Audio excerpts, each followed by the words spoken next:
The very warmest of welcomes to you indeed to the FIG Trampoline Gymnastics World Championships taking place at the Arena Birmingham. We are in the heart of the United Kingdom of Great Britain and Northern Ireland, a part of the country where you can reach 90% of the rest of it in under 4 hours. And now it is the centre of the gymnastics world, the centre of the contest for World Championship titles, the centre of the quest for Paris 2024 Olympic qualification spots. A high-pressure place, but a place of community, a place of friendship, a place of camaraderie, because this is the great sport of trampoline gymnastics. These athletes may be in competition with each other, and it's going to be quite a competition today because this is what's coming up. But off the field of play, they are respectful. They are in friendship and in unity with their fellow athletes, always wanting the best for each other and wanting to win by their own greatness rather than by the misfortune of another's difficult performance.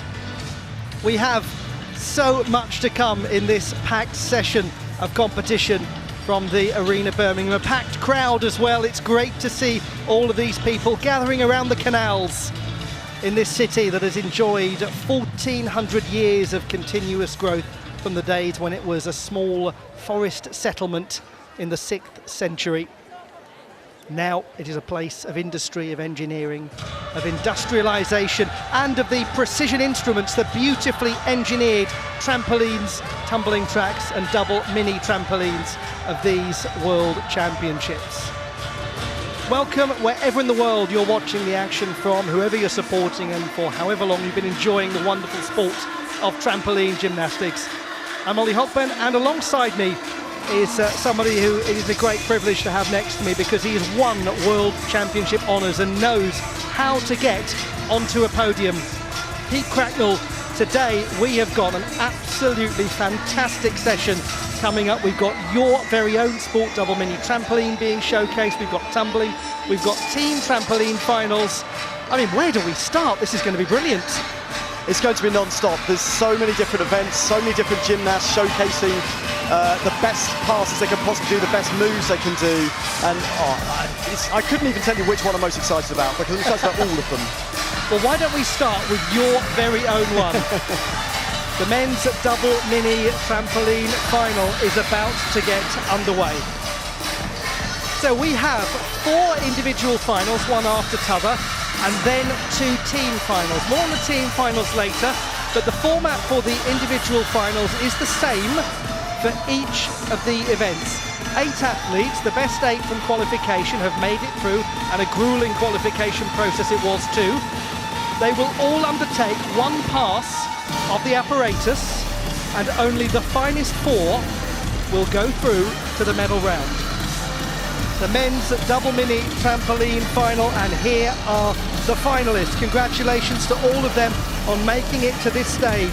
Ruben Padilla of the United States of America, who goes 6th in the order, was the best performer in the final round of qualification with a 30-plus score, the only one that we saw.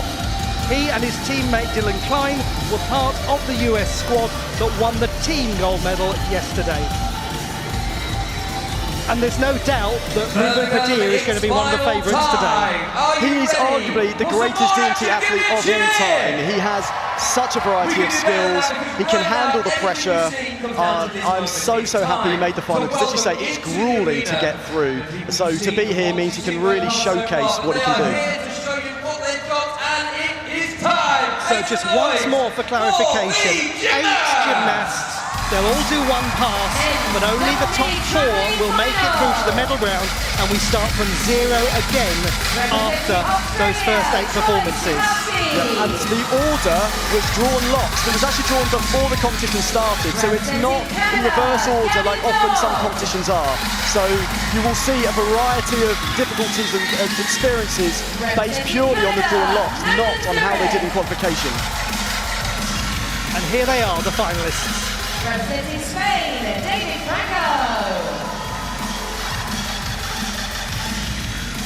Representing the USA, Ruben Padilla. There is your top qualifier, Ruben Padilla of the USA. Representing the USA, Dylan Klein. Representing Portugal, Tiago Sampaio Romeo. And let's hear you make some noise for GB Omo Akaramioka.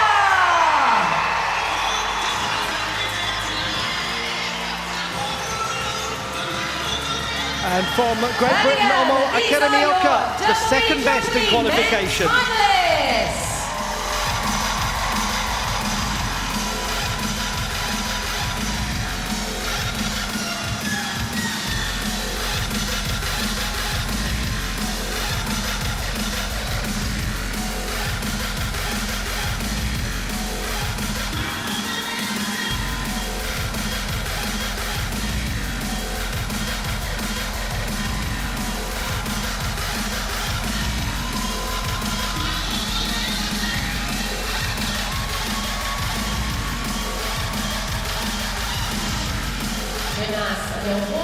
Starts now. Huge congratulations to all of the 8 who have made it through, and congratulations and commiserations in equal measure to Federico Curri of Argentina, the first reserve. It's a great accomplishment to get to be the first reserve, but there have been no withdrawals, and Federico Curri, a veteran, will be watching on from the sidelines and wishing all of these athletes the very best in their endeavours now, and we wish them good luck too. You know this feeling, Pete, very well before the warm-ups begin. What's important from an athlete's perspective right now as they embark upon their warm-ups? I think it was mostly just staying calm. You've done these passes many times before, so you just have to persuade yourself that you can just do them again. You block out, for me anyway, I would block out the audience, block out the TV cameras, forget that there's commentators talking about it, and just do what you do. Most people want to forget that I'm talking. No. Now, for those who are new to double mini trampoline, I think one of the most wonderful features of the sport is the crystal clarity of the landing area. We'll have a look at it here. Land in the red, and that's 0 in terms of penalties. Land in the yellow, it's 0.6 of penalty marks. Land in the blue, it's 1.0, a full mark of penalties. Added to that is the accumulation of penalties. If you land in the red and move to the yellow, then that's 0.2 of penalties. You get an additional 0.2 if you move from one area to the next. So if you land in the yellow and move to the blue, that would be your 0.6 for yellow plus your 0.2 for moving from one area, moving into a new area, and consequently you get a 0.8 penalty. So we'll just keep an eye on those penalties as we go through, and we'll refer to qualification and the gymnasts who actually have maybe cut out some of the penalties or have the opportunity to cut out some penalties and build their score. We should also say, shouldn't we, Pete, that the gymnasts can now do anything they like compared to qualification, but what they can't do is take something from the first stage of the final and then repeat it in the second stage of the final. Precisely. So this is where it gets quite interesting, because you've got 8 gymnasts down to 4, so you've got to pick moves, because typically you'll have a number of moves you've got. I mean, other than Ruben, who has every move that's ever been competed in the sport, I'd say, but most gymnasts, you've got a few moves that you know can score. You've got to pick the right order, because you've got to get from 8 down to 4 and then 4 down to ideally winning. So it can be really tricky to know which way to do it. For example, last year, everybody put the difficulty in the women's in the first bit and completely front-loaded it, and then there was a lot lower difficulty in the final. And you mentioned Ruben Padilla. It's a very interesting example there from the World Games in Birmingham, not Birmingham, Birmingham in Alabama last year, where he actually repeated one of his skills from the first stage of the final in the second stage of the final and didn't get the difficulty, and as a result finished in 4th position. It can happen to the absolute finest. Yeah, pikes and tucks, so you can repeat a skill if it's in a different shape. So if you go for pike and then it tucks in, then it goes back to tuck. So if you compete 2 tucks, then the second one is not counted. Underway from Australia, Troy Sikowski. We begin the men's double mini trampoline final. This is Troy Sikowski of Australia. He's done well. That will be 0.8 of penalties for the 18-year-old. He's from Liverpool in New South Wales, a suburb of Greater Sydney. Competed on the Australian version of Ninja Warrior last year, made it to the knockout races, made it to the final here. So this will get 10 difficulty, so breaking that 10 barrier because he did 5.5 twists over 4 straight somersaults. Very good arm placement, tight arms in for the twist, spots the landing, wraps the twist. So that's a triple twisting double back called a Miller.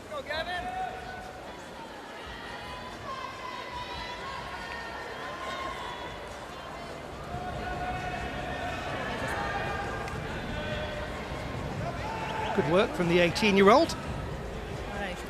His score, 27.8. You mentioned there, Pete, the 10 difficulty. That's up by almost 2 full marks from qualification. And he's actually brought his execution up as well. So overall, he's 1.4 up from his best performance in the preliminary round. Next from Canada, Gavin Dodd. Gavin Dodd from Canada, 4th best in qualification with a score of 27. The 20-year-old from Kamloops in British Columbia.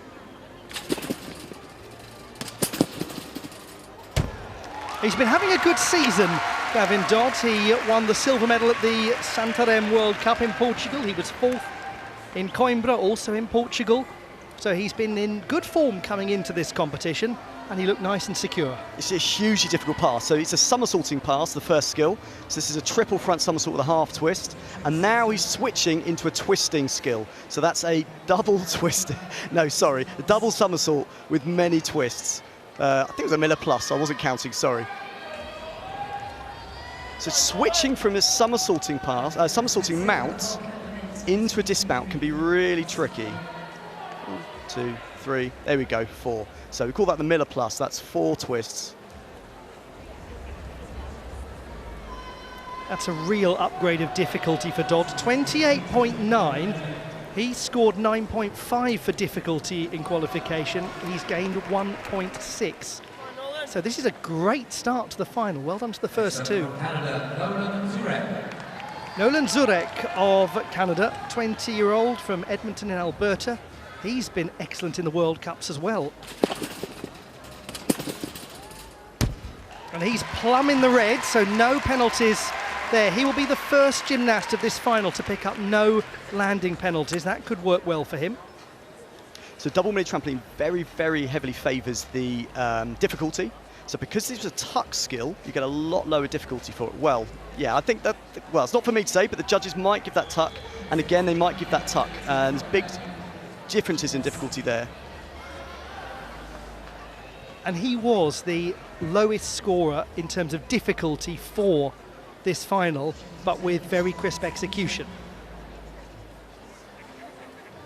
And that's the best thing you can do, especially in F1 this round. You put down a solid score, see if you can get through to F2.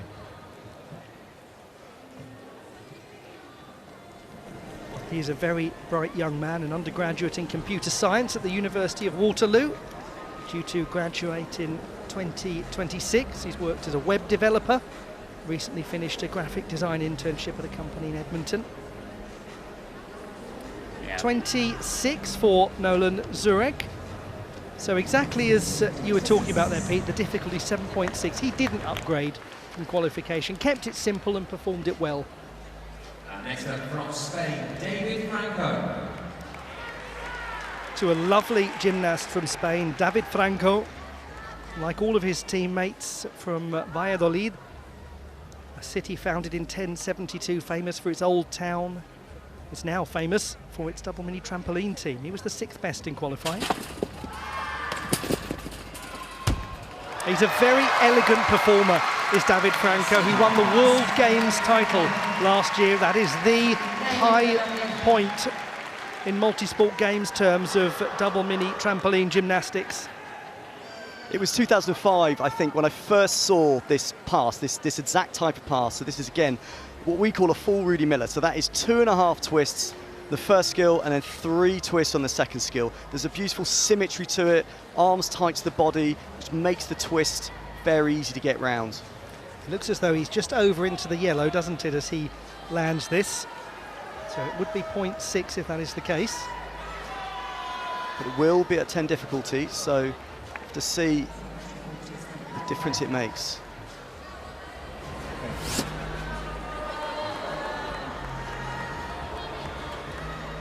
.28.5 for David Franco.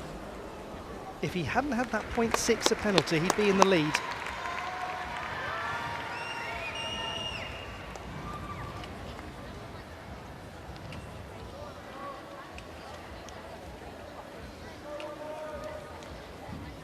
This young man was the second best performer in qualification. From Great Britain, Part of the team that won a bronze medal, Omo Akaramioka of Great Britain. The team that won a bronze for the first time in 10 years, since the gentleman to my right, Pete Cracknell, did it in Sofia, Bulgaria.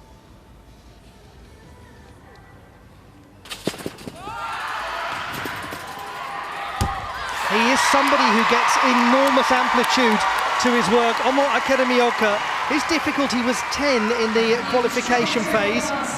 The score in total 27.6. So this is a triple front somersault with a half twist, followed by a half twist and another triple front somersault with a half twist. Again, a great symmetry to the pass and how it works. Tight knees. He's so strong. He's able to there lift and pull those knees in tight, which gets in that fast rotation, spots it for such a long time. And wow, doesn't he do well there to hold on? When you cast, which is when you go to the side, it's so hard to stay composed. There was a gasp in the arena as the crowd saw the replay of this.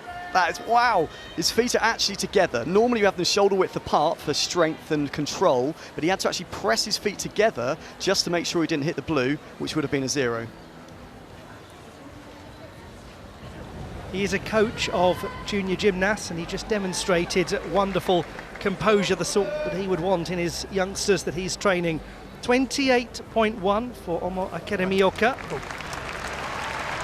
So at the moment, the cut-off for the final is 27.8. Gavin Dodd has secured his place. Ruben Padilla of the United States of America, team gold medalist from yesterday, top performer in qualification, and the reigning world champion.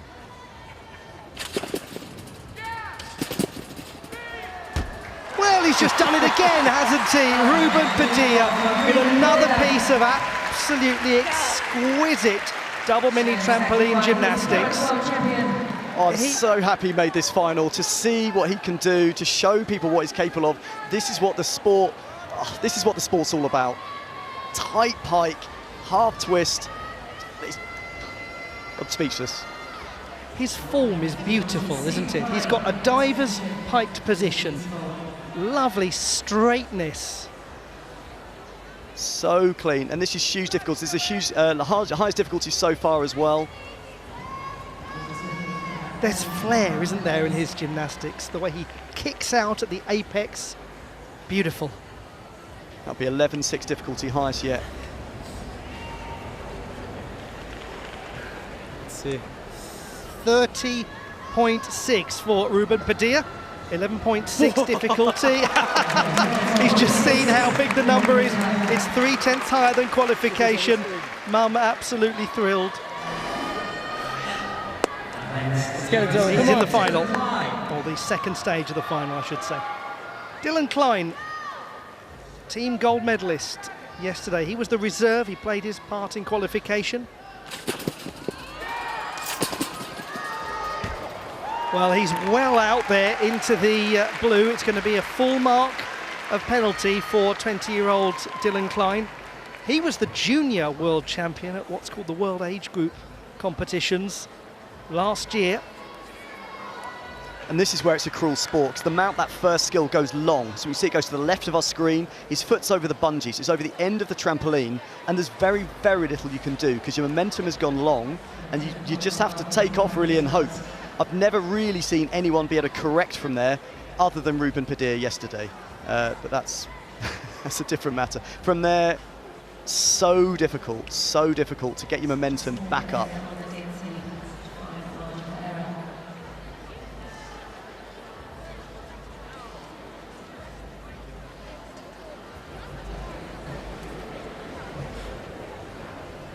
Will it be enough? 28.1 is the cut-off point for the second stage of the final.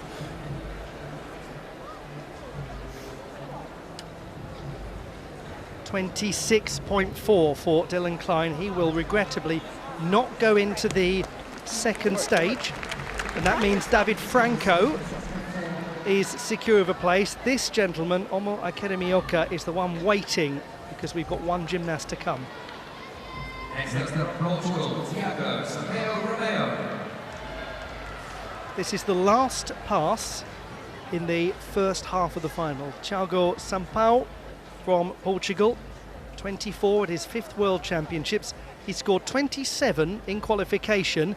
It needs to be a full mark higher than that to get into the second stage of the final. And he has absolutely thrown everything he has at that. What a performance from Thiago Sampaio, the last to go in this stage of the final. Will it be enough?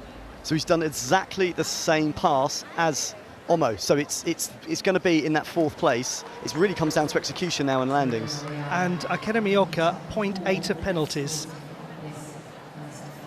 Tight shape, kicks out, sees it, is able to prepare. Slight movement of the head, but again, kicks out, sees, bends the knees, very deep squat. And he looks like he's just in that red. It's going to be tight though as to whether there was any contact with the yellow.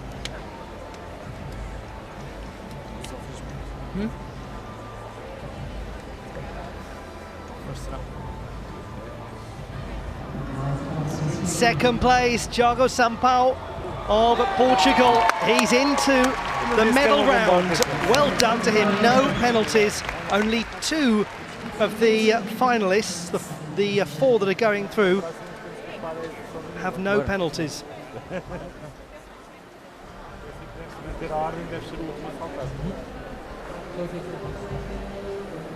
We have our 4 and he's one of them.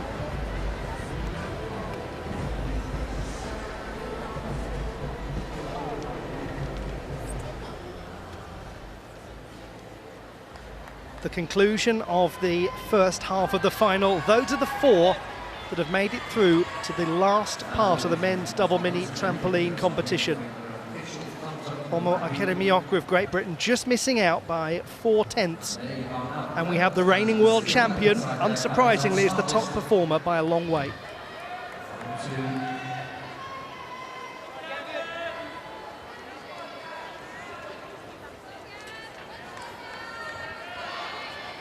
The men's double mini trampoline final, the medal round has been reached. These are the 4 who've made it through from the first half of the final.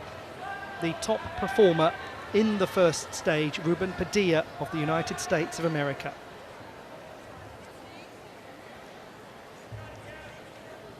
So there's a decision that needs to be made by these gymnasts as to whether they go high difficulty or play it safe for a medal. This is Gavin Dodd.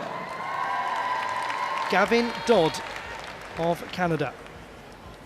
28.9 in the previous round. You cannot repeat skills from the first stage of the final to the medal round, and Dodd has started really well. You said, Pete, there's a decision to make. Do you play it safe or go for it? Well, Gavin Dodd's given us his answer. He has.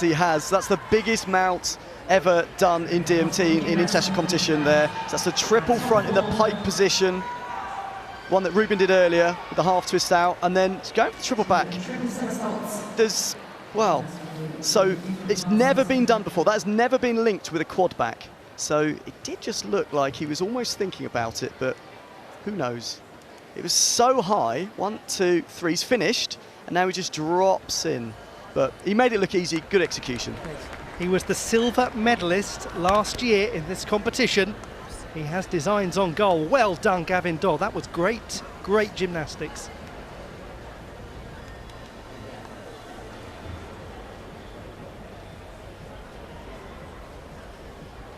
He did something very similar in terms of really going for it in the medal round last year. He was the 4th best qualifier for the first, or rather the 4th best qualifier for the second stage of the final last time. There's a chance the judges might be checking for the shape in that first element there, that first skill, which I called it as a pike, but it's up to the judges to decide whether it's piked or tucked. And that's based on a knee bend. So straight legs, but it's the lowest point. At any point, if those knees bend too much, it's considered the lowest shape. And tuck is lower than pike, which is lower than straight. And that's to do with the physics, isn't it, of what it takes to rotate the body in a pike position. 22.8 for Gavin Dodd, and that means there's been repetition from the first stage of the final to the second. So they gave that first element as a repeat, so it counts as tuck like his first round. We are ready to go. Next up from Spain, David Franco. David Franco of Spain. 28.5 in the first stage of the final.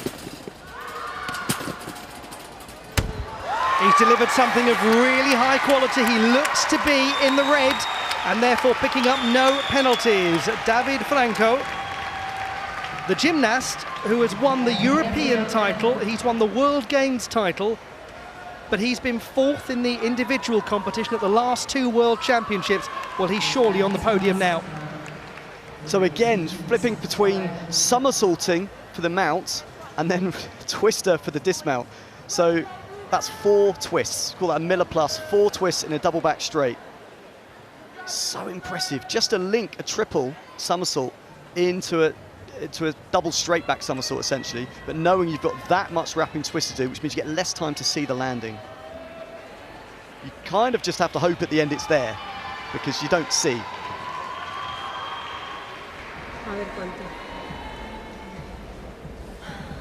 29.3, David Franco. You are a World Championship medalist, and that's the thing that's been missing from his collection. The young Spaniard has just achieved a new career milestone. Next up from the USA, Ruben Padilla. The showstopper, the show stealer, the medal winner, Ruben Padilla.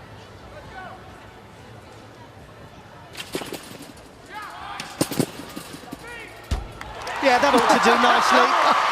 Ruben Padilla has almost certainly roared his way to a defence of his World Championship title. As the family watches on, Padilla gives the world a masterclass in elegant double mini trampoline gymnastics. The gentleman next to me, Pete Cracknell, is just laughing and shaking his head because it just beggars belief, doesn't it, this? To have that much difficulty with that much control is just unbelievable. So lifting into the triple front, look, he's even got his tight knees, he's kicking out, he's making it look like it's an easy skill. Full twist, then into then a double back pike essentially, so it's a triple back somersault, but he's full twisting in the first part of the skill. It's so artistic, isn't it? It's beautiful.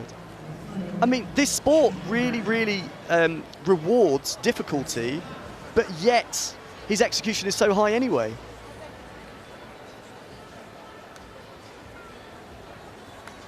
He'd had disappointment in the trampoline earlier, so I'm even happy for him.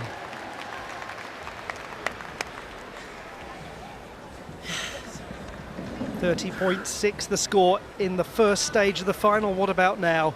Same again, 30.6 for Ruben Padilla. He's guaranteed at least a silver medal. He's surely going to win the World Championship title again. He has the tattoo of the World Games on his arm. And he's going to be surely a world champion again. Thiago Sampaio. Nervousness in the Portuguese ranks. He scored 29 in the first stage of the final. If he gets that now, he will win the bronze medal. Oh, goodness! Oh, no! Well, this is going to be really extraordinary because we've got Gavin Dodd on 22.8, currently in third position, and that from Thiago Sampaio is going to keep us all guessing. It is, and this is where it's such a cruel sport. So he's going for the pike triple front with a half twist. We call it a pike triff in the mount. And because you have to pull it so hard, so he's pulling his arms down, it can pull you long. So essentially he's now gone to the bungee, and again, there's nothing you can do from there. You do something, to get a score. So he's done a double back with a half twist to try and get a score. But there, he drops his arms very, very slightly. It's such minuscule timing. At least he did a double back. I used to do a half twist jump, and that scored even lower. And in a final like this with only 4 in it, sometimes just getting anything can get you onto the podium. We'll have to see what happens here. Shows great resilience.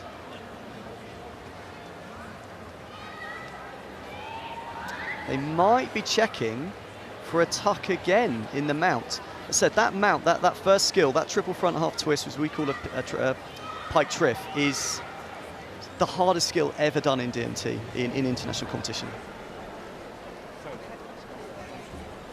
It's going to be very close, this. He's done it. He's managed just about to win the bronze medal. Thiago Sampaio of Portugal. And you have to credit this experienced gymnast, the 24-year-old, in managing to land that and do enough to get on the podium. But there is the gentleman who's done it again. He defends his title, Ruben Padilla of the United States of America. And he hasn't just won it, Pete, he's won it elegantly and beautifully. I mean, this guy, he's got so many different skills. There are so many things out there. He's also equaled the world record in terms of difficulty. There's not really much he hasn't done. I don't think there's anything left that he could tick off to show what he can do.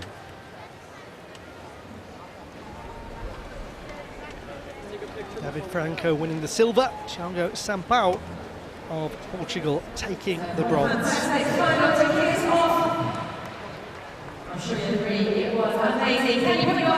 The classified results in the men's double mini trampoline final. The bronze medal won by Thiago Sampaio of Portugal.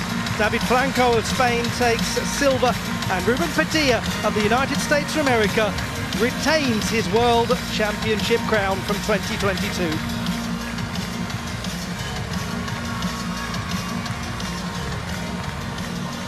Much more still to come in Birmingham at the 36th FIG Trampoline Gymnastics World Championships.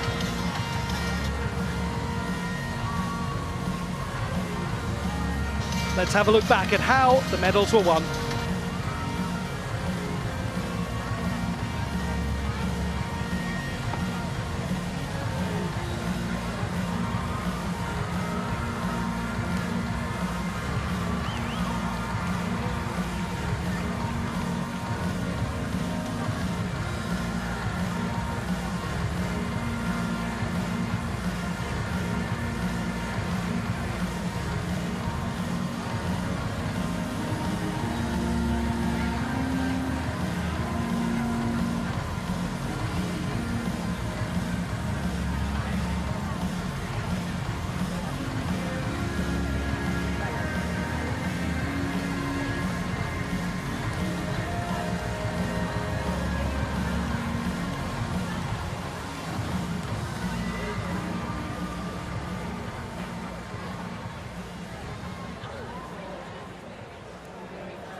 You said it, not me. I made it onto the arena floor because we've got a little bit of time, and you lot have been so good. I thought we'd give out some of these wonderful t-shirts courtesy of Birmingham Airport. They are ready to fly and sew these t-shirts. So if you want one, all you've got to do is really just cheer as loud as you can.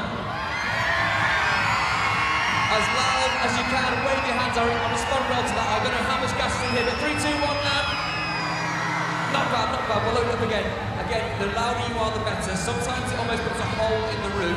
Other times it barely does anything. Coming up next, it will be the women's tumbling final. All right, you ready? 3, 2, 1. Who knows where it's going to go? Oh my gosh.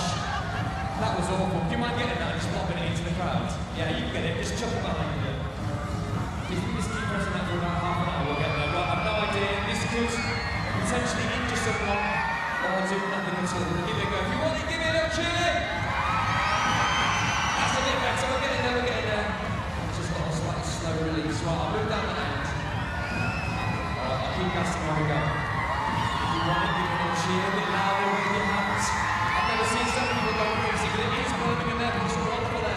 so you can imagine why they went crazy. 3, 2, 1, make some noise! That's some of that. Alright, we'll go to the edge, Round here, I'm going to grab seconds of wall. It's a lot easier than it is. Alright, I'm not going to go too far because I don't really ideally want to take anyone's head off. If that's something for me, really please. Being back to you, very much against taking heads off. Ready? 3, 2, 1, make some noise! That wasn't bad. We'll run out, we'll get there, we're going to throw it up again, don't worry. It's more common than you realise as well. Alright, Dan, I'll let you grab that one that's down there. Here we go. 3, 2, 1, make some noise! This could wipe out our production team, we'll see. 3, 2, 1, go! There we go, we're getting there. Alright, we'll move around, we are going to do all the sides. I've no idea how much time I've got, but we'll just keep going till it gets all the share. Alright, you lot over there, do you want one? 3, 2, 1, go! Nice, just made it on this side. Got plenty more action, we've got some finals coming up in the moment as well, lots of action, and the medal ceremony a bit later on. Let's go on to this side now. Some of you really not bothered about these t-shirts, and that's fine. If you win it, just give someone who looks like they're upset. Ready? 3, 2, 1, make some noise! Right, I've got two more left. Special, hands in the middle here. Alright, ready? As loud as you can. This evening I can get one up high somewhere and one down low. Ready? 3, 2, 1. Actually, no, you're going to have to earn it. I've only got 2 left. You're going to have to earn it. Wave your hands, scream, wave your flags, whatever you've got. I want to see as much movement as I can. Ready, Danny? We're going to fire in 3, 2, 1. The women's tumbling final is on its way in just a moment on this, the second day of finals at the 36th FIG Trampoline Gymnastics World Championships in Birmingham.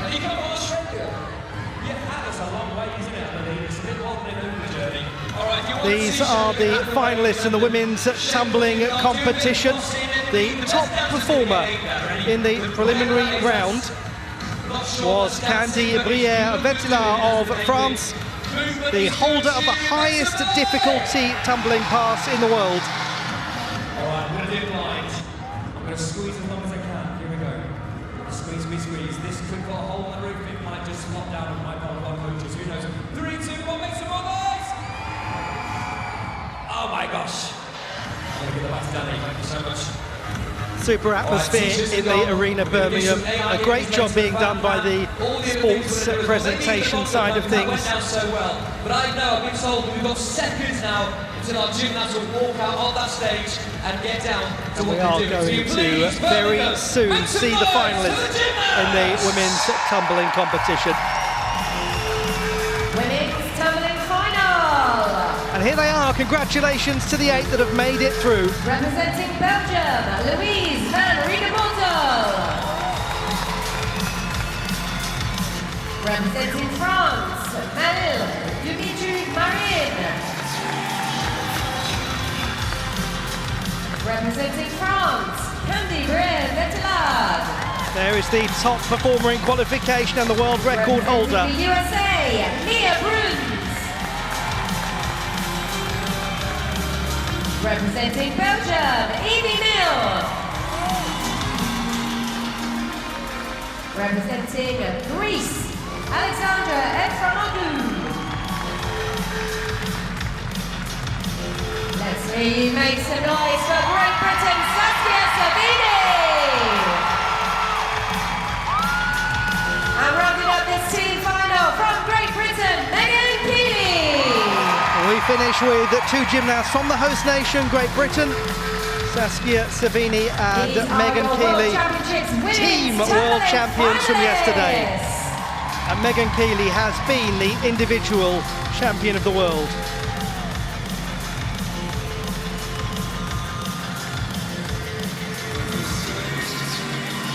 Huge congratulations to the 8 of them, and we also acknowledge Anastasia Kachalova of the United States of America, the first reserve for this final.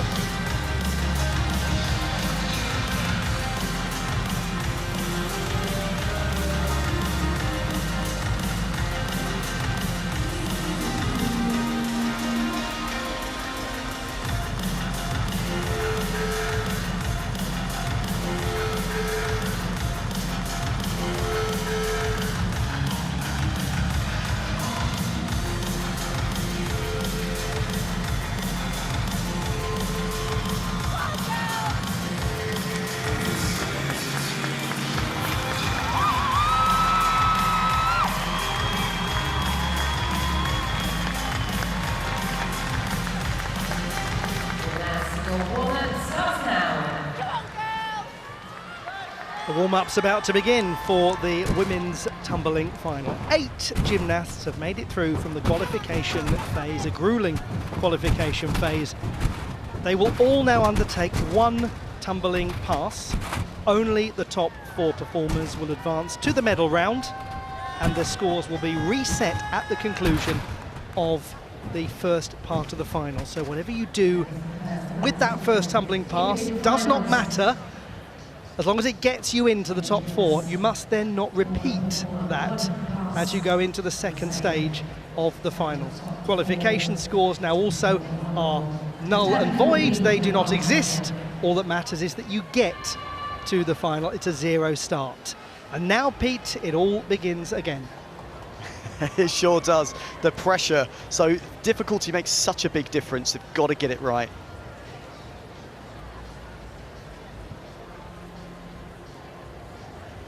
Yes, and the difficulty is accumulated in many, many ways. Yeah, so difficulty is made up of, based on the shapes they're in, so tuck, pike or straight, and number of twists and the number of somersaults. So as they combine, you get a total score. There's also a bonus for extra doubles. So that's where this world record comes from, 9.3, which is nearly 2 marks ahead of everyone else, is based on having 2 doubles rather than 1 in the middle of the pass. And the challenge with these sorts of elements, where the gymnast really lifts the body up midway through the tumbling pass, is when they make contact again with the track itself, is not losing their forward momentum. Exactly, so the momentum's typically horizontal as you do the round off and the flicks and the whips. You then convert that momentum into a directly vertical skill, as vertical as you could possibly be, but then you've got to link it with what we call the transition into the flicks and whips. So for example, here, there, they've got to flick that momentum straight from vertical into horizontal, because that momentum has to continue in order to get to the 8th and final skill. And what Candy Brière-Vetila is so good at doing is building that difficulty while keeping the kinetic energy that she needs to get to the landing mat. If the gymnast lands at the conclusion of their pass not on the mat, that's a 0.4 penalty. And it's not just that, they've got to have real stability in the landing. They need to try not to be hugely piked as they land, to avoid several pronounced back steps. It's very common that there will be a back step of sorts, but they need to try to keep it as stable as possible, something she's very good at doing.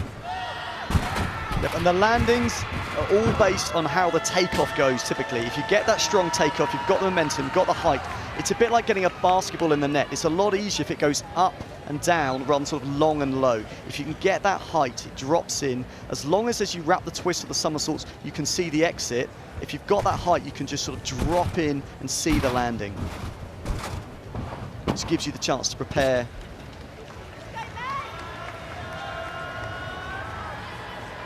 We will be getting underway very soon. Belgium, one of the great women's tumbling nations.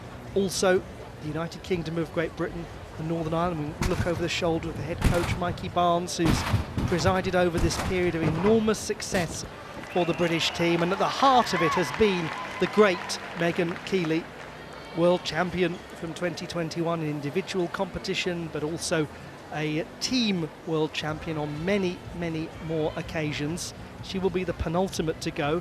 And then we're going to finish with a really exciting prospect, this 18-year-old from Marousi in the northeast of Athens, Alex Efremoliou.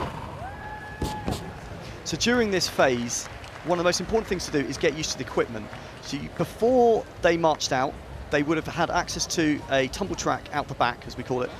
Out the back, the tumble track will be the same tumble track, but there'll always be subtle differences. It'll feel different, the lights are different, the sounds and the feelings are different. So when you come out the front here, you've got to kind of coordinate.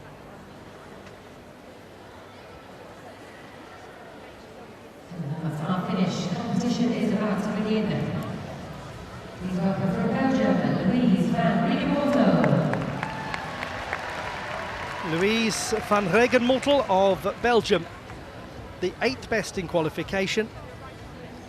She was a team silver medalist in Baku in 2021.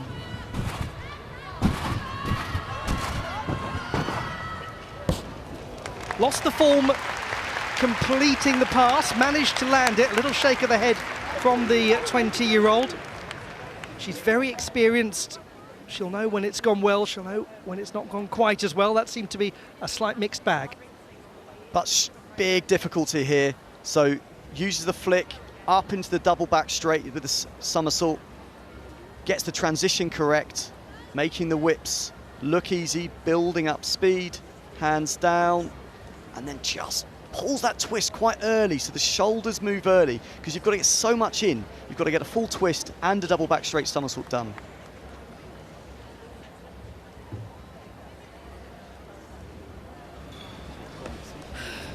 .25.3 in qualification. Exactly the same score in the final. Louise van Regenmortel, she actually upped her difficulty by 2/10, but the execution sacrificed itself by the same amount, so all much of a muchness.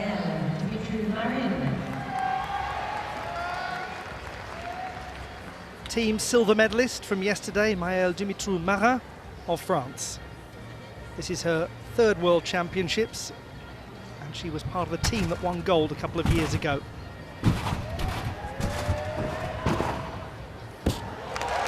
She's a very stylish gymnast, Maëlle Dumitrou-Marin, the 23-year-old. She actually only took up tumbling in 2016 after 12 years of artistic gymnastics, and 3 years later she was a Junior World Championship finalist. Makes a lot of sense seeing what we're seeing here. So that's the double back straight, perfect transition, keeps the speed, and here we've got wrapping the twist in a double back somersault with 2 twists. We call that full in, full out. So it's quite a technical skill because you've got so much twist and somersault, so it's kind of a nice balance of somersault and twist.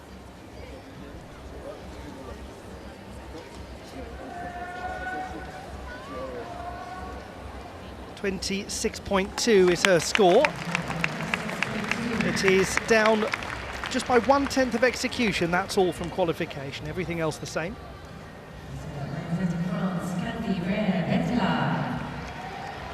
We go now to a gymnast who is the World Games champion, Candy Brière-Vettila, and the world record holder for difficulty. It's been so interesting to watch her career because she's been a brilliant member of the team for so long, but the last couple of individual finals have been problematic for Candy Brière-Vettila. Here, she looked really strong. Very strong. So elects for the same as the last pass in terms of difficulty. So that's the double straight. Great tight line. Gets the transition correct into the whip. Trying to stay on line now. And with this full, it is in the tuck shape, but because she's got so much height, she doesn't need to pull the tuck quite so tight.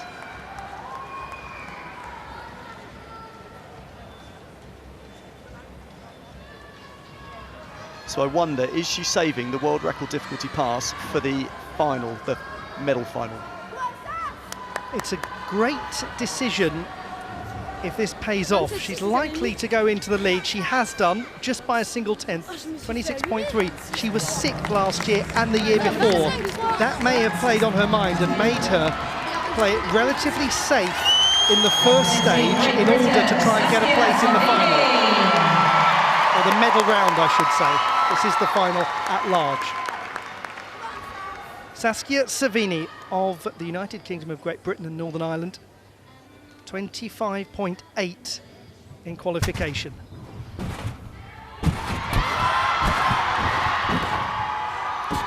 She's an extremely powerful and pacey tumbler, the 21-year-old from Winchester. In her first World Championship, she's already become a team champion, and she knows and loves this city a great deal. She's just graduated from the University of Birmingham in criminology. And now the forensic analysis from the judges begins of this pass. Very good. Huge double back straight. Coach there helping just so that she knows where she is on the tumble track. It's very hard to orientate yourself. Does get a very slightly mistimed part of the routine there, but is able to still get the full.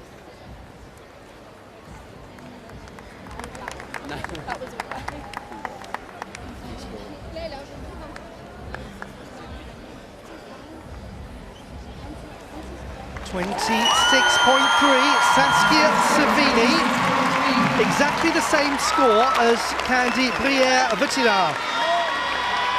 Same difficulty, same execution.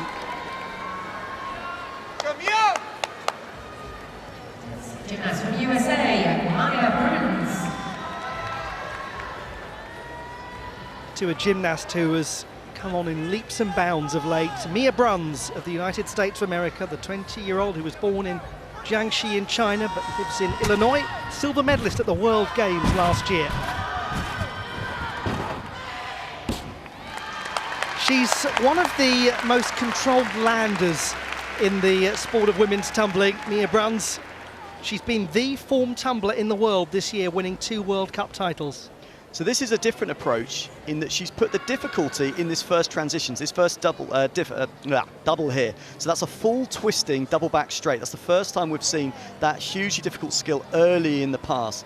Because if you get that transition wrong, you're going to run out of momentum. But she got it completely right. She backed herself in such a way that she knew she could get that dismount.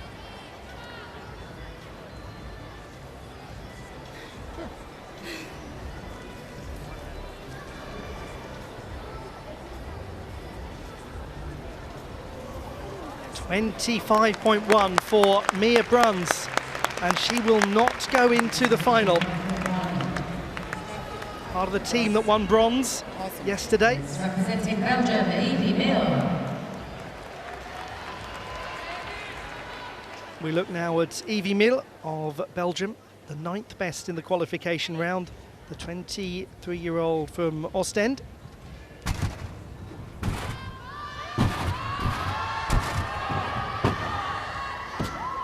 Oh, and she's just overcooked the landing there, unfortunately, Evie Mill. 25.2 in qualification. It will be lower in this final. It's so difficult because this sport, as I said, it's about getting that momentum from horizontal, long and low, pushing that momentum and converting it up. Unfortunately, that momentum doesn't quite go up, so it's going lower and longer than unfortunately should like. And it's so difficult to land from that.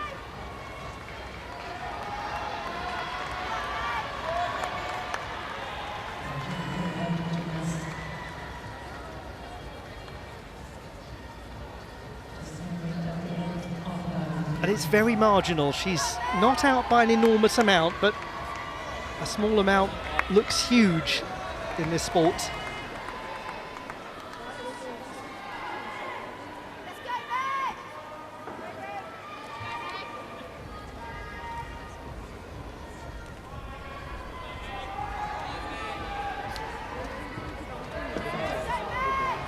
It is 23.1 for Evie Mill. That means that Candy Briere-Vetillard and Saskia Savini are going to the medal round.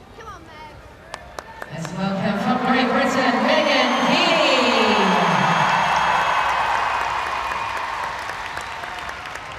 23-year-old Megan Keeley from Great Britain, world champion from 2021. Well, that is so impressive from Megan Keeley.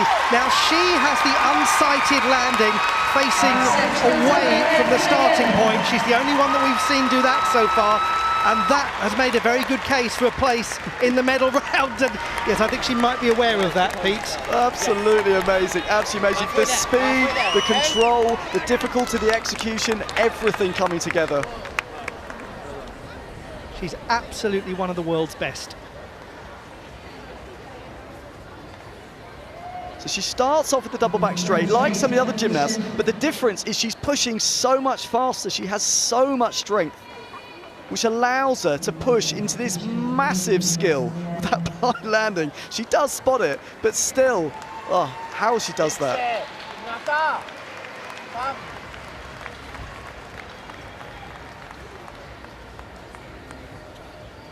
It's not an enormously common thing to see that landing facing in that direction, but it is enormously common to see Megan Keeley doing something very well in this sport.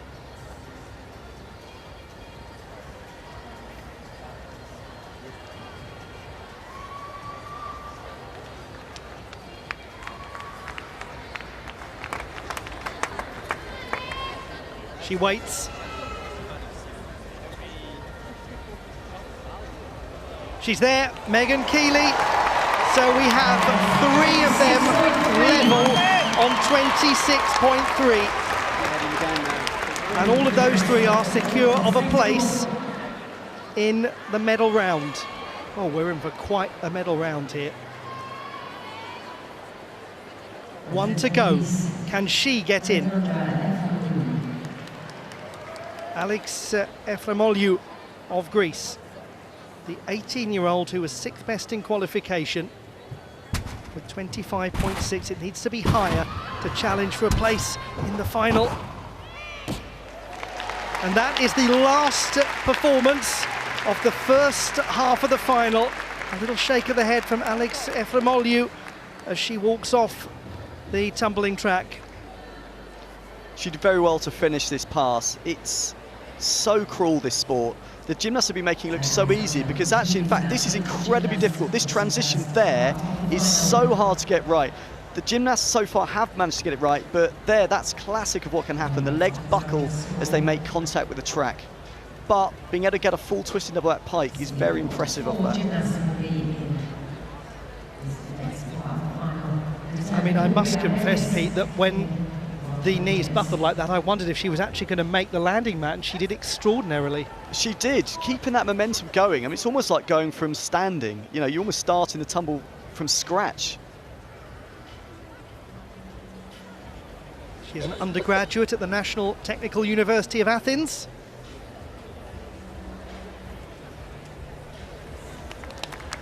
.24.2. Regrettably, Alex Efremoliou will not go into the medal round. She's only 18. We hope to see a lot more of her in years to come. And it's the most incredibly compact set of qualifiers. The range between them, 26.3 all the way down to 26.2, 1/10 of a mark.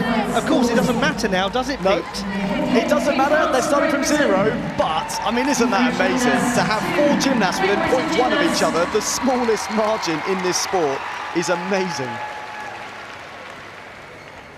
These are the standings at the end of the first half of the final. Those are the 4 who've made it through to the medal round, with 1/10 of a mark separating them. Remarkable.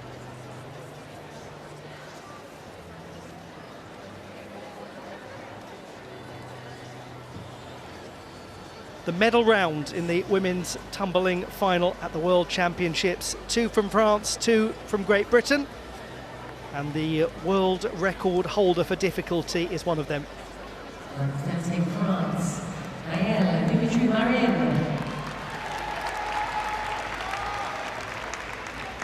Maëlle Dumitru-Marin of France, 26.2 in the first stage of the final. Now we go to a 0 start. Good luck to her and to all of them.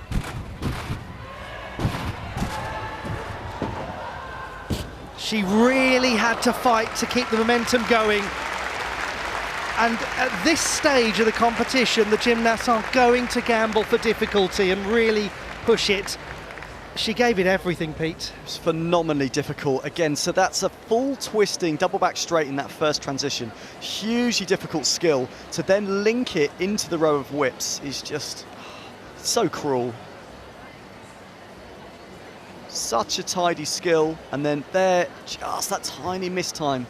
And remember, in tumbling, the tumbling tracks, the equipment they're on, they vary a lot from club to club, competition to competition. So the gymnasts have had to orientate themselves on this exact track to figure out how it works, exactly how hard to press at what time. And they're very, very slightly out. It's like being given different golf clubs at every golf course you go to.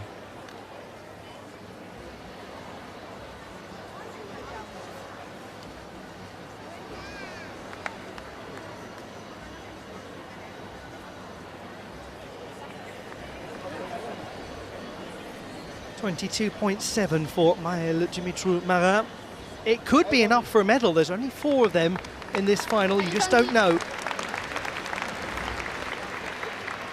Are we going to see the world record pass in terms of difficulty? So if there's 2 doubles in the pass, that will most likely be the world record again. It's Candy Brière-Vetila of France.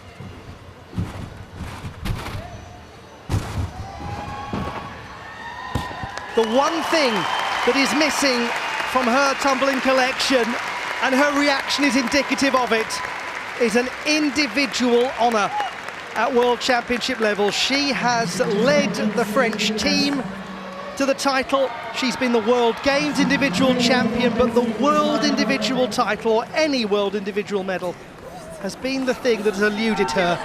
But she's just delivered, Pete. Boy, has she delivered. She has. I'm so happy for her. Can't believe she's managed to put it together so well. Well, I can believe, that's unfair. But using the flick into the double back pike, early line-up, which gives her lots of time to prepare for the next skill. And pushing into a twist and a somersault, spotting the landing early to get a good landing again.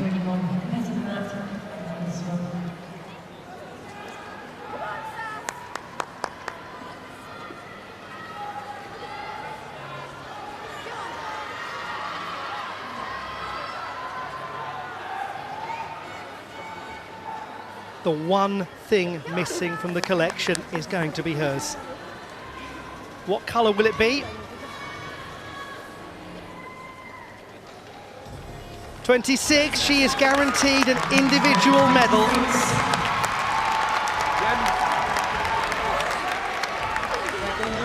And hugely well done to her. She was 6th last year and 6th the year before. Gymnast, giving it for Great Britain, Saskia Savini. Saskia Savini of Great Britain. 26.3 in the first stage of the final. If she can produce something along those lines here, she'll go into the gold medal position with one to go. She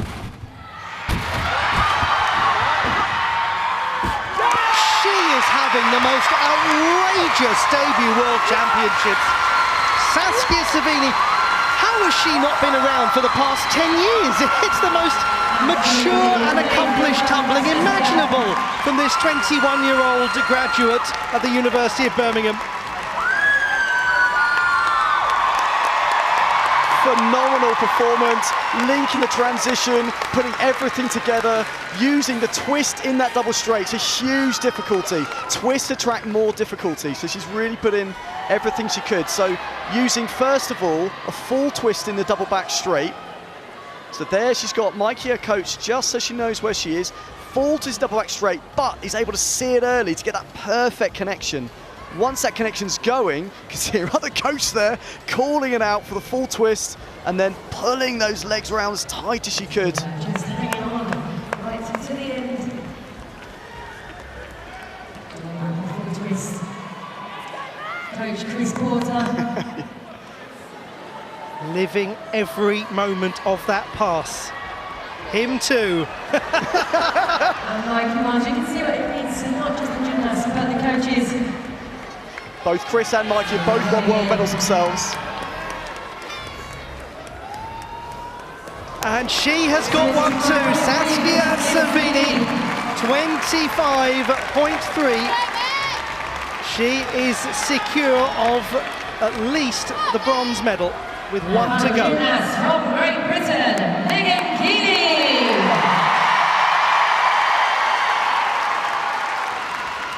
To the world champion from 2021, Megan Keeley, the last to go in the medal round of this women's tumbling final.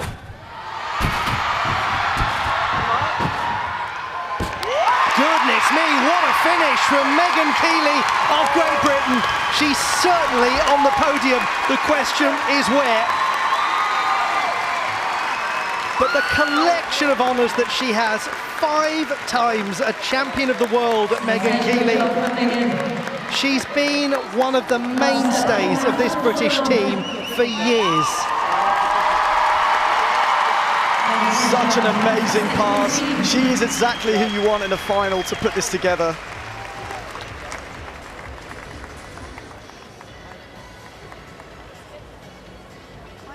So again, electing for the hugely difficult full twisting double back straights. That's a full in back out, as we call it. Perfect transition and connection into the whips, keeping the speed. And again, that full in back out pike.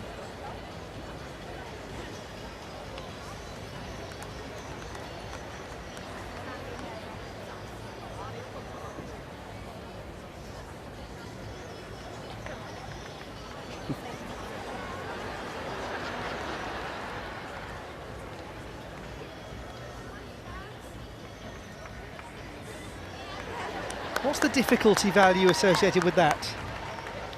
It was well executed. The full back pike is 2.6. No, I was talking about Mikey's dancing, actually. Oh, I was looking up the full back. I thought you had it written down. I was very impressed. Oh, it's very, very tight. Megan Keeley has taken the silver medal. 25.8, and Candy Briere-Vetillard has completed the set. European champion, World Games champion, World Individual champion. Congratulations to the 20-year-old from Le Mans in the northwest of France. That is a wonderful moment in her career. It's been a long time coming too. And for Megan Keeley as well, she now, with that silver medal, has completed full colours at the World Championships of Trampoline Gymnastics.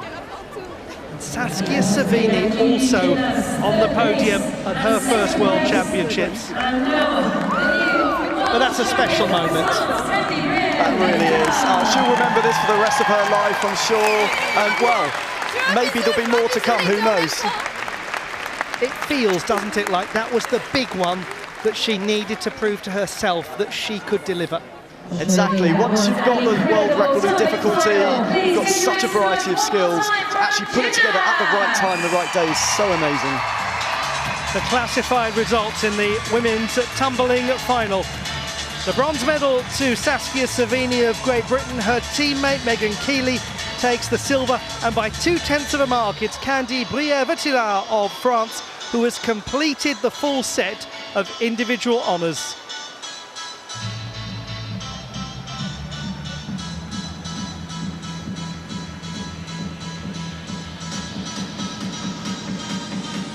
Let's remind ourselves of the best moments in this brilliant women's tumbling final.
The women's double mini trampoline final is the next event on this packed day of competition at the 36th FIG Trampoline Gymnastics World Championships. The finalists in the women's double mini trampoline competition at Birmingham 2023. The top performer in qualification will go second in the order, Diana Gago of Portugal. And she will be followed by Gracie Harder of the USA, who was the second best. Here they are, the finalists in the women's double mini trampoline competition.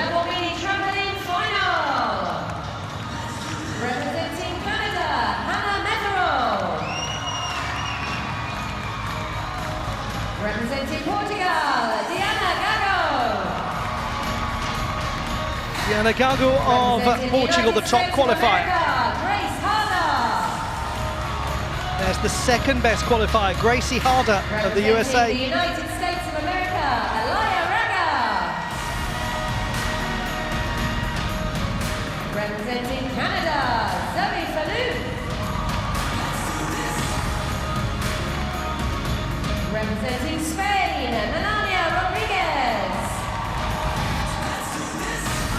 Let me hear you, Birmingham. Make some noise for Great Britain's Molly McKenna.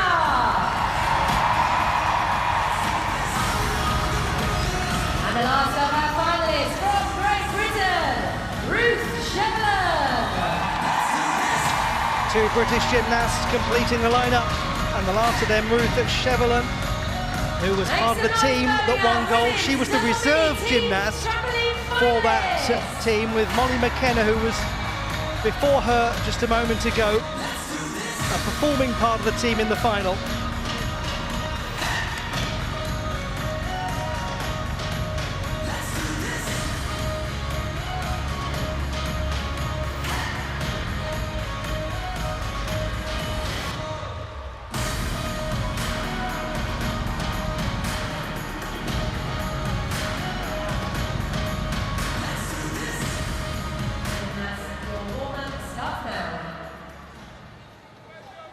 The warm-ups begin for the women's double mini trampoline final at the Birmingham 2023 World Championships of Trampoline Gymnastics. Ollie Hogman here, and sitting alongside me, Pete Cracknell, who knows inside out the mechanics of the double mini trampoline.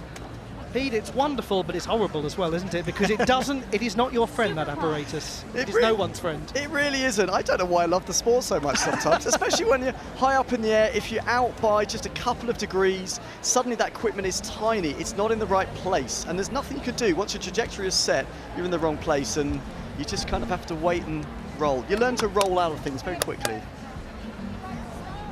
If it's your first time watching the sport of double mini trampoline gymnastics, well, I think it's really worth, Pete, going into the physics of the apparatus itself. It has got that sloping bed. That's the first thing the athlete makes contact with. They've then got to get the trajectory spot on to get onto the flat bed of the double mini trampoline. It's a tiny apparatus, and judging the angle right on the sloping bed is so hard. It's incredibly difficult because you're converting your horizontal momentum into vertical momentum, but you've got your shoulders, your hips and your feet that all need to be in the right angle in order to set yourself up. If, for example, you're going into a pike shape, so that's when you close your body sort of tight, your hips might move slightly too early, slightly too late, and it can completely change your trajectory. So it's really about getting the timing right of every little movement.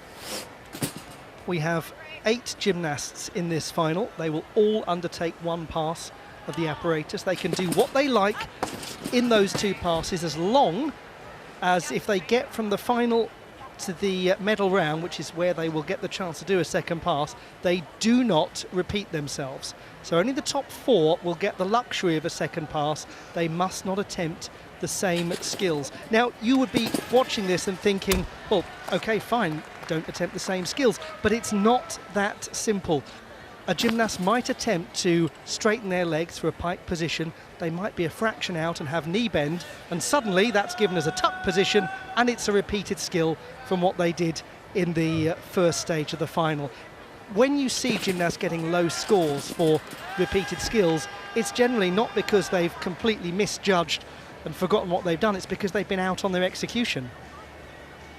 It is, and it's so difficult. We call it shape gate at our club. It's making sure that if you do declare a shape, you absolutely make sure you do it. So if a gymnast has enough skills, they will pick skills that there's no chance of an overlap. So for example, a twisting skill and a somersaulting skill. So a triple back somersault and a full twisting, or a 1.5 twisting double stroke front somersault. Let's have a look at the landing area in more detail. Land in the red and you get no penalties. Land in the yellow, 0.6 is taken away from your score.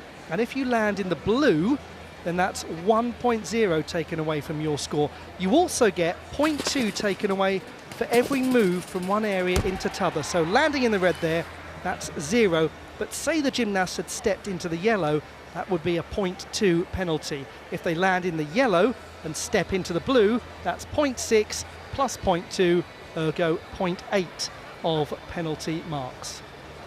Hope that all made sense. And difficulty is based on the number of somersaults, what shape you're in, so you upgrade as you go to harder shapes, so going from a tuck to a pike to straight, and number of twists. So they're the 3 things we'll be looking at, is shape, twist, and number of somersaults.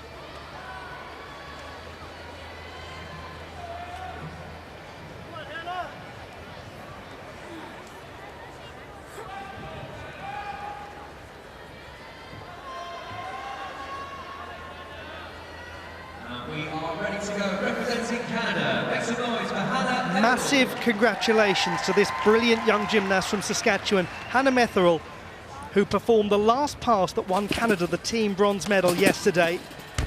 And she started well with just a 0.2 penalty for that back step in the final. But Pete, her performance in yesterday's team final was brilliant. Phenomenal, and again, great today. Going with a double twisting double back, so we call that a full in, full out, or a full for short. So relatively simple first skill, so that's called a half out pike. And then here, that's hugely complex. Double back, double twist in the straight position. Sit over there, don't I? Yeah. She's one of only 2 double mini trampoline senior athletes in the entire province of Saskatchewan in Canada. She's a coach. She's a very highly regarded young leader.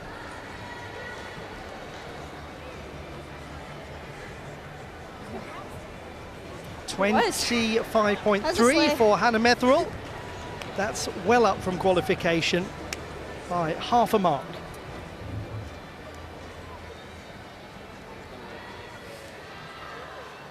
Next up from Portugal, Diana Gago. Diana Gago of Portugal, 21 from the southwest of the country in Montijo. She was the top qualifier. And that's fine work from Diana Gago, a little unstable on the landing, 0.6 penalty, certainly to be applied. So used very high difficulty for the mount, so she's used up a full and half straight. So that's this skill here, that's got a full and half straight, it's worth 4, it's worth huge difficulty. So that's now used up, so she can't use it in the final, but follows it up with a 3.6, so that's a double back in the straight position with a full twist. And she has more to come for dismount, so she's gone for a difficult mount and an easy dismount.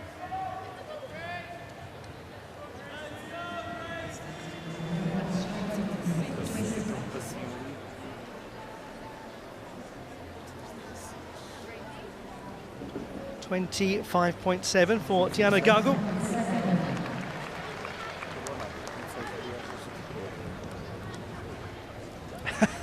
Medal 1, time for lunch. Thiago Sampaio. So, the USA, Grace Harder. Gracie Harder, 18-year-old from Archdale in North Carolina, her senior world championship debut.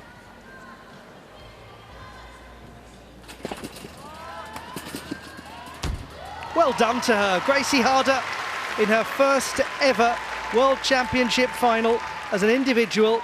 She did very well at the Palm Beach World Cup earlier this year. So like last year's final, it looks like the women are electing to use this huge mount. So this mount here is the hardest mount women do in international competition, using it in the first part of the final. So that again, that's worth 4, because it's double straight with 1.5 twist. And then going for slightly simpler dismounts.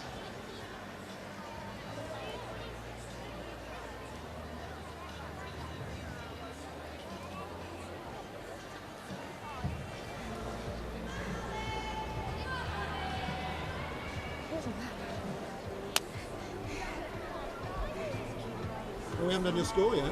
Oh, I thought that was. No. That was just playback. Do you want to go back? Yeah, I'll go sit down again. Gracie Harder can't see has very been well. gently Can you ushered just, back let to me wait know? for her score. Oh, I can't see this. They're saying, Gracie, don't make it harder. Do You I need look to just okay? stay around for a moment. Thank you. So the judges will need to be checking the shape at any stage throughout that somersault, throughout any of the skills. If there's a downgrade in shape, they need to downgrade the difficulty. 25.6. She's in second place at the moment. Well done, Gracie Harder. They didn't downgrade it, they gave the full difficulty. Next up, let's hear it please from Great Britain's Molly McKenna. This young athlete has been an absolute sensation at the championships. Team gold medalist, the youngest now in this final, Molly McKenna of Northern Ireland, history-making gymnast for Northern Ireland. And she does well. She's quite close to the apparatus. As she lands a small step forward, it will be at least 0.2 a penalty, assuming she did land cleanly in the red. The junior world champion from last year in Sofia. So here she's done the opposite of some of the other gymnasts in going with the slightly easier mount, but then the huge dismounts. That's a skill here. Got to make sure she wraps in tight body line in order to get the twist and the somersault in the straight position.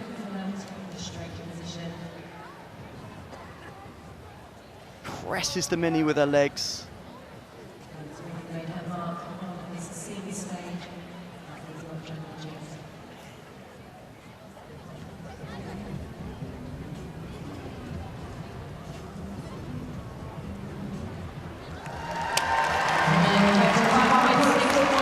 25.6 for Molly McKenna. She is in third place at the moment.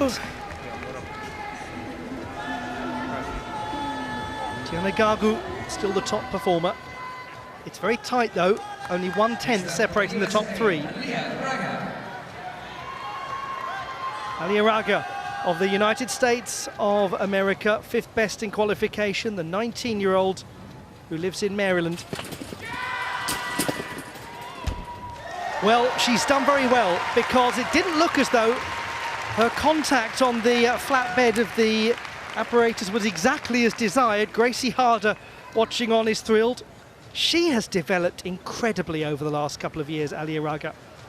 So the blue frame pads here, what they do is they protect the gymnast from the springs, but yeah, in the current rules, it's considered okay. Trying to get it exactly right. It was up to the judges to ensure, but in the old days, if you touched it, it didn't count. Now, I think as long as you use the elasticity of the bed, then it's okay. So we'll see what the judges think. She started the sport because she wanted to be a cheerleader. Her mother put her into gymnastics to learn to flip properly. Stuck it. Okay. She's absolutely passionate about astronomy. Might well go to the planetarium in Birmingham while she's here. As good as Zoe. Very accomplished painter as well, Alia Raga. Let's have a look back at this one more time. So they're allowed to brush it, but they're not allowed to kind of land on it. So it does move a lot. So the judges are going to have to decide what that counts as. But it didn't affect the pass. Pull out straight.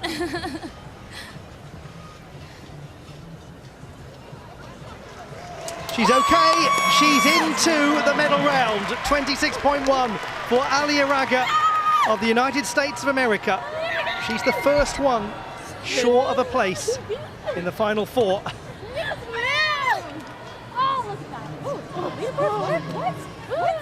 Next up from Canada. 3 to go. Zoe Phaneuf of Canada.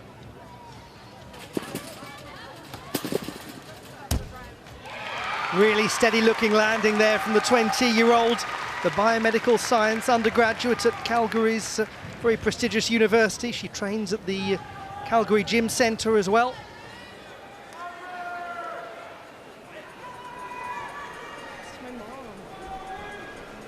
This is where it's so difficult because the mount looks solid, she spots the landing, and now she knows she's got a huge skill coming, and that arm is just out to the side. Just kind of sets the mechanics out of place. It's very difficult then to get that extension to straight skill, so judges might be calling that tuck. But she did get the twist round comfortably, she did get the somersault round comfortably, so there we go. The arms out wide to try and create the twist, but not the ideal position, but still makes it round safely.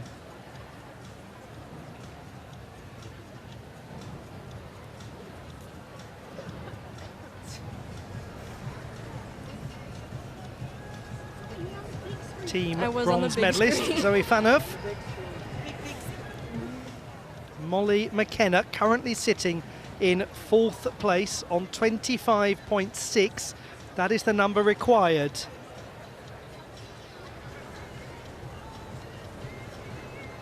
.25.6 plus would get you a place into the medal round.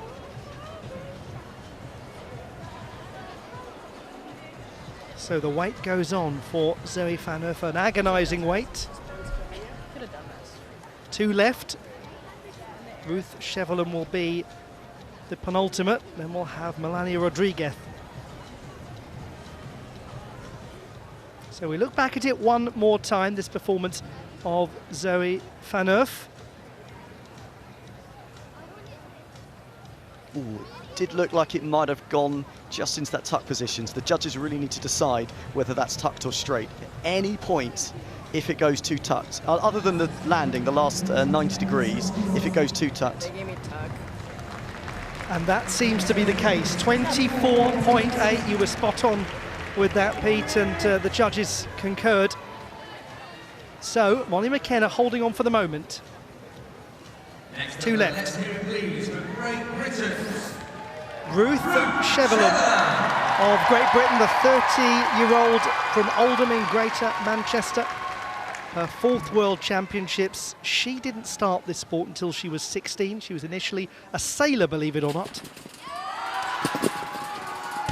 And she will be sailing into the medal round with that performance. Ruth Chevallon of Great Britain, part of the team that won the gold medal. That was absolutely fantastic. She is really frank about the fact that she was dreadful at this sport when she started. You know that feeling, Pete, Yeah. don't you? You started it later on in life. I did indeed. When you start later in life, it's a different journey you go on. So here she's electing for huge difficulty in the mount and the dismount. So she knows that she needs to put it all together. So rather than play it safe-ish, you know, prepare for the last part of the final, she just goes for the whole lot. So 1.5 twisting, double front, and a double twisting, double back, both in the pike position.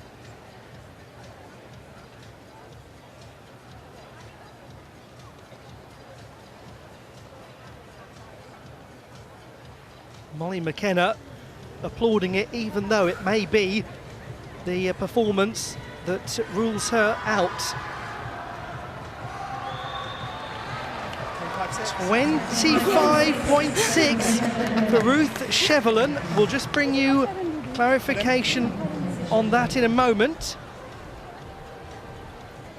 because it is, although the same score for McKenna and Chevallon, the execution of McKenna is higher, 18.6. Next up from Spain, Melania Rodriguez. Melania Rodriguez of Spain, the World Games champion last year.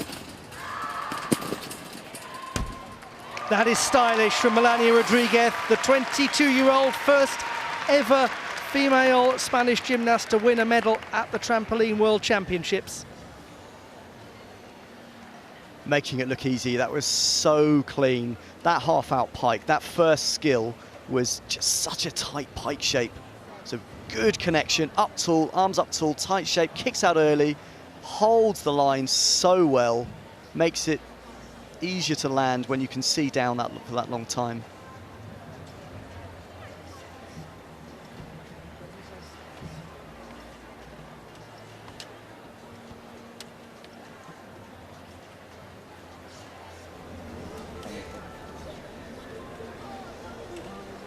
Melania Rodriguez will be confident, quietly, one imagines. She's easily into the medal round. Melania Rodriguez, 26, second place. And that means that Molly McKenna and Ruth Chevallon have just missed out, but they are both team gold medalists.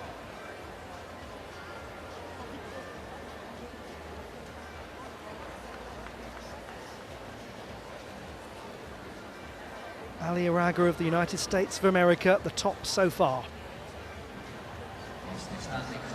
This is how it looks after the first stage of the final. The 4 that have made it through, led by Aliaraga of the United States of America, just 1/10 ahead of Melania Rodriguez of Spain, the World Games champion from Birmingham, Alabama.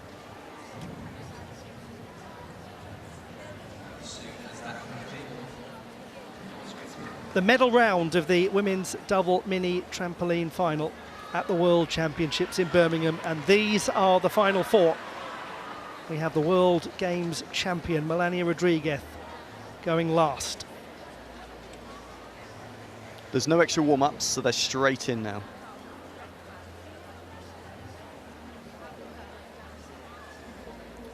It's been a thoroughly enjoyable final, this. And it goes on.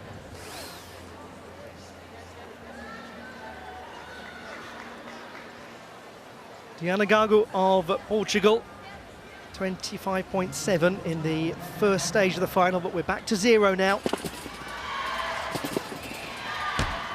It's a massive attack for a medal there from Diana Gago.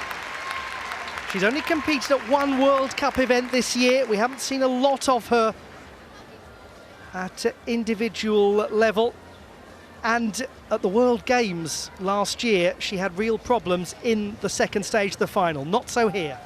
So electing for a full in half out tuck, as we call it. So it's a double front with a full in the first somersault, half just in the second somersault. But what's great about this, I love this skill, is it tucks up and then it has a sharp kick out, bam. And that gives you the sort of preparation to see down and get ready for the next skill.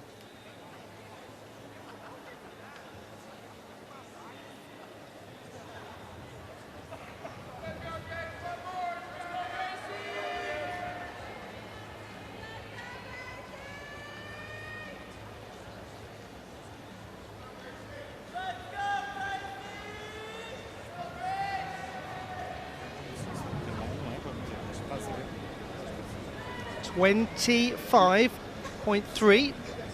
Diana Gago sets the mark for everyone else. 0.6 of penalties.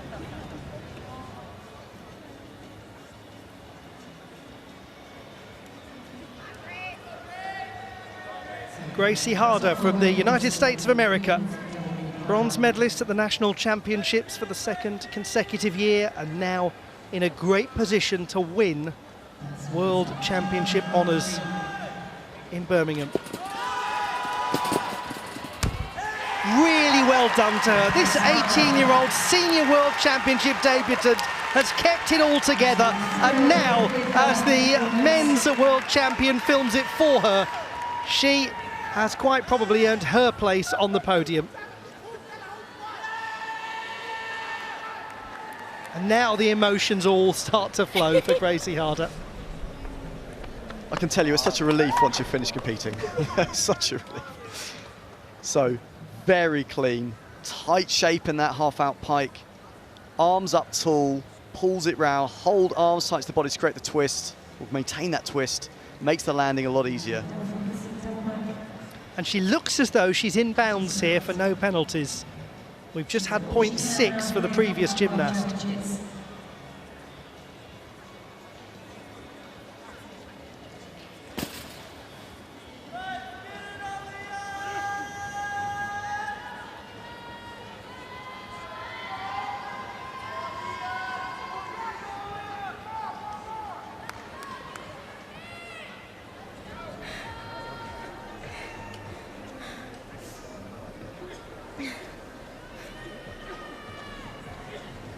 She's got it, she's got a medal. Gracie Harder of the United States of America, 26.1. Oh, that is wonderful. And Ruben Padilla, who won the men's competition, thrilled for her.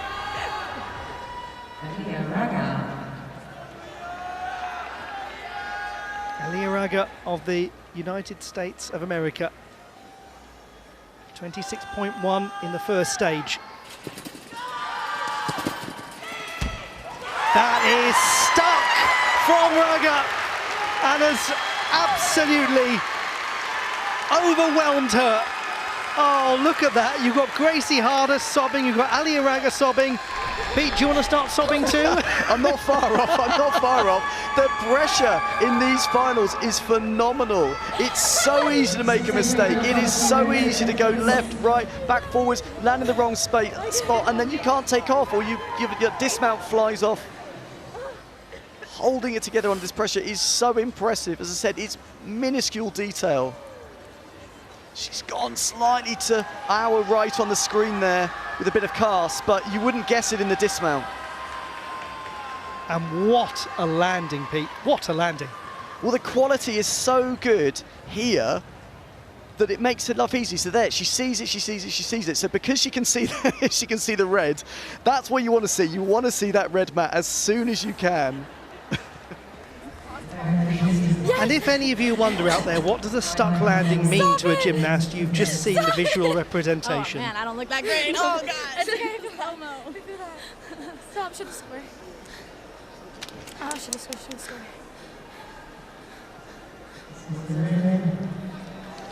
She leads Ali Raga 26.2, and well done, young Gracie Harder, because she's just lost the lead to her own teammate, and she has celebrated with her as though it's her own gold medal. That is sporting spirit.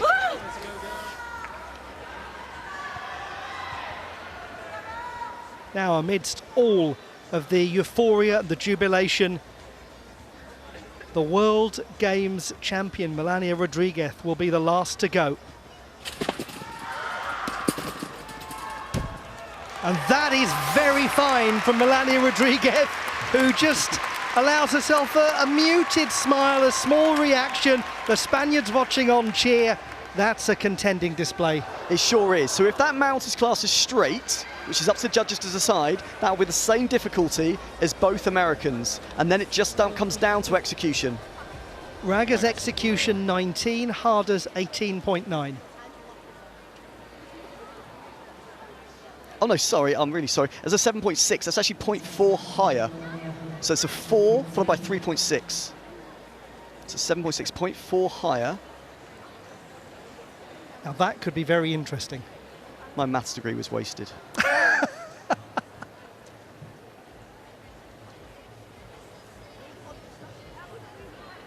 So a tuck is considered tucked if the hip angle is below 135 degrees. So it's up to the judges to decide.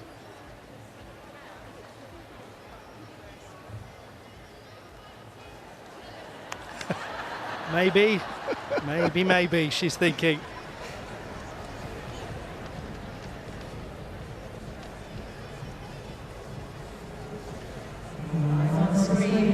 The World Games gold medalist is the world champion, Melania Rodriguez of Spain. And that 7.6 difficulty that you were talking about, Pete, was key there, because it wins her the title by a tenth. Her execution lower than Harder, lower still than Raga, but her difficulty high. And that is wonderful to see from Raga and from Harder, acknowledging that they have been well beaten by the difficulty. Great sporting spirit from the Americans. Love seeing it. All these gymnasts, they get on so well, and they all just want the best for each other. And that's a really special moment for Melania Rodriguez, because she's won the World Games title, but this is her first World Championship title.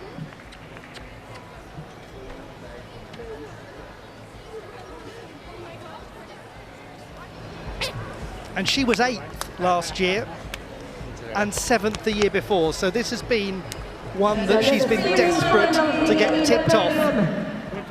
Everybody in the audience, can we make some The noise for classified one more results in the time? women's double mini trampoline final. The bronze medal to Gracie Harder. Her teammate from the USA, Alia Raga, wins silver, and Melania Rodriguez of Spain is the champion of the world at last.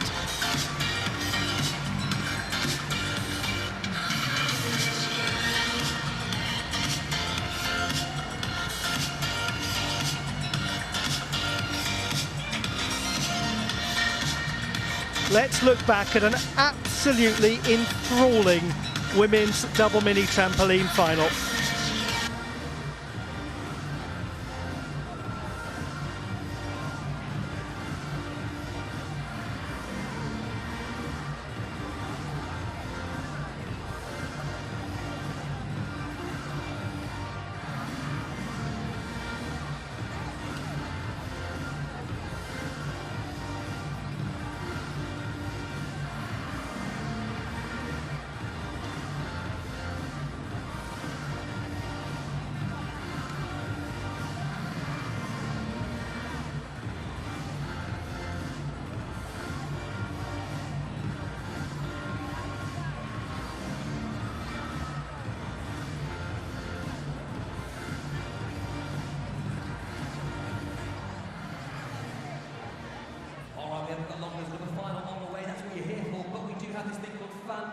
amazing. Get your phones out, go to your camera, and scan the QR code on the big screen. Zoom in, tap on the QR code. This is going to take over your phone, and your camera feed on your phone is going to show on the big screen when we select it. Do this quickly. You haven't got on sort of managed to squeeze it in, but you can get on the big screen on your own phone. Scan the QR code, press the link, it's going to say, please tap here to enable camera, allow permission. You'll see your face on the camera. It'll say, get ready above it. When it goes live, there we go. You've got to make some noise. If you see yourself off the big screen, you've got to cheer so we know where you are. We'll try and get through as many of these as we can. Here, 2 seconds for each one. Give us a wave. You'll be very sleepy there, won't you? Give us a little wave, a little dance, and working it. Yeah, okay, there we go. Don't forget to smile. Very nice. Very good. Any more there? Very nice. Keep it going. Keep it going. All you see the better. Keep it seeing each other. They don't even know the camera again. That's fine. Yeah, you've got to be almost ready in the mix of it. Just actually, to be fair, the person who selected these is going to select the ones that look the most fun. I think Sam selected these, and Sam really likes the ones that look like they're having fun. So if you're already having fun before we come to it, there's more chance of you being selected. So wave down, show us your little flags, put money over the screen, look like The men's tumbling final is the last of the individual finals to date.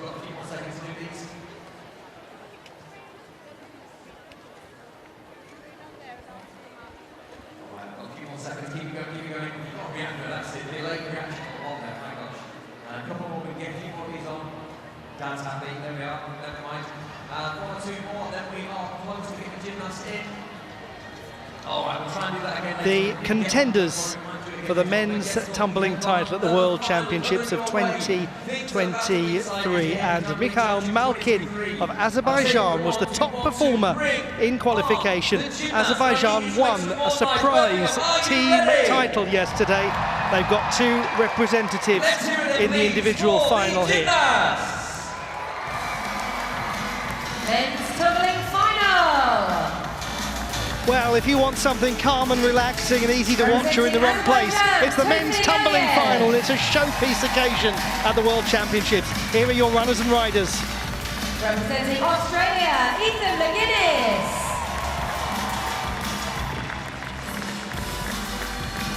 Representing Azerbaijan, Mikhail Malkin.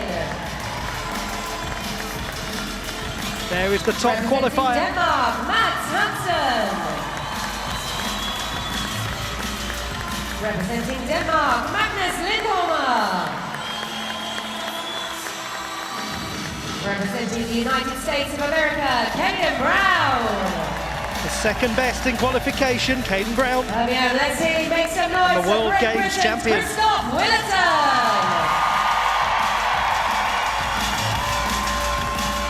And let's hear the last of our finalists from Birmingham, Great Britain, Jaden Paddock. And 2 gymnasts from the British silver medal winning team, Christoph Willerton and Jaden Paddock, 3rd and 8th, respectively in qualification. Finalists.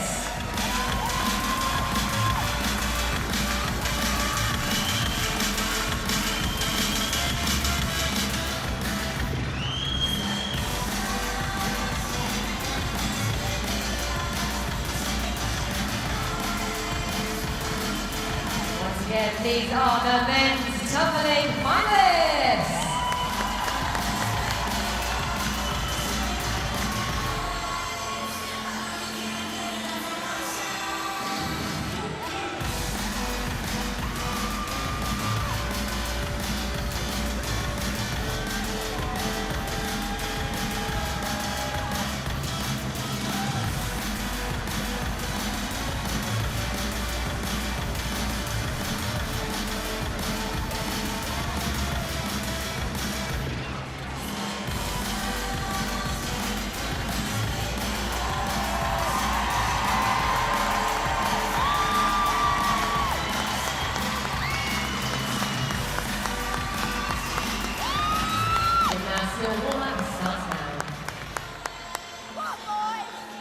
The men's tumbling final. It is warm-up time for these gymnasts, and can we just at this opportunity say a huge congratulations to a history maker. Christoph Willerton of the United Kingdom of Great Britain and Northern Ireland has become the first British man to compete at 11 World Championships. It is an incredible accomplishment. There he is, the graduate of biochemistry from St Edmund Hall, Oxford. 11 World Championships. He says he's never felt stronger in many areas. Maintaining his body physically has been more of a challenge as he gets older. Well, he seems to be maintaining it pretty well, doesn't he? You'd never guess. You would never guess. And he's a lovely chap too. It's almost annoying how lovely he is. It's just, you almost, you know, you obviously root for him, but sometimes you almost want to. You want to see that little bit of weakness in him as a human being, don't I've you? never come across a weakness, unfortunately. You want to see him drop some litter somewhere or something like that. It's just something. He's a very, very nice chap. Very successful coach as well. Now, these young men from Azerbaijan, Tofig Aliyev, he's 18, a debut World Championships, and he was the gentleman that brought home the tumbling team world title. It wasn't the experienced Misha Malkin who was trusted to see it over the line. They gave it to this man. Oh no. Oh, This could be an injury. oh no. Well, just as we're talking about how fabulous his competition has been. Oh no. As you were just saying, he was crowned world champion yesterday with a phenomenal performance. To be able to put it out last, put down that run. Let's look at this again.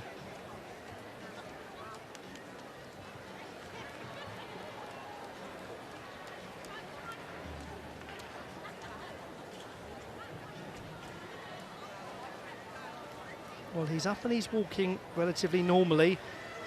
It's not for us to speculate there. Only he knows what happened and how he feels. He's had an absolutely extraordinary championships. The forces that go through the body are phenomenal in tumbling. It is so intense. The Azerbaijan coaching staff just digesting this and having a think about what they've witnessed.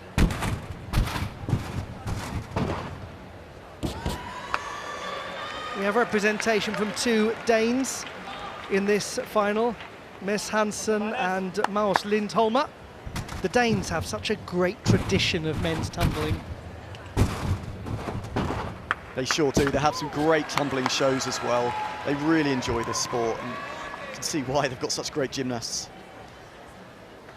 That's a really important point actually to go into, Pete, because it really is a spectator sport, isn't it, in Denmark? They do these wonderful shows. Team gymnastics in all of the Nordic countries is huge. Yeah, really enjoyed it. I did do Team Gym very long time ago. I don't know if I mentioned that. Or did you look that up? 2001, very, very long time ago. Love Team Gym, very interesting discipline, collection of floor tumbling, yeah, trampette and lots of bits and bobs. And yeah, they combine them in such a great way. The European Championships are in Baku in October next year.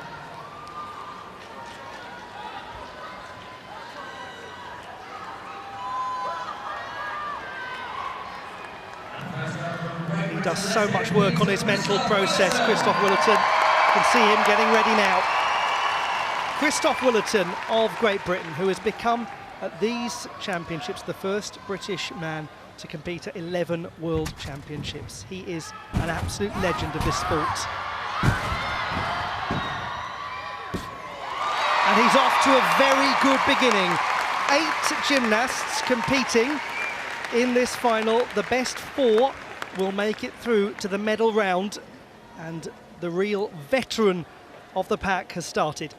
So the difficulty needed to get through is going to be hugely high. So he's gone with a double back with a full twist in the straight position. He's then gone with a double back again, straight in the full twist position, but different position. But here, I suspect he was going for the triple back, because that's what he did before, but he didn't have the speed to be able to get it round.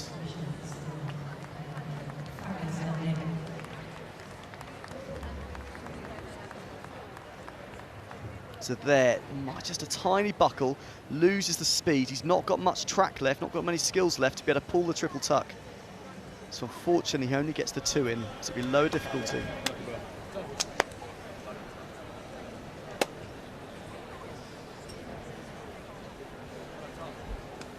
26.2, 8.3 difficulty. We certainly expect to see much more than that. Team silver medalist Christoph Willerton, and what a fabulous career he's had.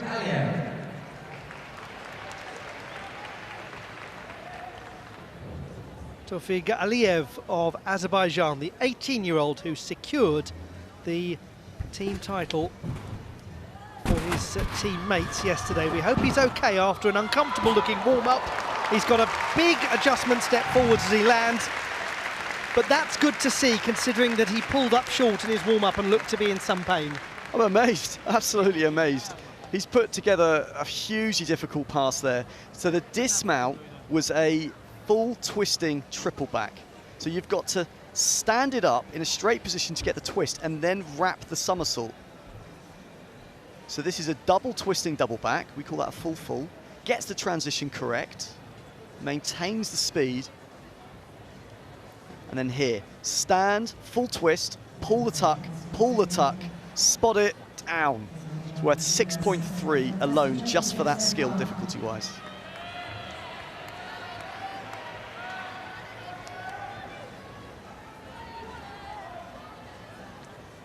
Yes, that's a worry to see.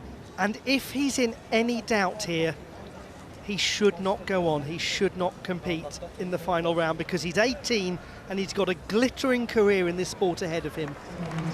29.5 for Tofig Aliyev. And I reiterate, I mean, it's a brilliant score. He's in the lead. You just hope that no risks needlessly are taken. Australia, Ethan McGuinness. Ethan McGuinness of Australia, the reigning world champion. 6th best in qualification.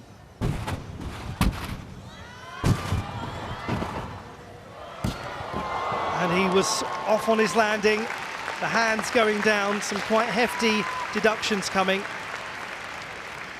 So this will come down to whether the judges consider that he's landed the skill and then stepped, or whether he didn't finish the skill. So that's what the judges have got to decide.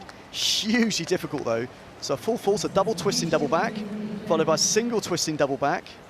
Has the speed, preps it up for triple back pike, not quite as high he normally is. The judges have got to decide whether that lands or the hands touch too early or too late. Yeah, me too. So over it. And we've got no brakes straight onto this. Yeah.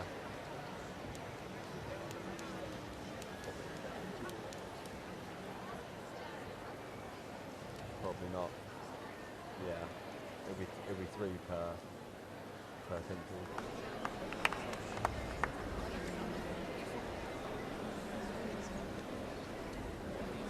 Can we do their performances at the same time? Have 3 going. Yeah. The assessment in progress, and this is what they're scrutinising. Let's hope the men are first. No, I don't know. Ah, so his knees as well. So if his knees touch the mat, then there'll be a bigger deduction. Yeah. Yeah. The 22-year-old Ethan McGuinness from Penrith in New South Wales. He won the gold in the arena that he said he always looked at in his mind when he closed his eyes in Bulgaria, because he came to that arena in 2017 as a spectator, having broken his leg. He recovered to come back and to win the World Championship title. But in Birmingham, it's not as strong. 24 for Ethan McGuinness. So they didn't give that final skill.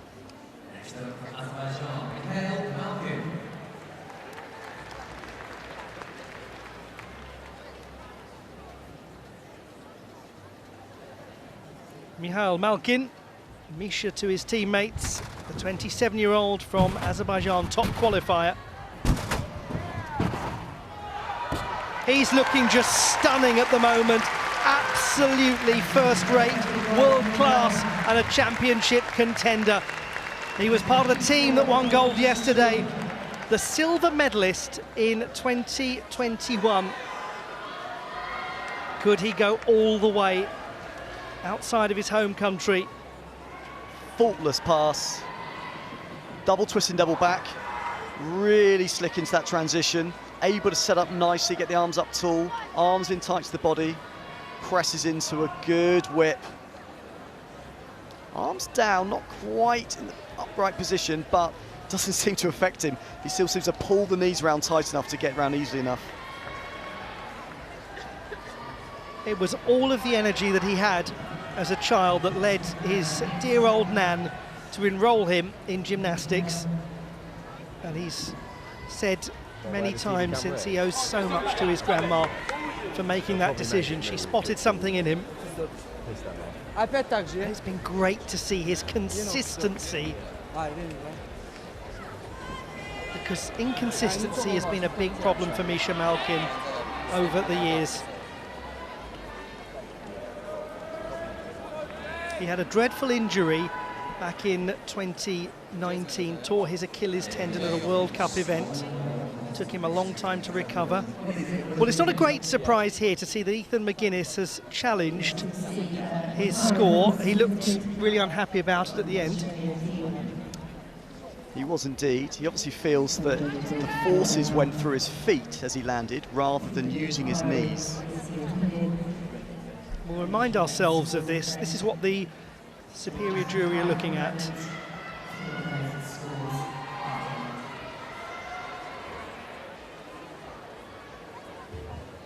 So just like VAR in football or something like that, this is the opportunity to really make sure they get this right.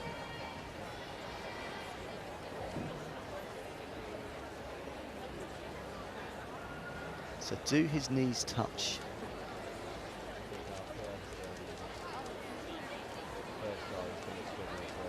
We'll leave you arguing amongst yourselves at home about this one.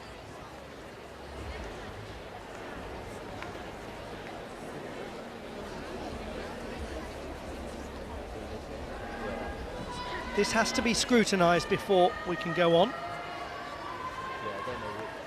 It's actually, We hope that all is okay. Sorry, people say we hope that all is okay for Taufik Aliyev. it's very difficult for gymnasts. When this happens, you have to be able to stay warm, stay calm, because you've got to compete after this.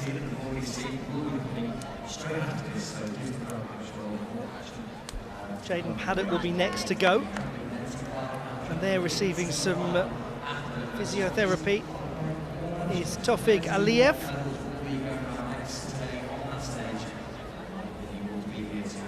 That could actually help him, this little delay. Taufik Aliyev just gives a little more time for some treatment. That's a good point, actually. So the longer it goes as well, they've had their warm-up time, so it's the longest since they've touched the equipment, either out the front or the back. They've visualised the passes, they've had everything kind of prepared, and now the timeline's changed. No change to Ethan McGuinness's score, 24.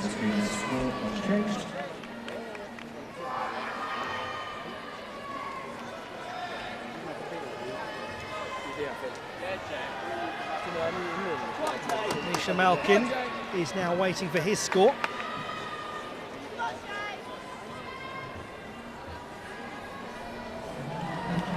That's an absolute delight of a number. 30.7, he's up by 3/10 from the preliminary round. The two gymnasts from Azerbaijan are leading.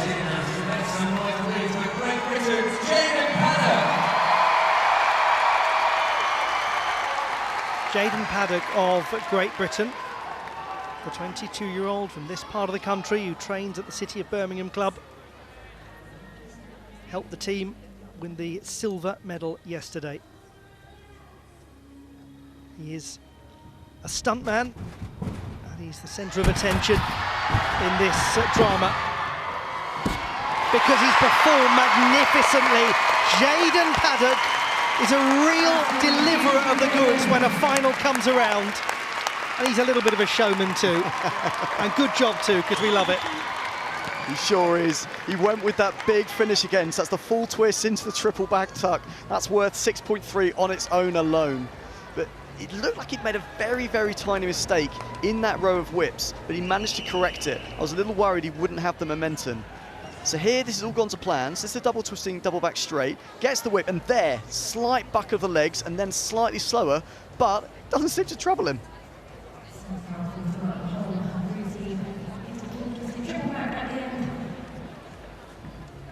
He said that the first lesson in failure in his life was in this building when he was 9 years old, when he landed on his neck after pulling out of a tumbling pass.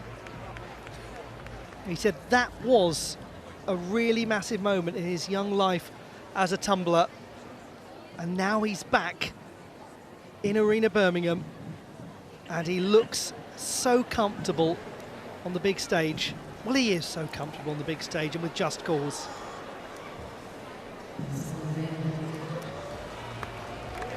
Jaden Paddock goes into third place. So as things stand, he is in the final, 29.2. There's quite a bit of daylight between third and fourth, 3 marks between Paddock and Willerton. So there's space for somebody to break into that top 4, and we have 3 to go.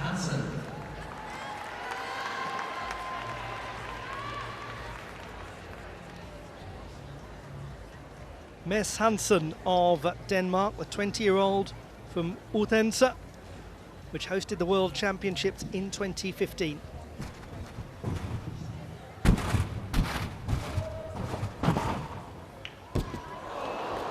Regrettably, he's very low in the landing, sits it down. He seems okay, which is the most significant thing. Great young gymnast Hansen, already a bronze medalist here in the team event after winning silver last year. So it was a really strong start. The transition to this big double here looked all strong, and then there was just a slight mistime again. It's so hard to get that connection with the track and get that timing right. And then he goes for what's a twisting skill, a very blind skill. You can't see anything. So he does spot the landing, actually. You can see him spot the landing, but not with enough somersault left to be able to get to his feet.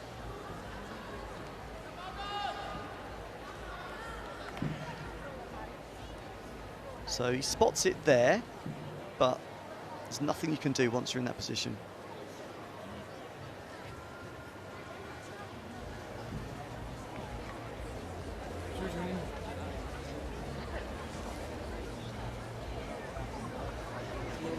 .5 as expected for Mads Hansen.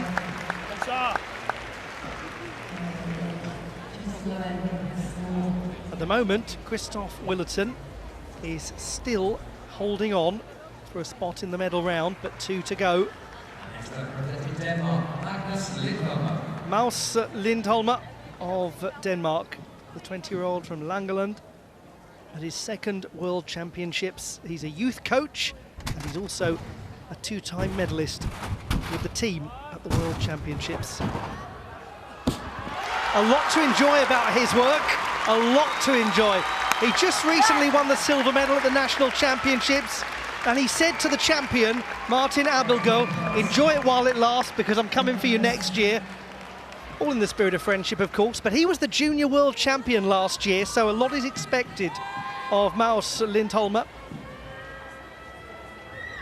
So you're opting for 2 transition skills, so 2 doubles. So using the double back straight originally, where you've got to maintain momentum, which is double back straight with a full twist, and again, get that transition link and set yourself up, ready to wrap the triple twisting double back.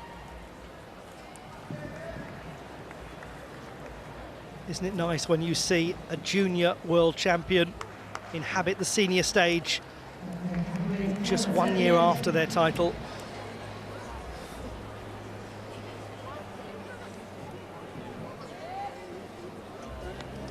.28.7, so Christoph Willerton is displaced into 4th. Maus Lindholm is going into the final as things stand, but the problem is who is yet to come for the Dane, because it's this gentleman.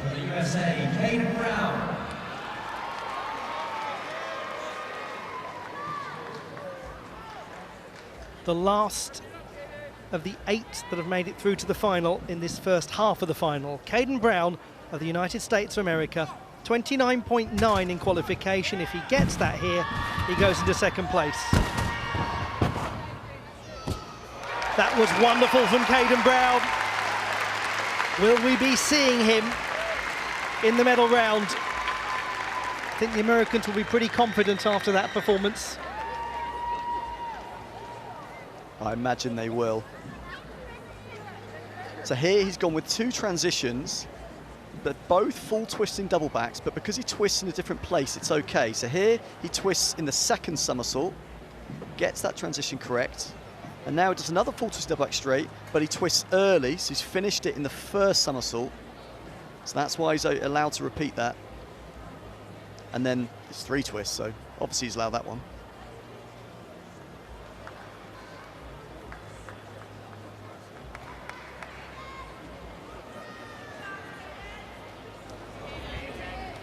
The World Games champion from Birmingham in Alabama. And he might well be the champion of the world in Birmingham, UK. He's into the medal round. 30 for Caden Brown. So those are the 4 from paddock upwards.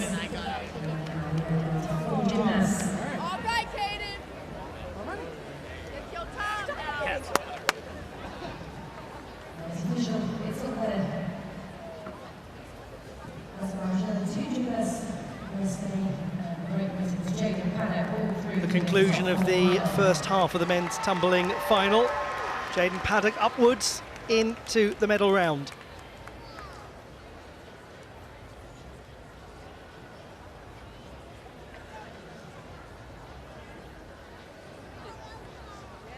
These are the gymnasts who have made it into the medal round in the men's tumbling competition. The best performer in the first round was Misha Malkin of Azerbaijan, but it's a 0 start once again. Well, this is going to be fascinating. Anything could happen. Because they have to pick different skills, we don't know which difficulty they will go with yet. Tofik Aliyev of Azerbaijan, just 18. He's been struggling with a bit of injury and he's in some trouble here. Oh no, poor young man. Well, Tofik Aliyev, he seemed to hurt himself in the warm-up. He was in some pain and getting some treatment after his first pass. And on this occasion, it hasn't happened for him in the final. But if he's okay, Pete, if he's not injured, that's the real triumph to take away from this. It is. I mean, the determination, assuming he's okay and he's not hurt himself, he fought to keep that going. There, his legs were in the wrong position. He didn't have enough somersault, which meant he wasn't set up for the next whip. But he basically got a double back with a full twist. We call that a full in back round from next to no momentum left.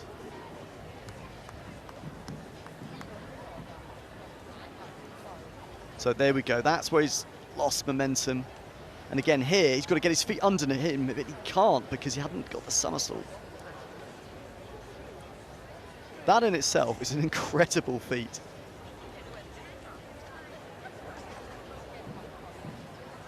Lots of protective taping on his leg after the injury earlier. I hope somebody puts an arm around his shoulder and says, take heart, young man, you have had a fantastic debut World Championships. 24.7 for the man who brought home the team gold to Azerbaijan yesterday. We'll see him again.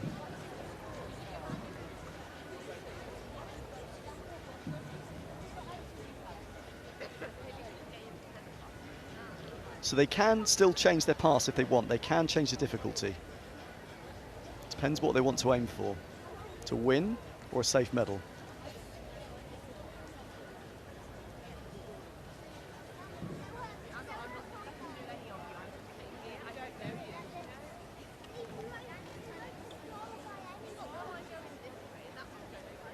Next up is Alexa Lloyd from Azerbaijan, for Mikhail Malkin.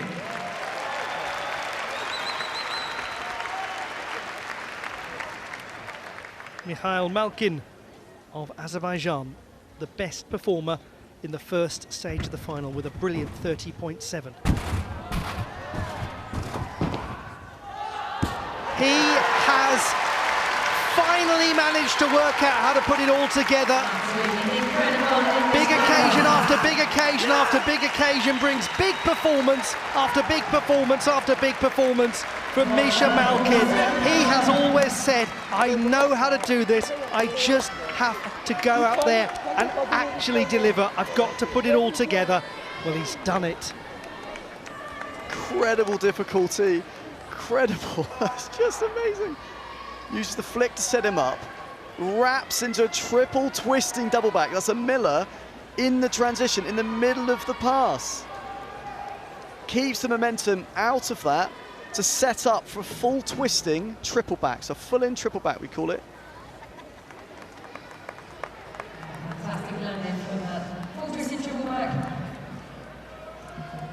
Azerbaijan takes tumbling incredibly seriously. I was at the World Championships in Baku in 2021, and I remember at the end of one of the days of competition, the whole arena, as we were leaving, filled up with young children coming in to train on the facilities. There were absolutely scores of them waiting to follow in this man's footsteps.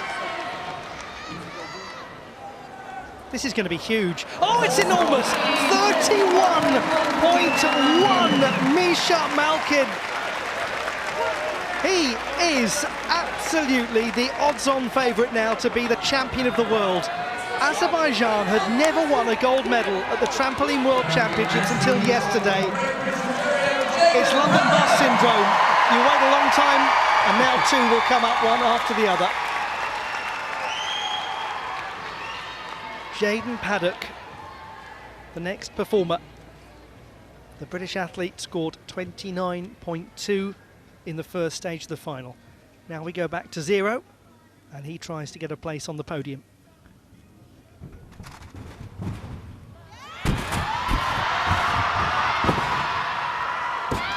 He's delivered on so many occasions for the team, but the individual honours,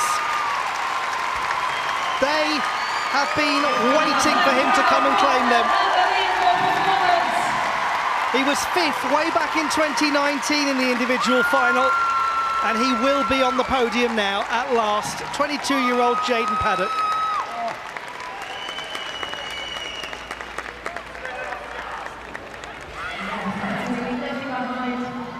Such a big moment. You spend years, hours, hundreds, thousands of hours training these passes to be able to put them together at the right time in front of your home crowd, using the full twisting double back straight followed by a very clean triple back pike.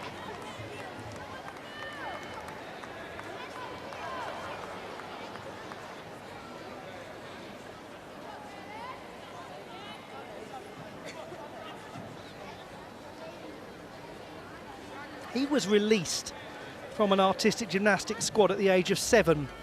Instead of walking away from the sport, as so many would have done, it would have been totally understandable at that stage of life, he decided to switch to tumbling. And in this arena, in which he had an awful experience landing on his neck as a 9-year-old, again, so many would have never come back, would have never done it. He has stayed, he's persevered, he's endured, and he is an individual World Championship medalist. His name is Jayden Paddock, and he's as tough as nails. Gymnastics for the USA. Let's hear it for Caden Brown. One remains. Caden Brown, the World Games champion from his home competition in Alabama last year. It needs to be an enormous score to beat Misha Malkin. He's going to go for it.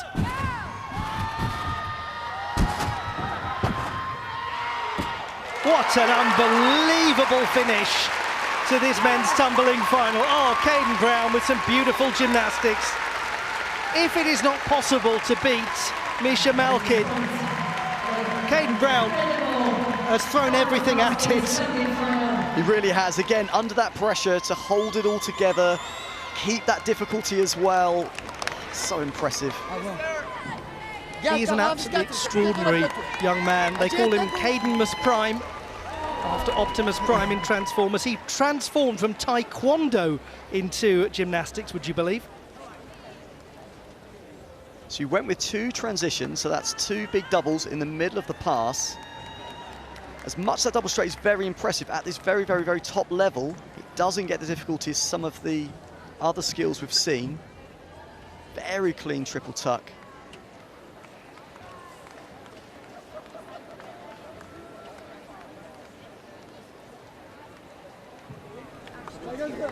Congratulations, sir. Aliyev, Paddock, Malkin as things stand.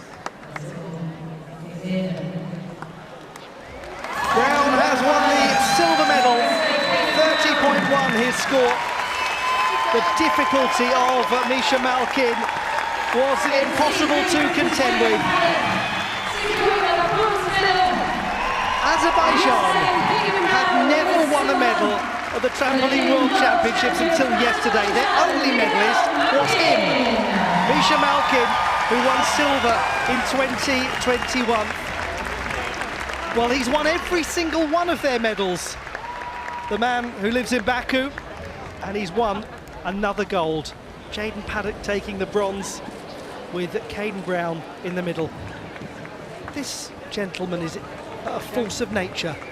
I'm so happy for him to put down that pass. And Miller, a triple twisted double back in the middle of his pass.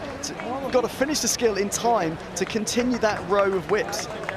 It's phenomenally difficult because you're doing so much twist, you've got to be able to see the exit. Once again, let's hear it for all of our finalists. What a tremendous performance they've all put in. Birmingham, make some noise as we now march on from the arena.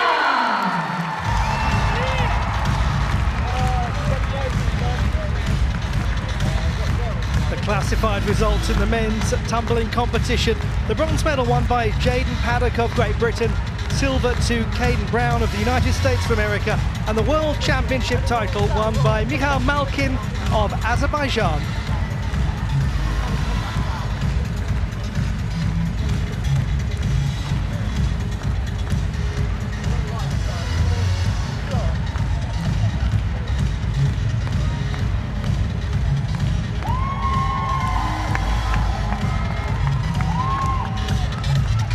Let's look back at some of the highlights of the competition.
There is a lot still to come at the World Championships here in Birmingham, but we have some scenes of celebration first. The medal ceremonies for the 4 events that have just taken place will be on their way.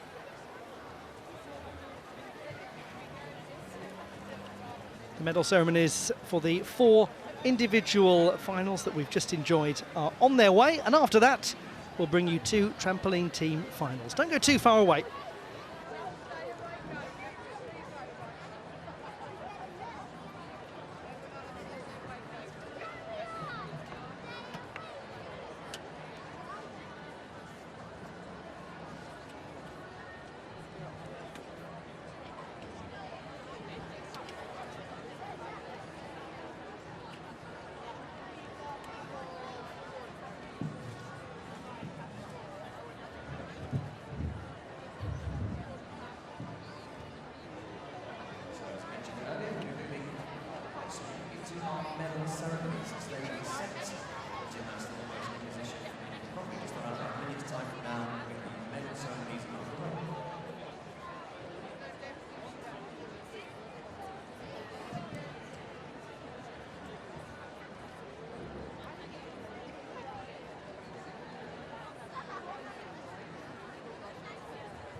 The FIG World Trampoline Championships 2023 award ceremony for the double mini trampoline men's final.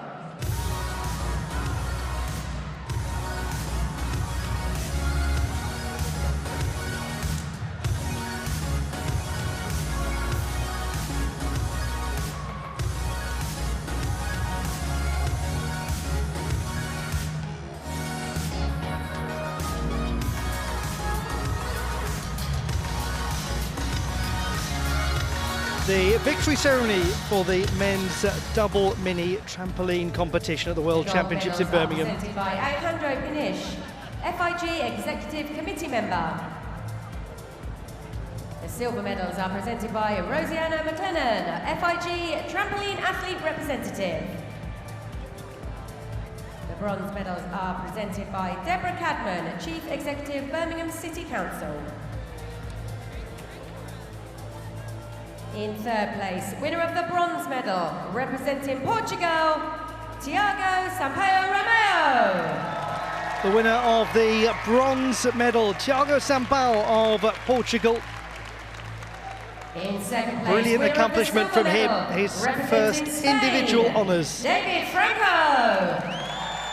Spain's David Franco, the World Games champion, finishing second in the World Championship final. And in first place, winner of the gold medal and world champion, representing the United States of America, Ruben Padilla. Ruben Padilla of the United States of America, the champion of the world. He reigns and continues to reign as the finest.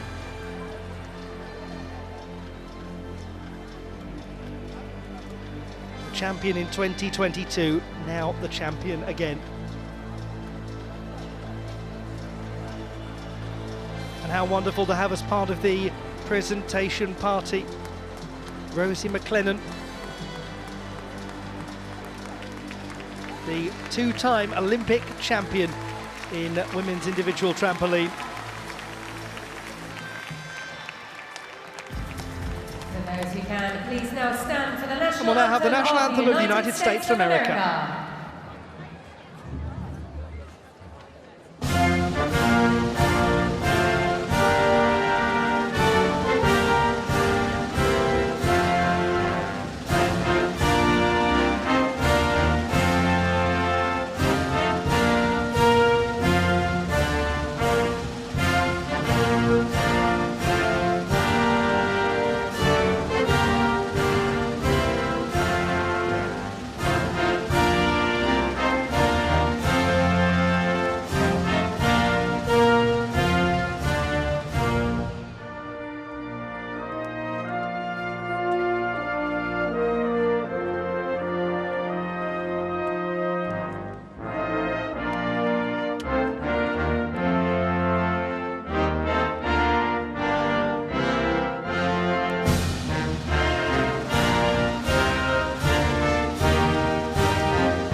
The medalists in the men's double mini trampoline competition.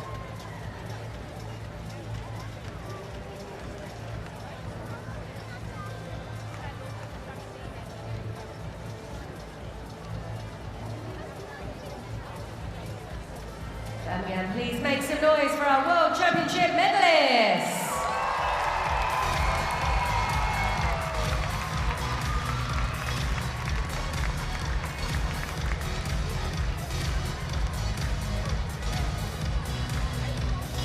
More celebrations to come, 3 more victory ceremonies.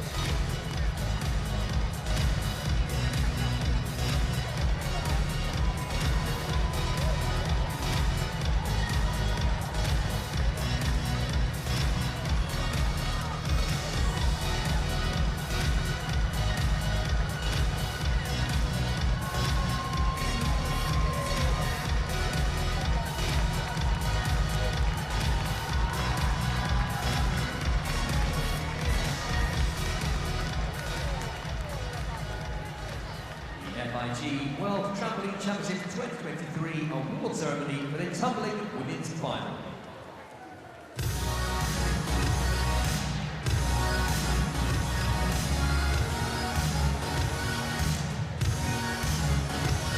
The victory ceremony for the women's tumbling competition at the World Championships of Birmingham 2023.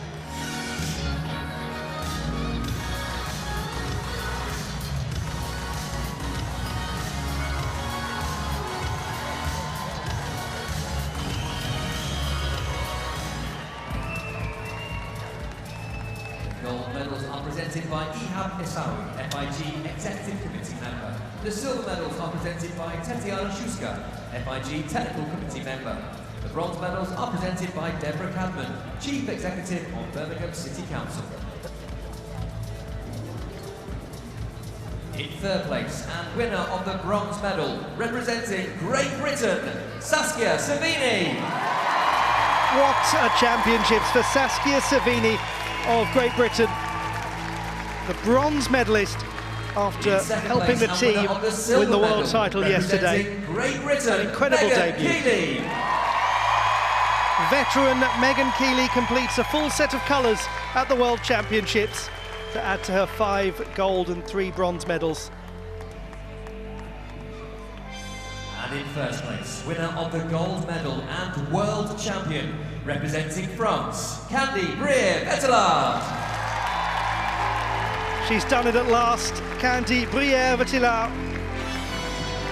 The World Games champion, the European individual champion, a team world champion, but after disappointment, in the individual final at the World Championships, she has come back and won it fantastically.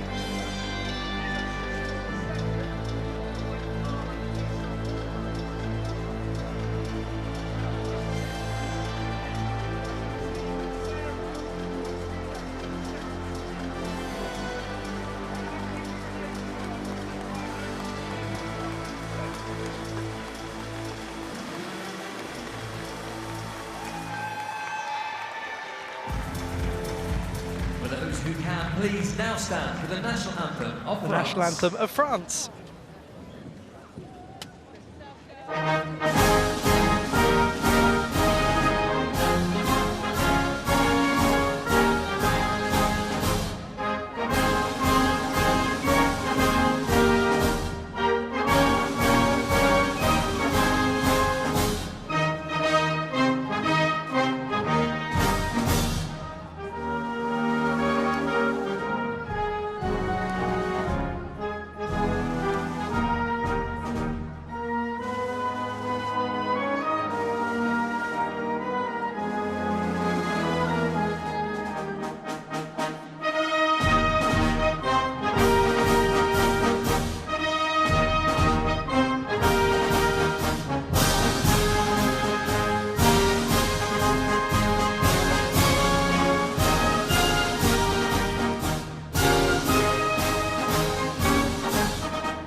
The medalists in the women's tumbling competition at the Birmingham 2023 Trampoline Gymnastics World Championships.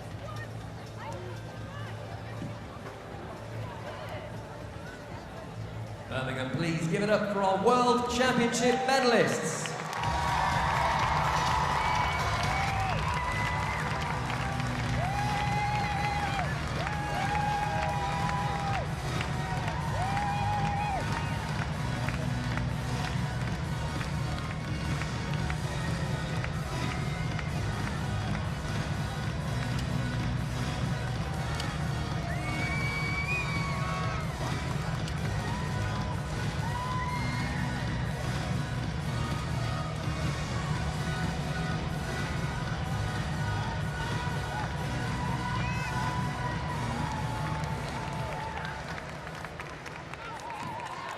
The FIG World Trampoline Championships 2023 award ceremony for the double mini trampoline women's final. The women's double mini trampoline victory ceremony at the Birmingham 2023 World Championships of Trampoline Gymnastics.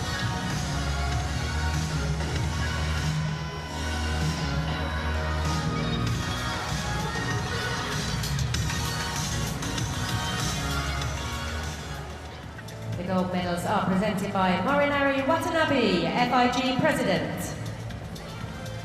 The silver medals are presented by Miguel Vincent Marino, FIG Technical Committee Member. The bronze medals are presented by Helen Phillips, NBE, British Gymnastics President. In third place, winner of the bronze medal, representing the United States of America, Grace Harder. The winner of the bronze medal, Gracie Harder of the United States of America. In second place, winner of the silver medal, representing the United States of America, Alia Raga. Her teammate, Alia Raga,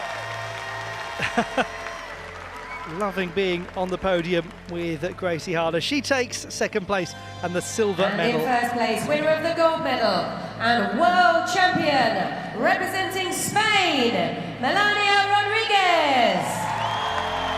The title won by Melania Rodriguez of Spain.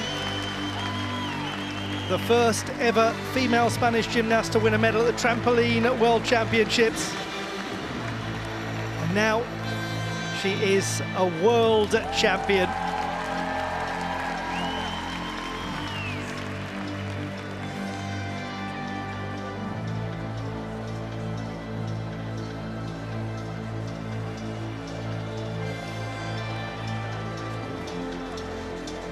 The World Games last year in Birmingham, the World Championships this year in Birmingham.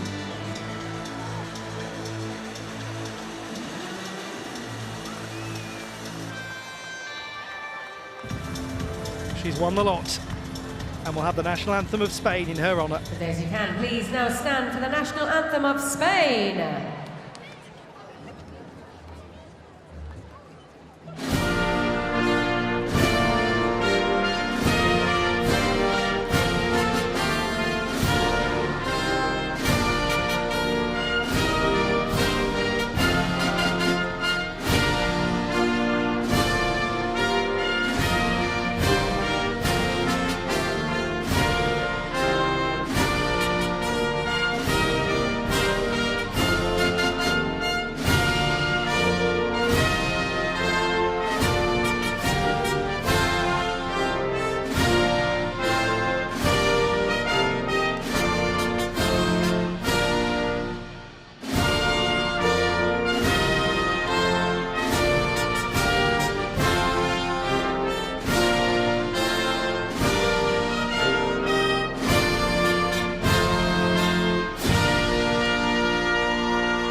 The medalists in the women's double mini trampoline competition at the Birmingham 2023 World Championships.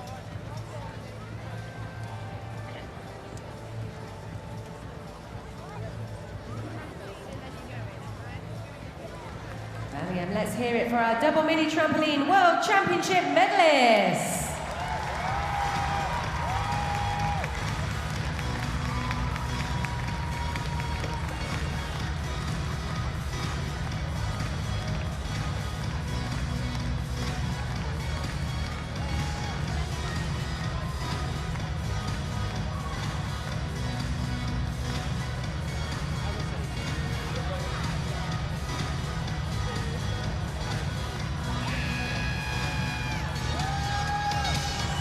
That's how you want to see people leaving the podium, isn't it?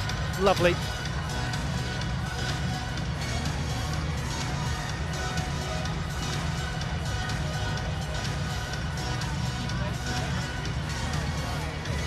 We have one more ceremony to come your way, the men's tumbling competition, and it will be with you in just a moment or two.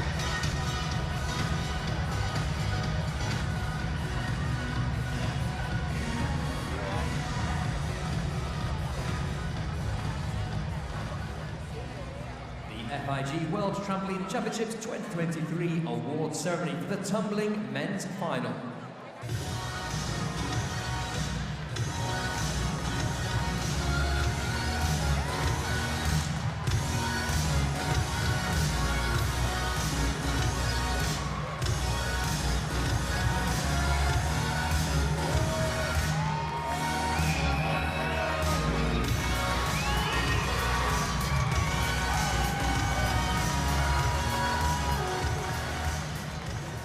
The gold medals are presented by Christoph Lamberts, FIG Technical Committee President.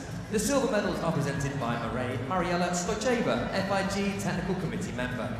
The bronze medals are presented by Helen Phillips, MBE, British Gymnastics President. In third place and winner of the bronze medal, representing Great Britain, Jaden Paddock. The bronze medal won by Jaden Paddock of Great Britain. First individual honours for him. In second place, at the World and winner Championships. of the silver medal, representing the United States of America, Caden Brown. Caden Brown of the United States of America once again on a World Championship podium. And in He first wins place, the winner silver of medal. the gold medal and world champion, representing Azerbaijan, Mikhail Malkin. But what a championships for Azerbaijan and for this gentleman, Mikhail Malkin. After helping the team win gold yesterday, has become the individual champion of the world.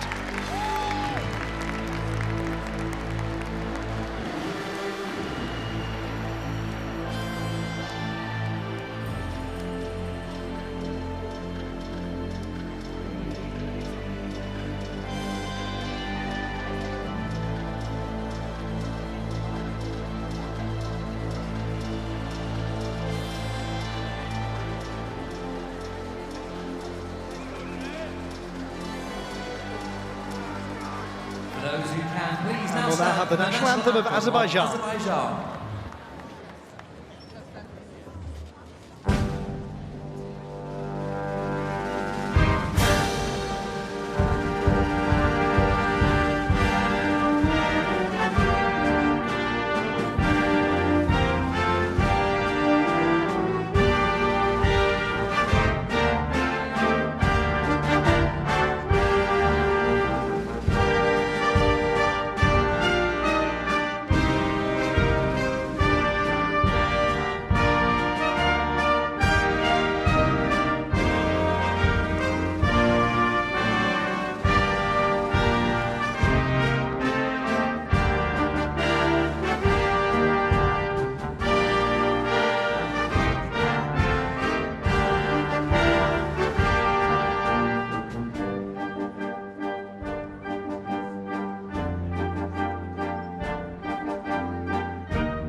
Let's hear it for your world champion, Mikhail Malkin.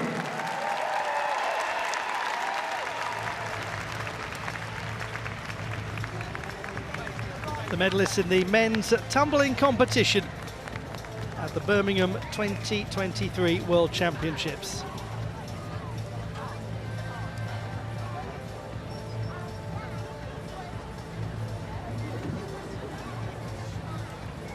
Birmingham, please give it up for our World Championship Lovely moments of medalists. camaraderie amongst the medalists as they depart the podium.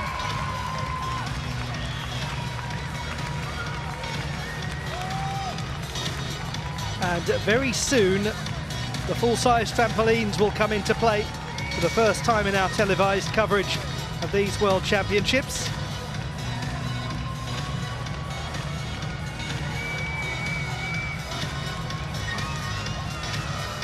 In around about 15 minutes or so, we're going to resume our coverage from these World Championships with the 2 trampoline team finals. So you have a moment to catch your breath before we return with more breathtaking action from Birmingham.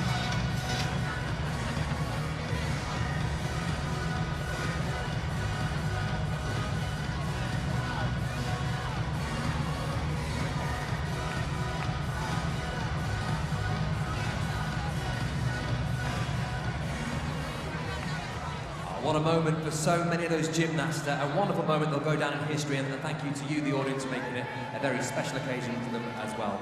Believe it or not, after the jam-packed day we've had, we've actually got a short, tiny little break. The gymnastics action for the next finals will be getting underway in 4:15, so about 20 minutes from now. What have we got coming your way? We've got the trampoline men team final and trampoline women team final before that as well. So that's all to come, with the action starting from 4:15. There will be some build-up before that, so probably a good chance now to stretch your legs and make sure you're back for the build-up very soon.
you. No worries, mate. We love you.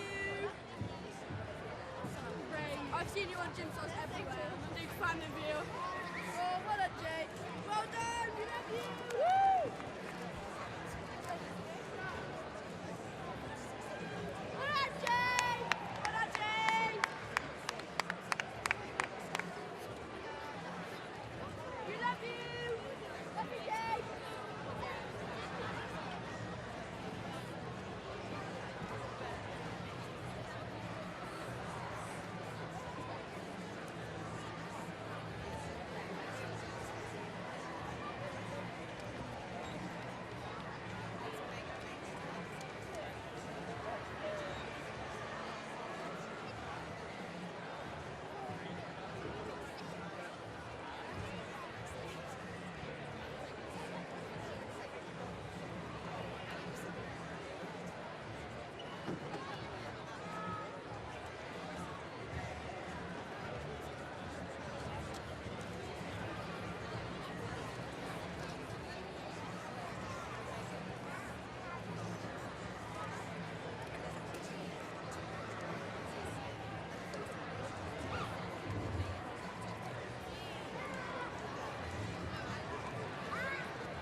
Hello, yes, well I hope you managed to have a stretch your legs for a little while because the action continues straight away. And before we get into what's coming up, Jamie, let's talk about what we've just seen, a really busy few finals and of course the wonderful medal ceremonies. We've had an absolutely incredible time at finals. I've thoroughly enjoyed myself and sitting on the edge of my seat. You've been like holding me back a little bit, but no, it's been absolutely fantastic. We love hearing the home support for all of our Great Britain gymnasts, don't we? It's been absolutely amazing. A highlight, I think, for me was the men's tumbling. That was electric. Yeah, and I'd like to say we can have a sit down and relax now, but we can't because we've got more finals coming our way. We've got 2 more finals. Talk us through what's coming, who we're looking out for, and yeah, just guide us through. Yeah, so we have got the women's team trampoline final, and then we've got the men's trampoline final as well. So we've got 2 more finals to come. So we have 3 to count, the top 5 teams. So yeah, ready for it, ready to look forward to it. Well, I hope you can talk me through because I have no idea what you said in the 3. We'll explain it later on though. We'll make it hopefully make sense for me. Somebody who we're going to be seeing out here very soon though is part of Team GB, and that is Zach Pazamanos.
So that was Zach Bazamanos, and we'll be seeing him very shortly in the men's team final, and we're looking forward to that. I know we have got something fun now. I love this. You were just saying how much you enjoyed this earlier. You lot loved it. Before we do it again, it's Bongo Cam. So if you were here earlier, we've got our AI-generated cameraman, that guy behind the camera. You think he's a real human? No, he's not. He has been created to be the best Bongo Cam finder, and he's going to scan the audience. If you want to do it, give him a wave. He may well come into you. He reacts well to waving hands. If the Bongo Cam lands on you, you're going to see yourself on the big screen, and then just play those bongos the best you can. All right, so he's coming, it's getting closer. It's locating somebody. There we go, play those bongos. Oh, she's going for it. You can join in as well. It doesn't have to be one person, do it all together. There we go, keep going. The best bongo coming. Yeah, very nice. She's got some rhythm. Join it on there. Uh-oh. Friend next door, not so keen, but never mind. Right, we're zooming back out. Let's find out who we can see. Who can Tony the Bongo Cam finder find?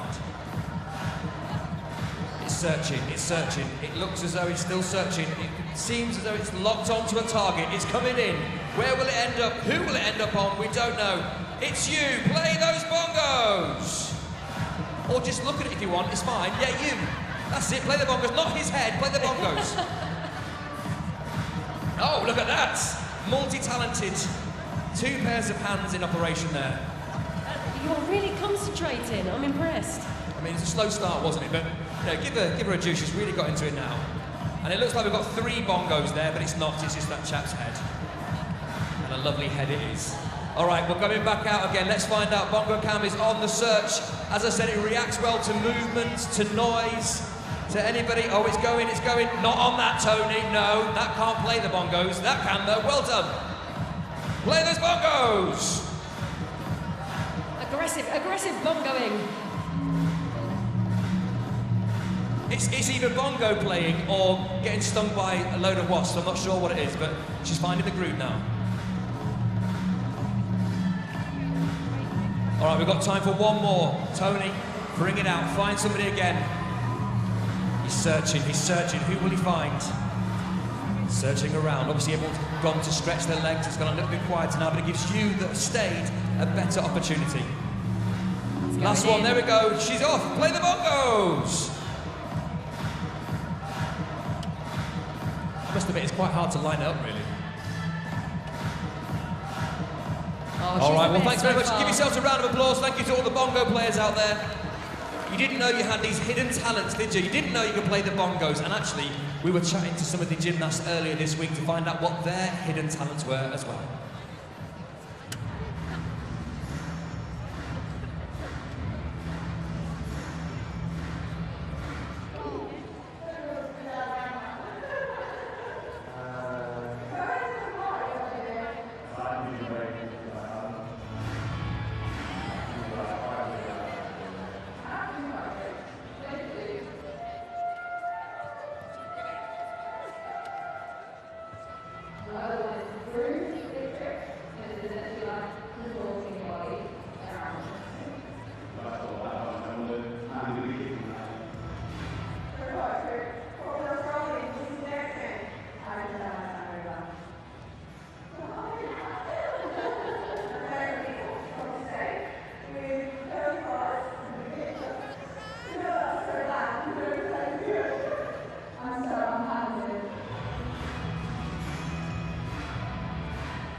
We are now just, oh, look at that, it's 5-6 minutes away from our next final. The team finals, one after the other, and then of course we'll have the medal ceremonies, just like we had just then at the end of the day. Super Saturday is living up to its name so far, and I'm sure our team finals are going to be exactly the same as well. And now I know that we've got people stretching their legs, it's a little bit quieter here and there, but you lot still have a huge role to play. I can tell you this is going to be a really exciting finals, and we're going to guide you through it just like we've done all day so far. But I've got a question for you, the whole of the arena here.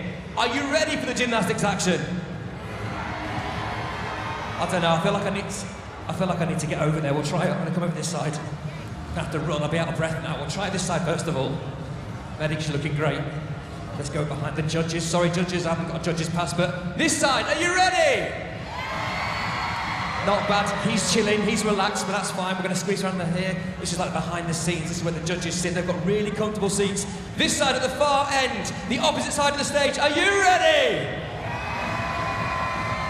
I mean, it's not bad. It's not bad. I'm going to come down this side. And we're going to go over to the far side, what I like to call the south side. South side, finally, please. Are you ready? Well, that's not bad. I can tell you we are now minutes away from the Gymnast Birmingham. Please make some more noise.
We've got 2 minutes now until the gymnasts are out here. The coaches are getting into place. The judges are in place. And there's something I've been dying to do all day with this wonderful crowd. I want to see if we can get the best Mexican wave we've had so far this championship. So we're going to start in this corner. So you lot here have a lot of responsibility. You are going to start it. The chap in the Canadian shirt looks disappointed, but it's okay. I believe in you. You can do this. On the count of 3, Mexican wave here. We're going to go all the way around, through the back of the stadium, up to this side, and then we're going to end here. I think you can do it. It sounds easy, sometimes it goes terribly wrong, but we'll try it.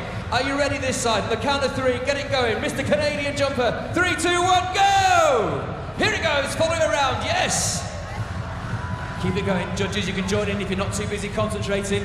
It's coming round, we're halfway almost, up to the halfway point. Almost onto the other side.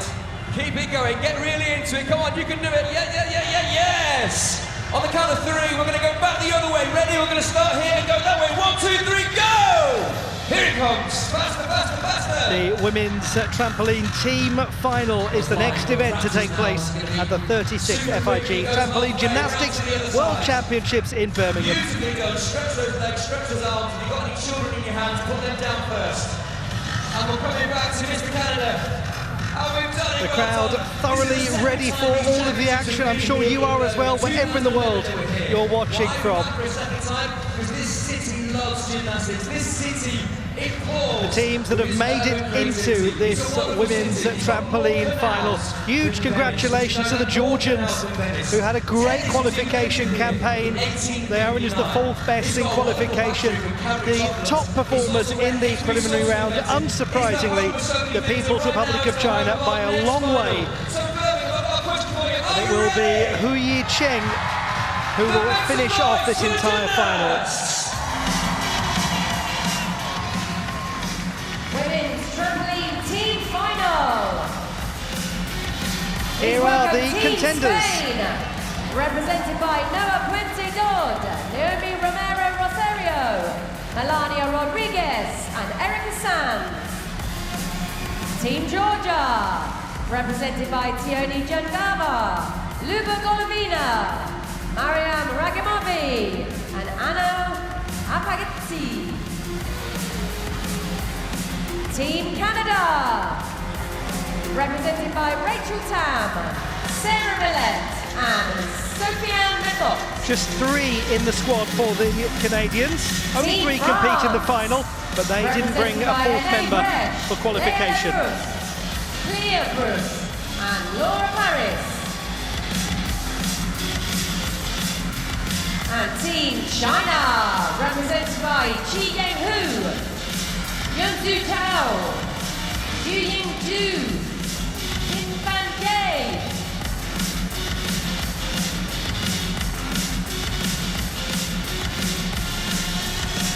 These are the women's The trampoline People's team Republic of China, finalists. the top performers in qualification.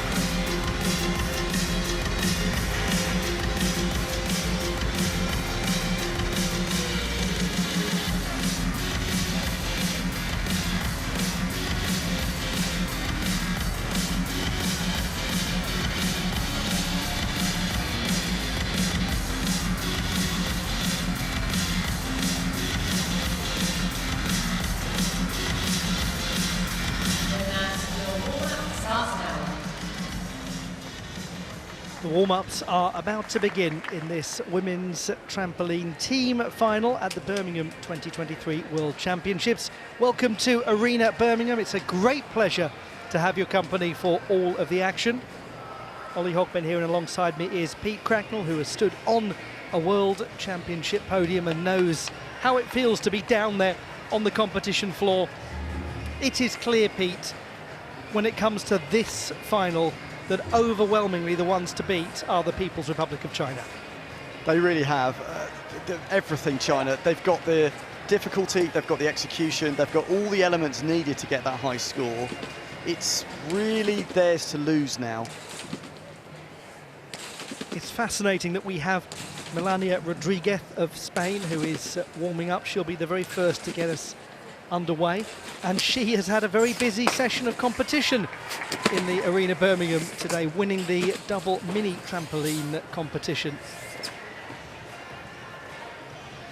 Total change, isn't it, to go from the smaller apparatus with your limited contact on it to heading to the main trampoline bed. It's just worlds apart. Phenomenal, and especially as a world champion. I mean, we do it at a regional or a national level. It's quite common to go across the disciplines, but very, very rare at an international level, because the margins of error are so small, the amount of training hours you need are just so high that, yeah, it's very, very rare to see it. Let us just scrutinise the exercises that we'll see in a little more detail. I'm sure you can see the apparatus itself has quite a lot of markings on it, and the big cross in the centre, the X marks the spot, is the sweet spot that you want to be hitting as a gymnast at all times, because the closer you are to that area there, the more you're going to be in control of your bounce, and you also not be picking up much in the way of horizontal displacement deductions. As the gymnast strays further away from the X, their deductions incrementally work from 0.1 to 0.3, depending on how far away they are from that centre. But it's not just that, is it, Pete? It's the fact that the apparatus doesn't behave itself in the far corners. Yeah, it's great what they've done with this new rule. So these, well, it came in a while ago now, but the machines can detect where you land. So it means it's not up to the judges anymore. So we've got the score for the HD, so that's the horizontal displacement, that helps give that objective scoring. But yes, you want to be on the cross anyway, because everything works nicely there. The physics of the trampoline press you up in a far more pleasant way, and there's far less chance of falling off the trampoline, which we don't want to do. And should the gymnast exit the apparatus, unlike in artistic gymnastics, they do not have the opportunity to remount and to continue their exercise. I'm sure this is very common knowledge for many of you watching, but those of you who are new to trampoline gymnastics, that's really important to know. This is a high jeopardy apparatus because you cannot restart. It really is. I don't want to look too far back on my trampoline career, but yeah, often you drive around the country and do one move and make a mistake, and that's it. You're going home. And for these athletes, it's been a very emotional and stressful day for them. We won't go into all of the details today, that's more for tomorrow, but there has been Olympic qualification taking place today, and that has intensified things immeasurably so. Now it's about delivering for your team. As the first round begins, we're going to see 3 gymnasts in each round.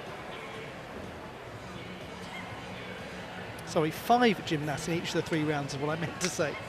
Melania Rodriguez of Spain is the first to go. So, 3 rounds to come. And it's about winning the round. That's the crucial thing. If you are the best performing nation in round 1, you will get 5 points. 4 points, 3 points, 2 points, and a single point if you are the weakest nation. Yeah, so it doesn't matter if you win by 0.1 or 10 marks, you can still get the points.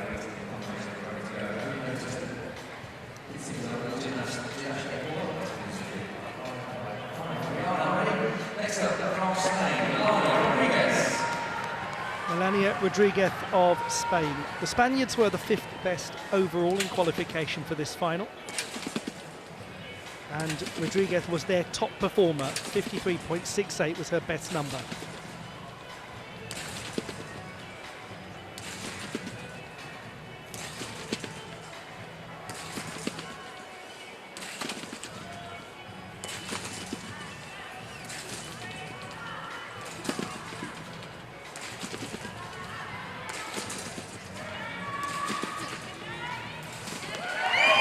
She begins well. Melania Rodriguez gets through all 10 skills and gets a secure number on the board for the Spaniards.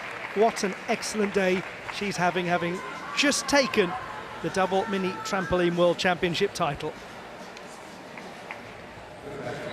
And this is where gymnasts need to be not just physically strong, they need to be mentally strong as well, because where she goes slightly away from the cross, so where she's what we call travelling, moving away from the cross, things get a bit scarier. So you need to be able to stay calm and trust that if you push your legs down the trampoline and direct yourself in the right direction, it will put you up and back towards the cross. Finishing with a very clean double twisting double back. We call that a full because it's a full twist in and full twist out of the skill.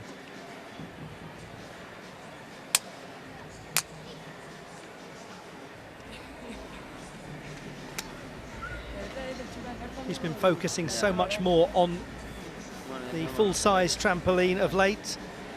Her bid to get to the Olympiad. 52.75. That is a drop of about a mark from her finest in qualification, but it's a good beginning. Huge congratulations to Georgia on their qualification for this final. It's been coming for a while. They won the team silver at the European Championships last year in Italy. This is Mariam Ragimovic. She's only 17, the youngest on the team. This is her first ever World Championship final, and we wish her the very best of fortune in this performance.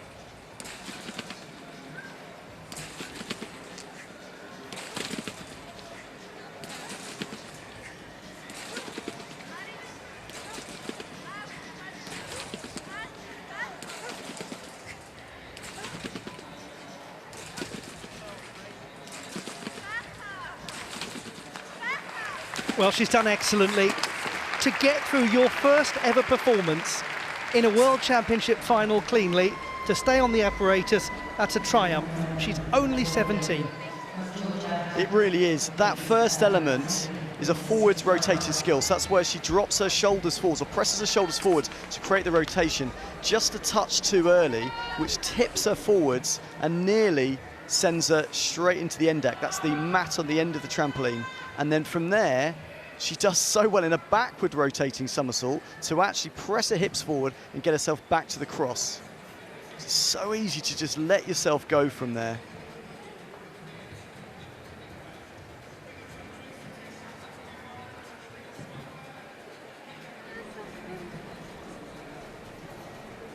Welcome to the Senior World Championships, Mariam Ragimovic, 52.64. That is the second best that we've seen of the two scores. So Spain already now outperforming their qualification display. The great trampolining nation of Canada. All of it centred around the Sky Riders Club.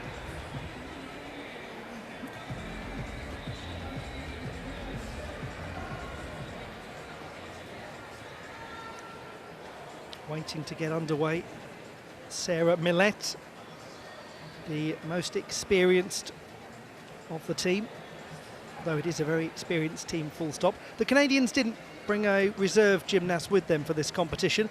The reserves all contributed to qualification. They are, in the case of Spain, Noa Puente Dodd; for Georgia, Tiona Yangava; for France, Anaïs Brech; and for the People's Republic of China, Cao Yunju. So we must acknowledge them. They've all played their part. At this level, I'm sure the gymnasts can handle the delay, but it is nerve-wracking. It's something I must admit I really struggled with for a long time. It's something that gymnasts have to really be able to temper their emotion, because it's so easy to know I'm competing in 20 seconds time, that's when I'll peak. And then suddenly you've got this delay and it can be tricky.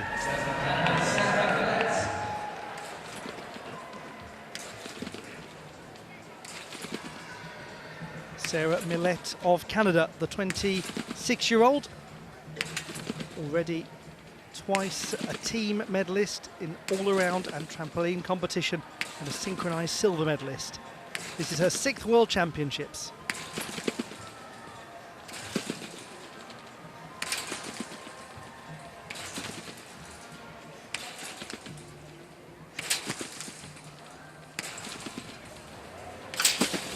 And she's unfortunately off the apparatus, the mat put in to protect. That really was building from almost the word go for Sarah Millett. She was fighting for position and ultimately lost it. She was doing really well after that first element. So that was what we call a triff pike. So it's a triple front pike and a half twist, but the hips moved back too early, which actually what we call gains. So that's when you go backwards in the skill in terms of travel. She held it well, but then after that, it's actually off centre there as well. That Rudy out, so that's the double front pike with 1.5 twist, goes very long, caused by the shoulders dropping just a touch too early. There we go, so that creates the tip. Once you're tipping and leaning forwards, very difficult. And as the momentum was travelling towards the very volunteer, very nicely helping out there, there's not much you can do. And this is interesting for the dynamic of the competition because Canada were the third best qualifiers.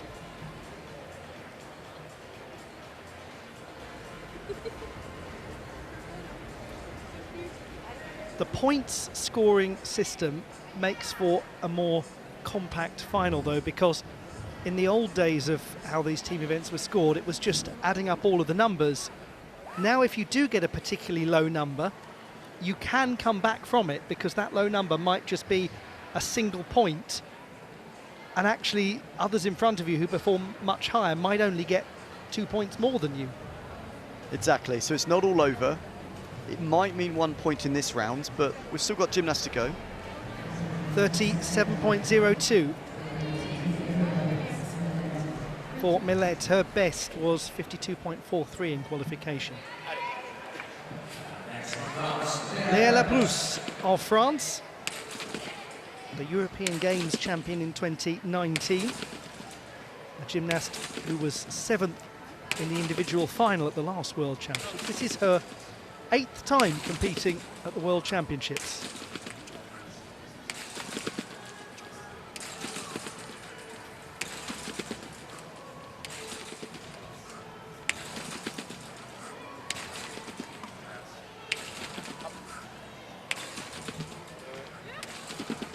I think that one we call a seasoned performance from Léa Labrousse. Absolutely secure. Very strong routine. 2 triples in that routine, so element 1 and element 3. So here's the first triple, which is the first element. Kicks out early, which gives her lots of time to prepare for the next element, takeoff. Again, lining out early, so that's the kick out into straight position, which gives her time to push into that triple front somersault with a half twist.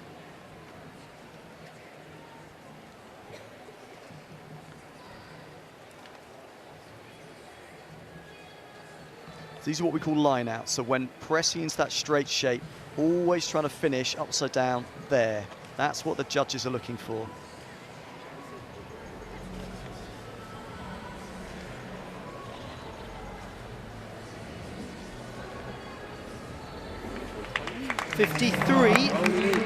.92. Léa Labrousse, close to her best in qualification and the strongest we've seen so far.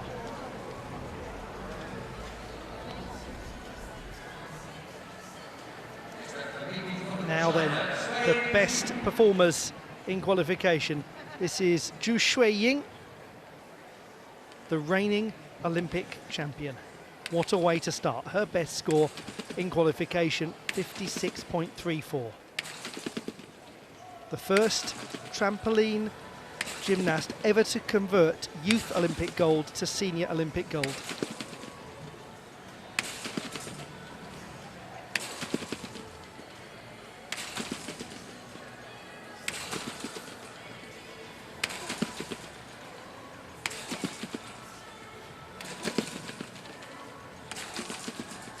Oh my goodness me, she's very close.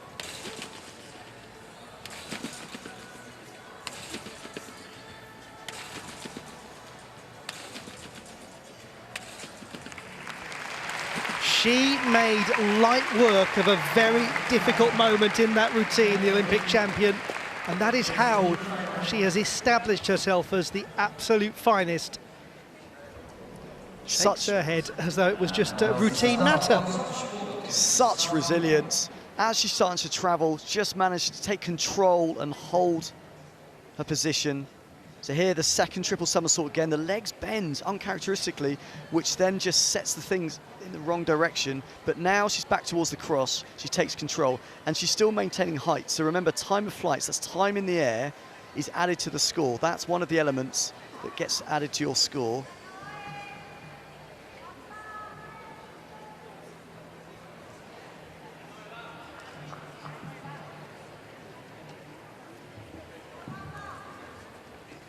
What was interesting watching that is there wasn't a move at all from the coach with the mat, suggesting that he knew she was going to get out of that situation very comfortably.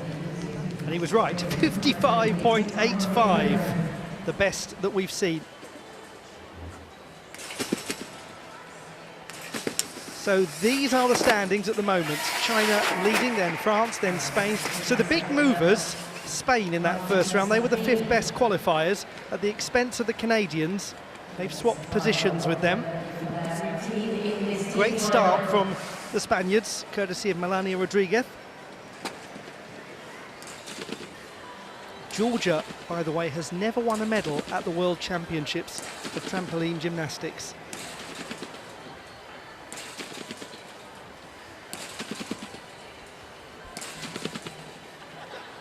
There's a totally different atmosphere, isn't there, Pete, at these events when the full-size trampoline comes into play. It goes from being a boxing match to a tennis match in terms of how the crowd behaves. I like that. No, I think that's perfect, actually. It does feel, double mini trampoline and tumbling do feel a bit like a boxing match. You are wrestling with the equipment and it's sort of sharp power, whereas trampoline is height and elegance, still incredibly difficult skills. In fact, bigger skills often, but yeah, there's an elegance to it.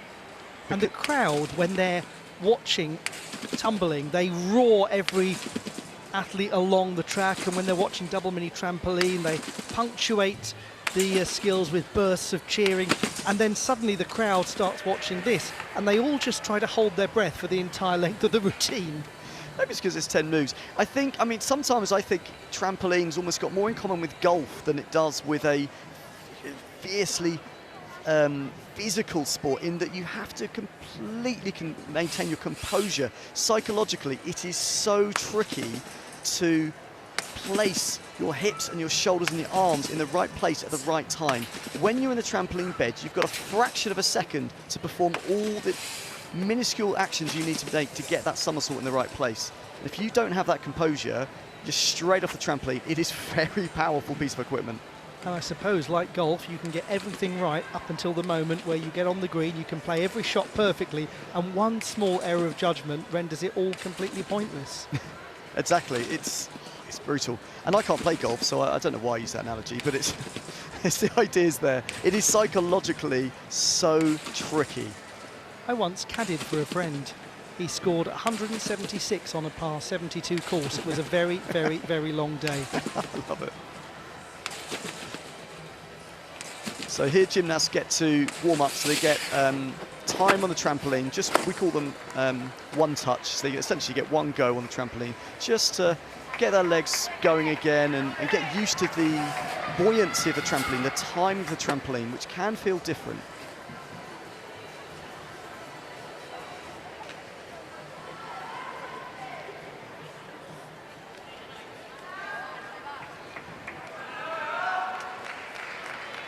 This is round 2 in the women's team trampoline final. What a good start from the Spaniards, 3rd place after the first round. This is Noemi Romero, the 23-year-old from Madrid at her 5th World Championships. She actually started in karate. Her coach was ill, replaced by another who set up a trampolining session. The rest was history.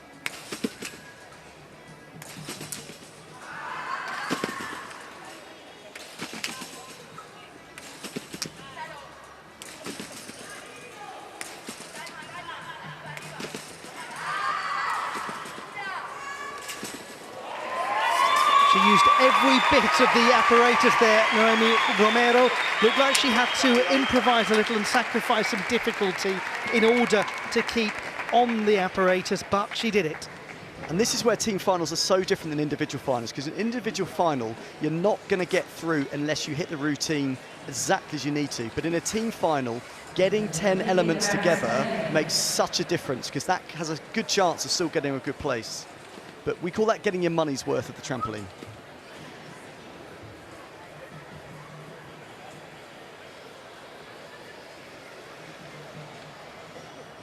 Sometimes the gymnast has to do that, don't they? They've got to take out some of the intended difficulty just to recover position. Yeah, so using the tuckbacks, that's the single back somersault, just to maintain control, because you don't have to push your hips and your toes as hard to generate that somersault. A very wise move from Romero, 52.72. That's only down by about a mark and a half from her best in qualification. She was uneven in qualification. Her second performance was 11.51. Anano Apakidze of Georgia, 19 from the capital city of Tbilisi. She's competed at 3 World Cup events this season. And it's her senior World Championship debut. She's been a real hit at junior level though.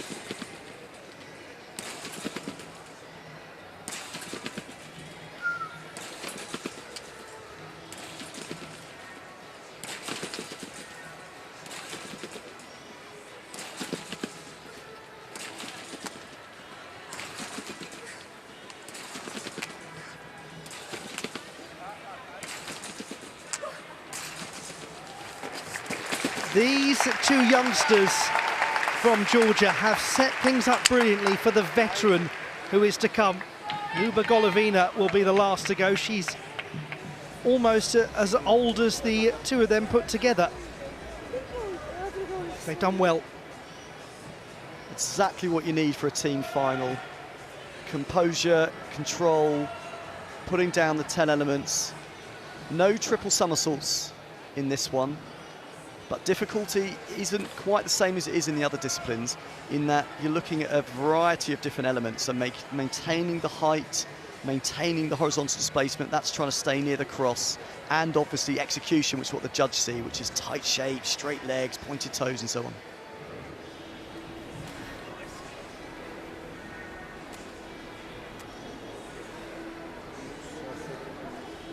.69. Really well done, Anano Apakidze. That is the single best score that she's produced at these World Championships. Seeking to turn around their final, the Canadians, with Rachel Tam from Toronto at her 5th World Championships, the 24-year-old. She's competed a lot at World Cup competition this year.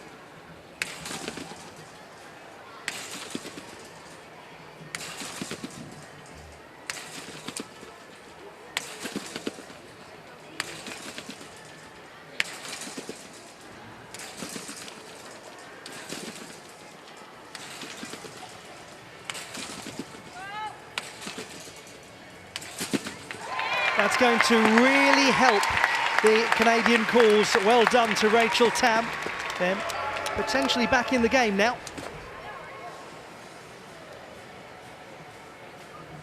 It's a great control routine. There's a very unique skill in there. So it's a full out pike. So it's a double back pike with a full twist out. So it's not that one, so that's a double back pike with no twist. But then there was a different element in there which we see very, very rarely. In fact, haven't seen it in a long time. It's great. In fact, is it this one? Yep. Double back, adds the full twist at the end. Very rare. Love to see original skills like that.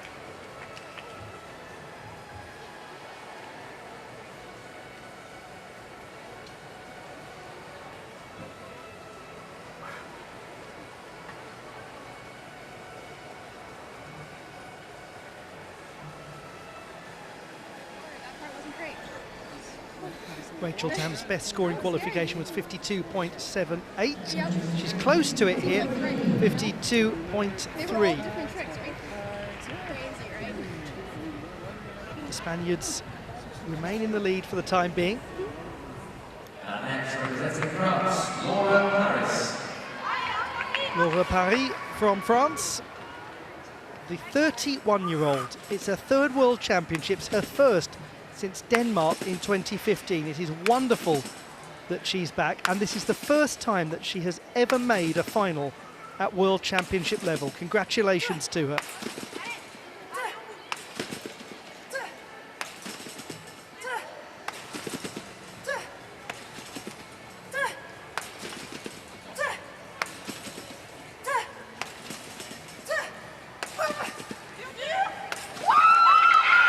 She is an absolute role model of perseverance in this sport. Laura Paris making it to her first ever World Championship final at 31. I mean, Pete, that is a brilliant accomplishment.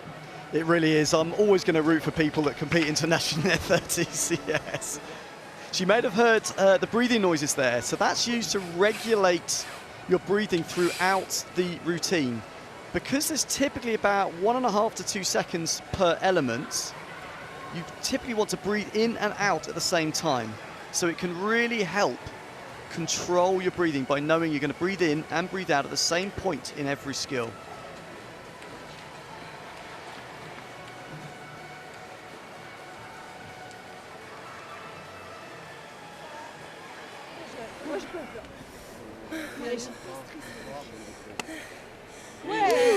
That's a good number, 53.34 for Laura Paris. That's the best she's produced at these championships. She has waited almost a decade and a half to get to a World Championship final, and she delivered her best performance there. Brilliant. Fan Xinyi, the 21-year-old youth Olympic champion from Buenos Aires in 2018. She was part of the team that won this title a year ago. The Chinese in pole position after round one, as you would expect.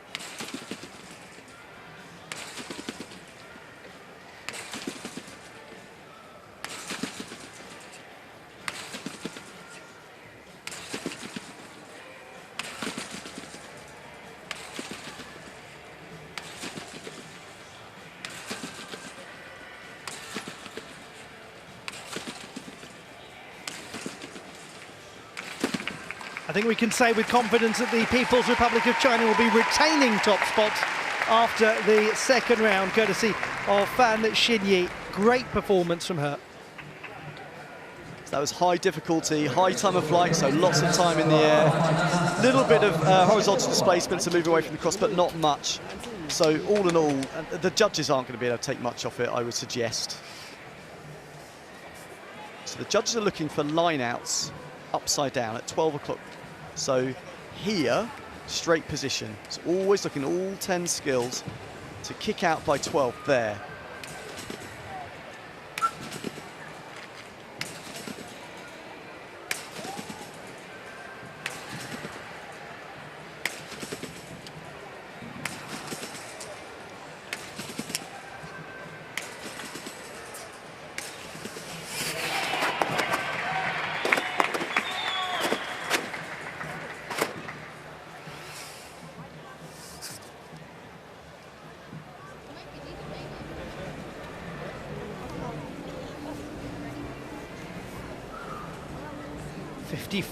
.66. Excellent first two rounds from the Chinese. They've set it up beautifully for Hu Yicheng.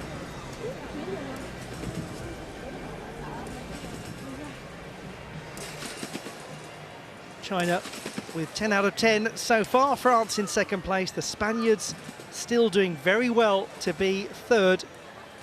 Georgia the most likely to make a challenge to them now. Pete, pretty flawless that from the Chinese in the first couple of rounds. It was, it's very clean, but this is where these new rules are really interesting because they're 2 marks ahead of France, 2 overall points ahead of France. Despite winning by, well, a country mile, it doesn't actually count for that much. It's only 2 marks ahead. A crash now, which obviously we never ever want, but an early termination to the result would not see them winning. It's a really interesting development to how the competitions operate, and it does keep it very alive going into the last round. Well done to China so far on what they've produced. It's been lovely to watch, as it always is with their women's squad, who are just such a force. The Spaniards in third position. They have Erika Sanz to finish. The Spanish can technically do it if they win and China come 5th. Then they would draw and then would go to count back. Time to get the calculators out. Great to have your company. Hope you're enjoying all of this so far from Arena Birmingham by the canals in this industrial city, one of the most important parts of the Industrial Revolution. A city that has been very proud of its 1,400 years of continuous growth. All of it goes back to the 6th century, a Saxon settlement in a forest, a home or a ham of a tribe. It's ing of a leader called Birm or Biorma, and that's where we get Birmingham from. I'm always learning off you, Ollie.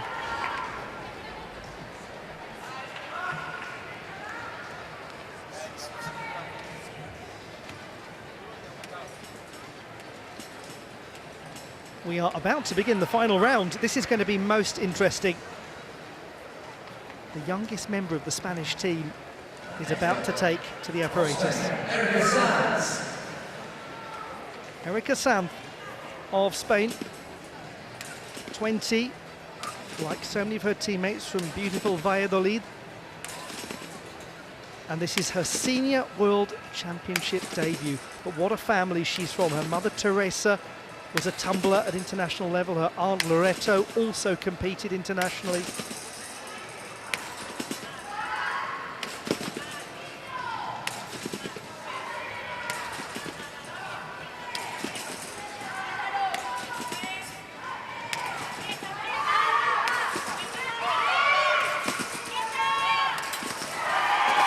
One can only imagine the enormous pressure that she would have been feeling stepping up, and how she has thrilled her teammates. Erika Sanz, the youngest in the team. That is excellent work from her. She really had to battle at times to get through that. She did. It's so difficult once your rhythm goes or your posture goes slightly. It can be so hard to hold it together. So here's a straight Bharani. So that is a single somersault with a half twist. Sets herself up for a half in, half out. So that's a half twist in, double front, half twist out. Tight shapes though, so despite being in trouble, really holds it together in some of the other elements.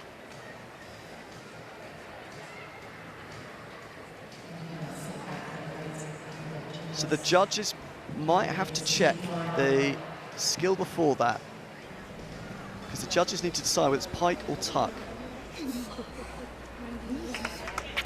Her score is 49.23. The Spaniards now wait to see if they have managed to take a medal.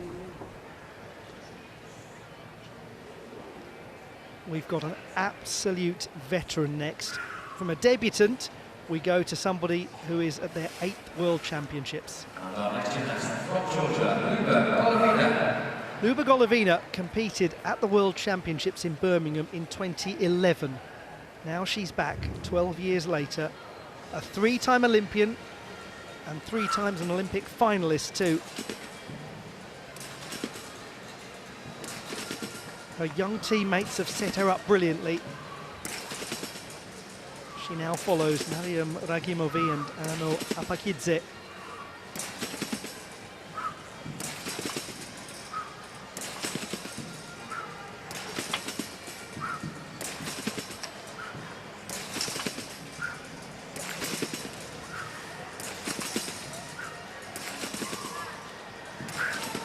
That is absolutely terrific from the veteran.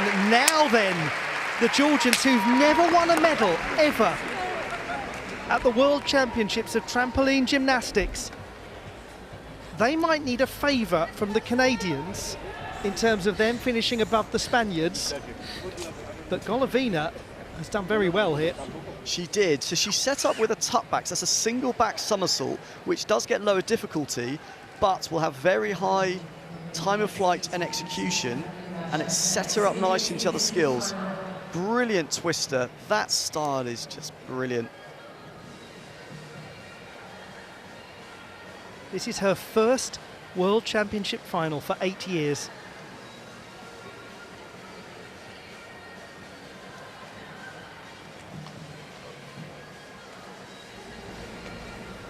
How high will the number be for Luba Golovina?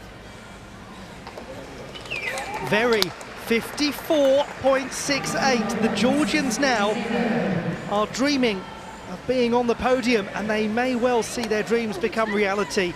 If they miss out, it will be very tight.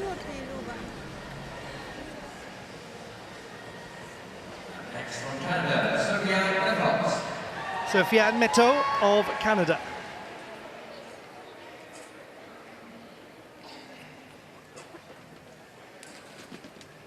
The 25-year-old from Quebec, her 6th consecutive World Championships, and she was the individual silver medalist in 2017.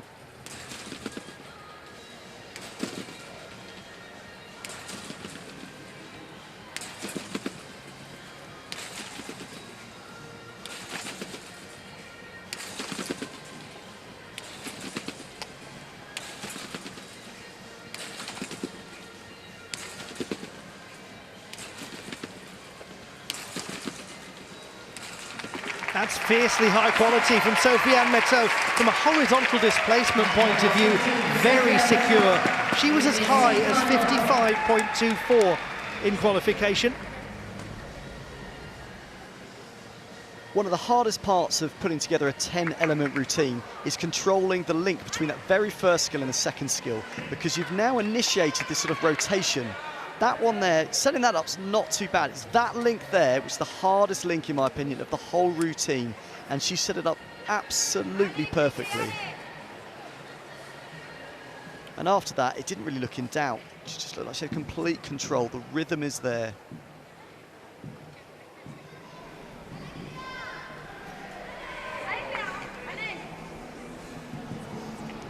.11. Very good number that for the Canadians. Crucially higher than Golovina's.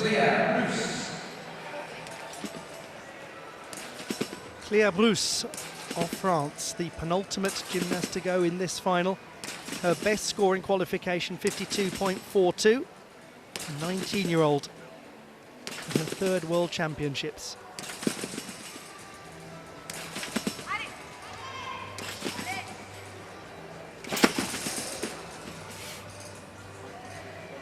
So to clarify, that's okay. There's only a very small risk of a time penalty, but that's it. It does add to the tension on the sidelines, as you can see from the French. Really important, these preparation bounces now. Yeah, I'd argue these in-jumps are actually more precious sometimes than the routine itself.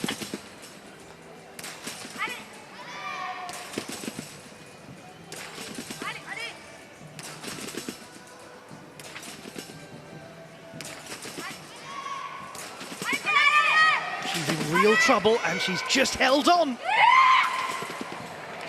Oh, well, it didn't have the greatest control towards the end, but talk about absolutely hanging on by fingertips and fingernails. Well done to Claire Bruce for that, the youngest in the team. That shows such amazing spatial awareness, because normally you're aiming to kick out by 12 o'clock, so that's upside down, which gives you a long time to watch down and prepare for the next skill. But when it's gone wrong, you then don't get to see down for as long and be able to prepare for the next skill.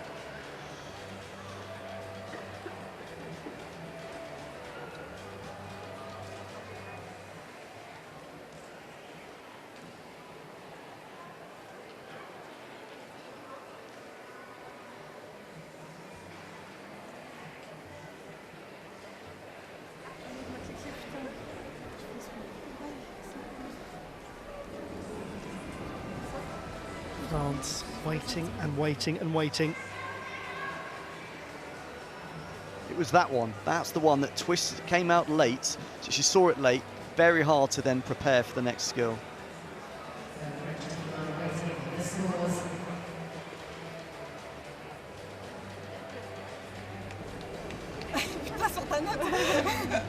Allez, suffit folle, je t'ai mis folle. Ah ouais.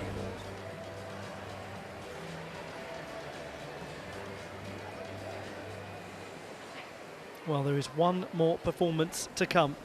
The People's Republic of China set up now to take the title as the French wait to see if they are going to get a place on the podium. They're confident. So judges need to check shape, so where things don't always go to plan, shapes might change, and shape might be tucked to a pike, so where the legs need to be straight. 50.34, the French have done it. Well done to the teenager for a great performance under huge pressure. Gymnasts, the People's Republic of China, Yicheng Hu. Now then, to win this, the People's Republic of China.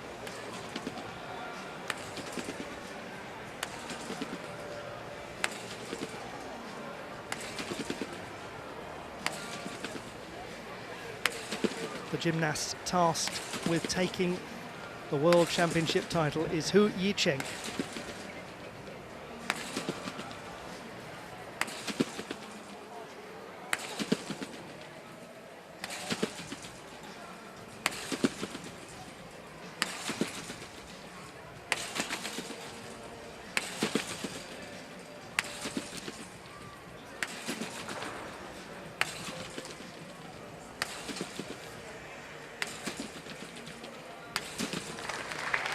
People's Republic of China have been magnificent from start to finish.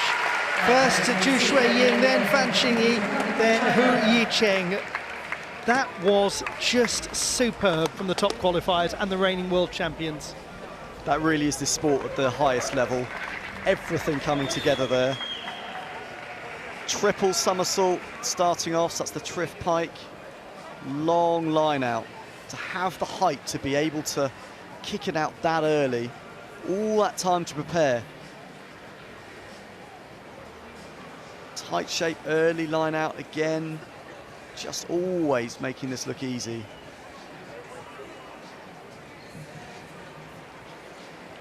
It's a bit like passing a baton over in a relay. Every element needs to line up another element. It's another great number for China, 56.02.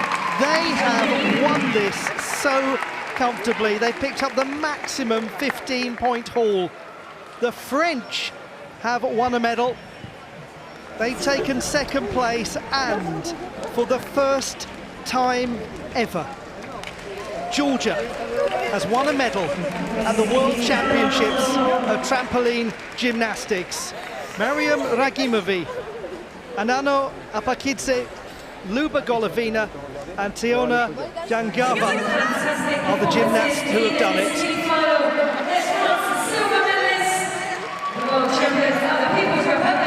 That is an absolutely amazing moment for the Georgians. And that veteran, Luba Golovina, at her 8th World Championships, 12 years after she competed at Birmingham in 2011, joined by the teenagers. Magnificent. The classified results in the women's trampoline team final.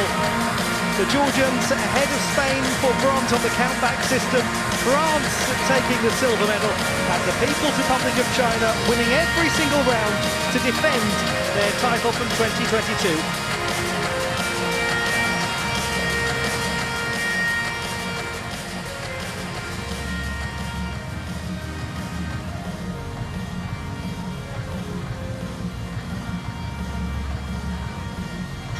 Let's have a look back at how the medals were won.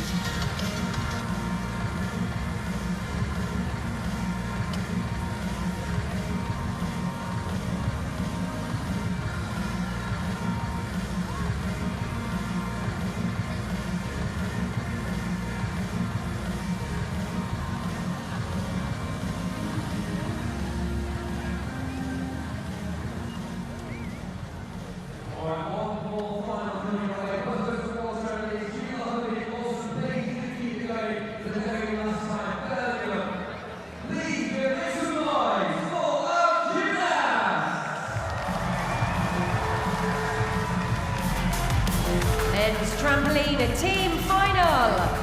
Team USA. The men's team trampoline final. Here we go. Ryan McKegnon, Isaac Rowley, Ruben Padilla, and Alexei Shostak.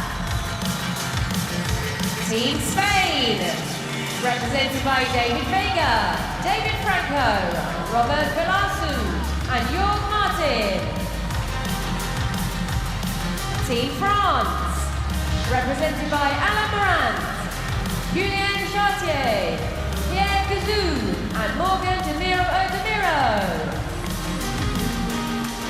Team Portugal, represented by Pedro Pereira, Diogo Abreu, Lucas Santos and Gabriel Albuquerque.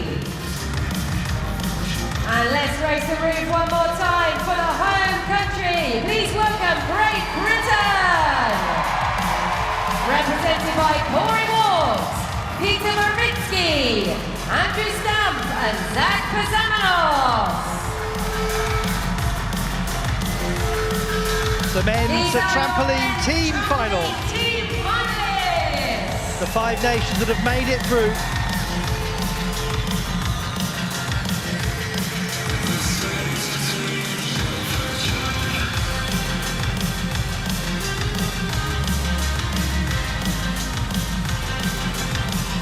The finalists in the men's team trampoline competition will start with the host nation, the 5th best in qualifying. And the end of each round will bring us the Portuguese. And the Portuguese are the reigning champions of the world. And they were the top performers in qualification. And they got a new name at senior level, Gabriel Albuquerque. And he is the real deal.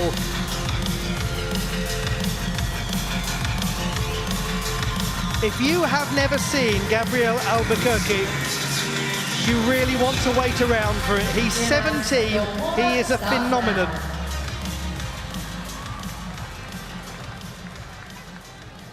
The last final of the day, the men's team trampoline competition. It was, Pete, for the Portuguese last year, absolute pure euphoria when they won this title. And based on what we saw in qualification, they can do it again. They really can. They have the quality, they have the difficulty, they have the elements they need, but now it's really down to can they put it together on the day? Because that's really what the sport's all about. And that is what makes it so brilliant to watch on television. It's what makes it so awful for people like you as an athlete to do, because there must have been occasions in your career where you delivered your finest work in qualification, or maybe even in the training gym half an hour beforehand, and then you come away from the final thinking, where was that performance when I needed it? Yep, so there's a catchphrase we use, you don't win the warm-ups. Because, yeah, I've won a few warm-ups, waste of time, complete waste of time. It goes to your head, well, not goes to your head, but yeah, I guess it does go to your head. You think, well, I've got it right, I'm ready, and you don't then repeat it. So that's actually what these gymnasts might be thinking about now. They can choose how many elements they warm up. So here, it's gone with 4. Because, again, you don't want to win the warm-up. You don't want to do the best routine now. You want to reserve your energy, preserve your energy, but you do want to get the feel of that trampoline. Just absorbing everything that you're saying there, I mean, that's very, very difficult, isn't it, to get exactly the right level of intensity to your preparation process. Yeah, peaking at the right time. Though there's also the logic sometimes that you just want to, like say, flatline, just always have the right level of control and not changing it, sort of staying at that level. Let us just remind ourselves of the nature of the apparatus itself. It has that big cross in the centre. X marks the spot, as we like to say, where if you're hitting that mark, you're in control of your bounces and you're also not picking up horizontal displacement marks. As you move just to the left and just to the right, 0.1 for every single time you make contact there. If you then move up, down, left and right further, then that's 0.2. If you're hitting those corners, the furthest 4 extremities from the cross, 0.3 for your horizontal displacement deductions. And more to the point, you are very unlikely to stay on if you go right up into one of those corners, because you'll come off at goodness knows what kind of angle. Yeah, we saw a few in qualification. Hopefully you won't see any more now. We never like to see it, but gymnasts unfortunately are well versed in being able to handle those situations. It's one of the first things you, as a not just a former competitor, but now as a very renowned coach, it's one of the first things that you try to teach young athletes, isn't it, is how to get safely out of a difficult situation. Yeah, it's one of the most useful things. Let's not go into too much detail, but you want to keep your arms in, let's say. If they if they're in the wrong place, it doesn't always go well.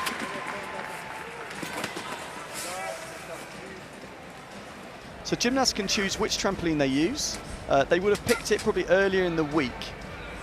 They will probably most likely to have tried both, and they will choose which one they want based on any number of factors. So that might be some gymnasts just prefer being closer to the judges or farther from the judges. Some gymnasts will base it purely on the elasticity of the trampoline, how it feels. And though they are manufactured the same, a lot of gymnasts will talk about the differences.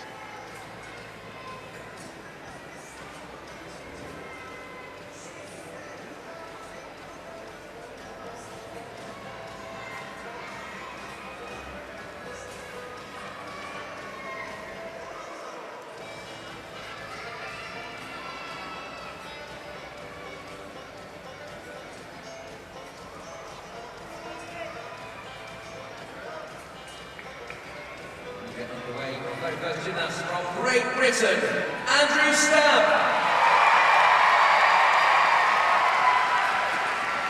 We begin the men's team trampoline final at the Birmingham 2023 World Championships. This is Andrew Stamp of the United Kingdom of Great Britain and Northern Ireland, the first British trampoline gymnast to win a Youth Olympic medal. That was in 2018, and he won a team all-around world title last year in Sofia, Bulgaria.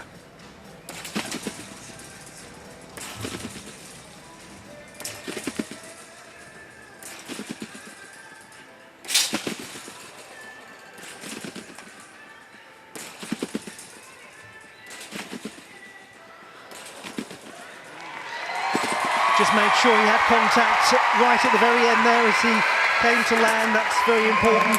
Good start from the British team. They were the 5th best in qualification. Did very well to hold that. You might have heard the sound, so that's where his foot got close to the spring. It makes a different sound, and that's where it's not worked correctly, but he's still able to get the press and still get into that somersault and stay calm, more important than anything else, and just continue the routine.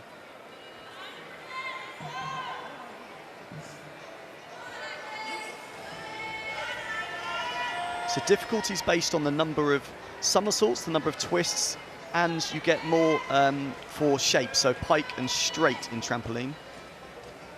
So he's gone with a 4 triple routine. So a lot of it can just be based on the number of triples you do, gives you a bit of an idea.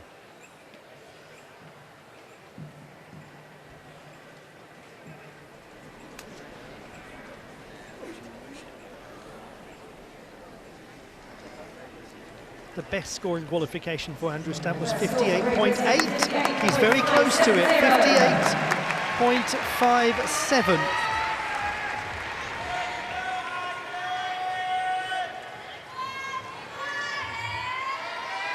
Next up from the USA, Isaac Rowley.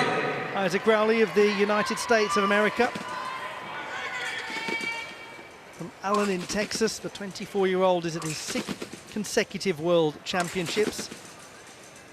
He likes to say of himself, I don't know anything about anything, but I can do a backflip. He certainly can.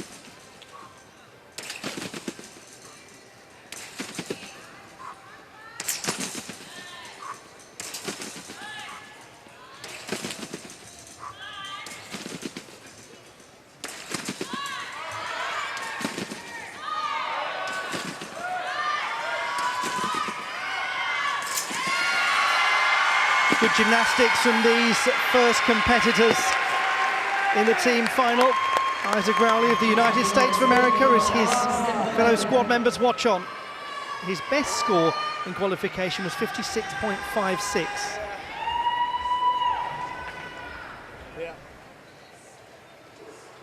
Here he's using tight tuck shape, long line out, holding his body light straight, which gives him time to prepare for the next triple somersault.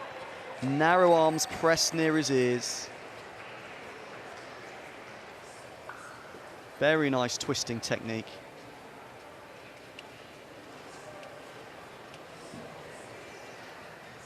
To get your arms into that position requires phenomenal strength, because at the bottom of the trampoline there are so many forces going on. That's 56.57. That's virtually the same as his top score in qualification, just 100th better. We move to the Spaniards. This is David Vega from Barcelona at his 7th World Championships, the graduate of sports science. He works as a fitness coach at a public sports centre, as well as his studies as an elite athlete, travelling the world, competing.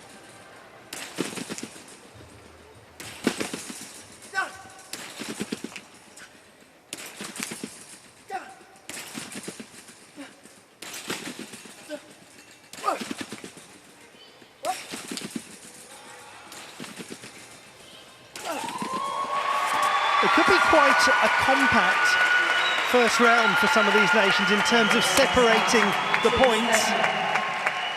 David Vega playing his part. A very strong 4 triple routine there. So this is a half-in triple front somersault, half twist out. So we call that a half-in triff. And then he's got to kick out and prepare for another triple somersault.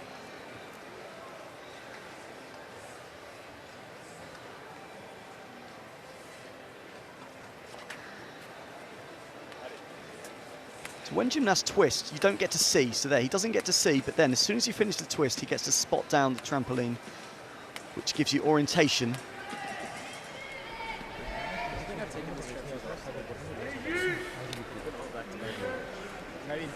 .57.74.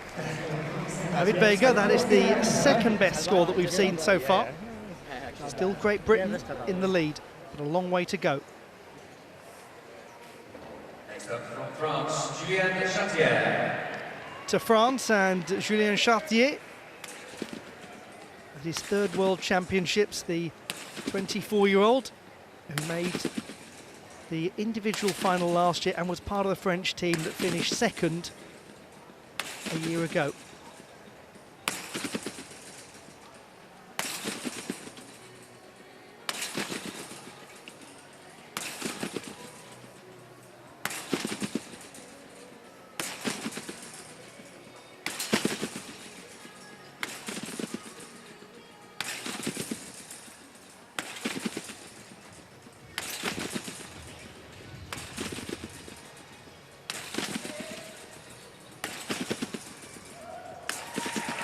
This is a stable-looking first round we're seeing in the men's team trampoline final.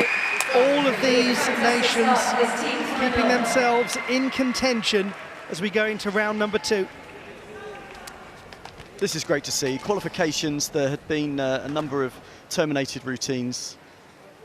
So to be able to hold it together with 4 triple routine is very impressive under this pressure. The tighter you are on the pike, the faster you rotate and the higher the score you get from the judges. So if you want to do the sport, get stretching.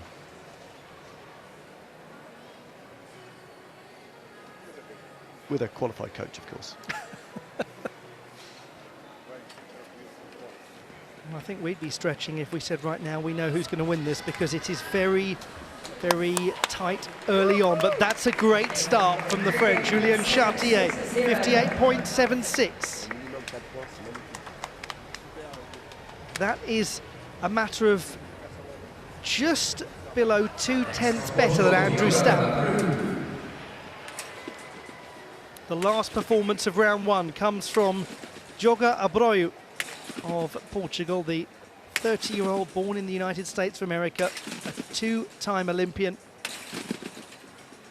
It's been not the easiest of days for him in terms of Olympic qualification. And here he is at his 10th World Championships.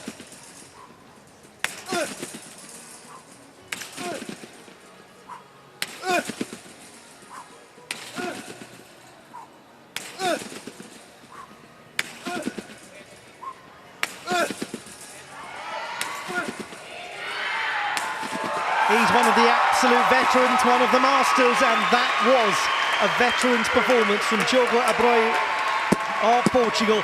They want so badly to retain this title. They got a taste for winning it last year. They don't ever want to not win it again. So he started with a full-in Triff pike, as we call it. So that's a full twist in the first somersault, then a pike front, then a pike front with a half twist out. It's a hugely complex skill. But gymnasts can choose which order they do them in, which skills they do. So some gymnasts choose to twist at the end of the skill, which is more what we've seen today, and some prefer the beginning of the skill.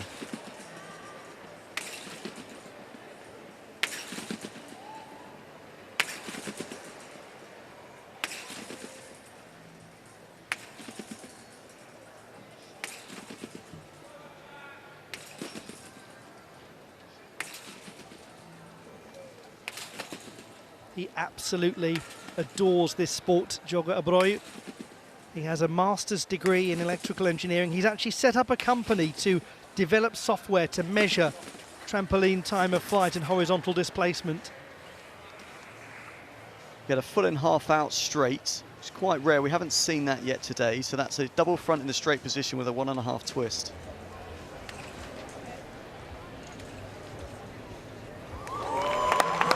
That's an excellent score. 59.51, the Portuguese, the top performers in round one.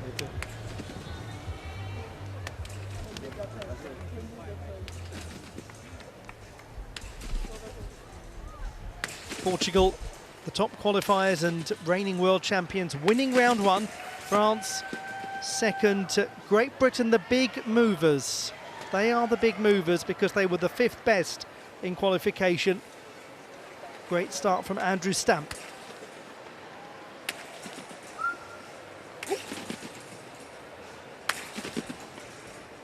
The warm-ups in progress for the gymnasts who are in round number 2.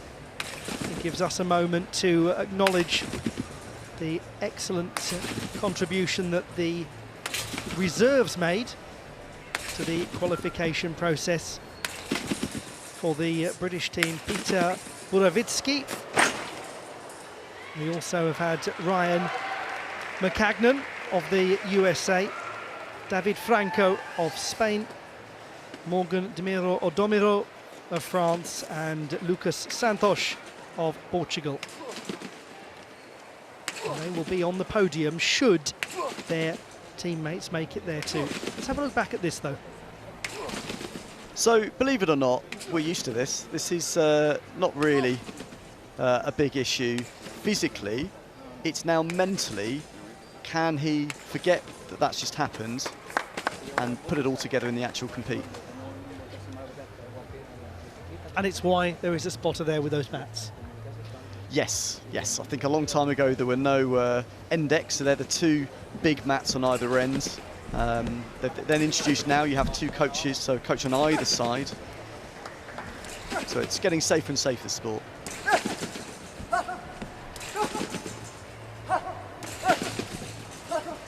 And it's very interesting for them because they've got to make split-second decisions, those coaches sometimes, about whether to put the mat in or not.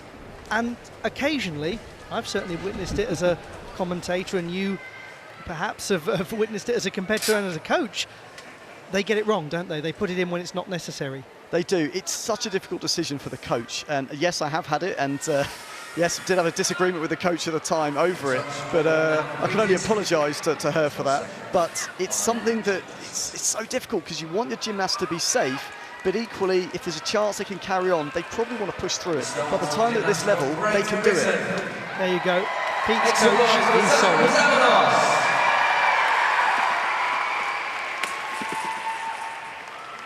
Zach Pesamanos of Great Britain, the 20-year-old from Merseyside.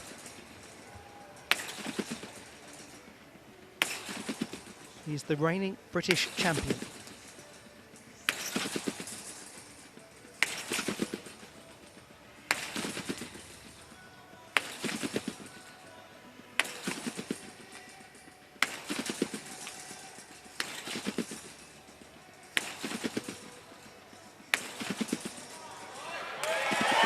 Well, that's a delight from Zach Pesamanos of Great Britain. He's such a well-respected young man. He's a very good-humoured and motivated athlete, and he has delivered a fine display there. So calm under pressure, known for being able to handle that pressure and really put it together when he needs to. So again, he elects for the full in, so that's a full twist in the first somersault, which is so complex for a triple somersault. Straight into another triple somersault. Always kicking out early enough. There we go, so we can see he's watching the trampolines all that time to prepare for the next skill.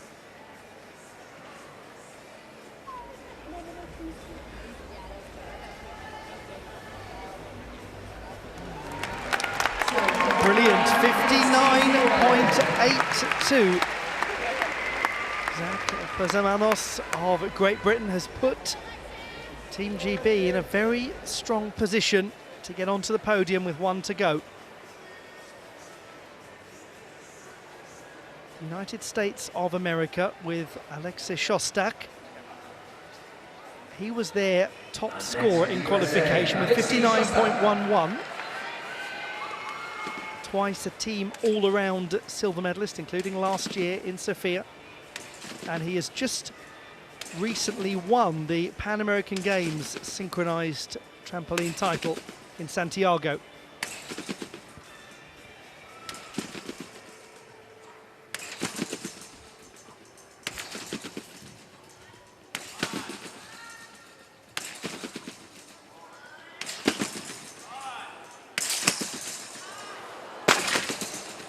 Now, that is a problematic moment for the United States of America team. Alexei Shostak, the top scorer from qualification, coming off the apparatus. This is where it's just such a cruel sport, especially with such a strong start. As soon as you're in a position for a millisecond in the trampoline, you lose control.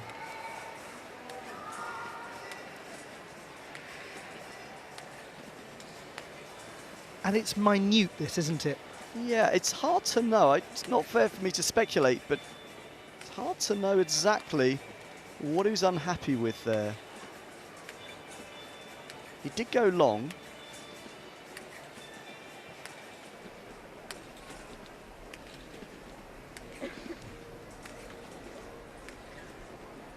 He was really consistent during qualification as well.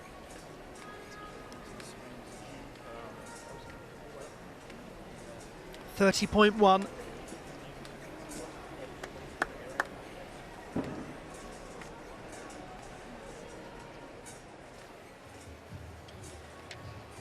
Next to Spain, Jorge Martin.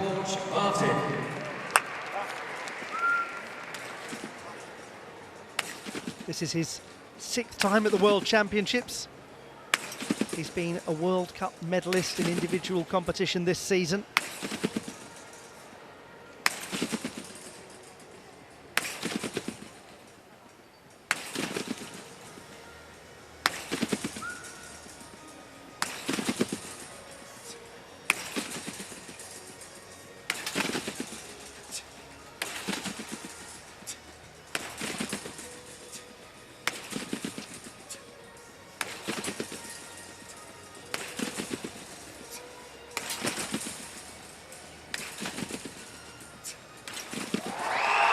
He's a really impressive young man, this Jorge Martin. He works full-time as a sports physiotherapist when he's not training.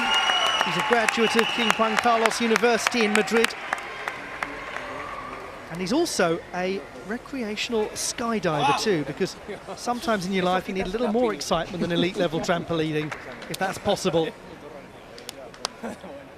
So here we see there was a double front with a 2.5 twist. She's obviously very good at twisting and somersaulting, so still had the 4 triples, which has been very common with these gymnasts, but yet also very comfortable doing 2.5 twists. Now, all the gymnasts we're seeing today will most likely be able to do that skill, but there's jeopardy, because when you're doing 2.5 twists, you get disoriented so much, you don't get to see where you are. You have to wait for the 2.5 twists until you can spot something. Ideally not the roof, that's the only thing, the ceiling, that's just the one thing you don't want to see. 59.44 for Jorge Martin.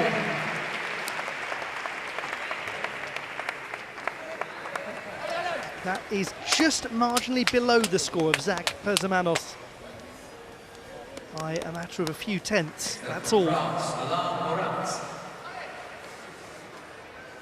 One of the real veterans of the sport, 29-year-old Alain Morand of France, an Olympian from Tokyo. This is his 8th World Championships, and he was the individual silver medalist and the team silver medalist with his colleagues last year in Sofia.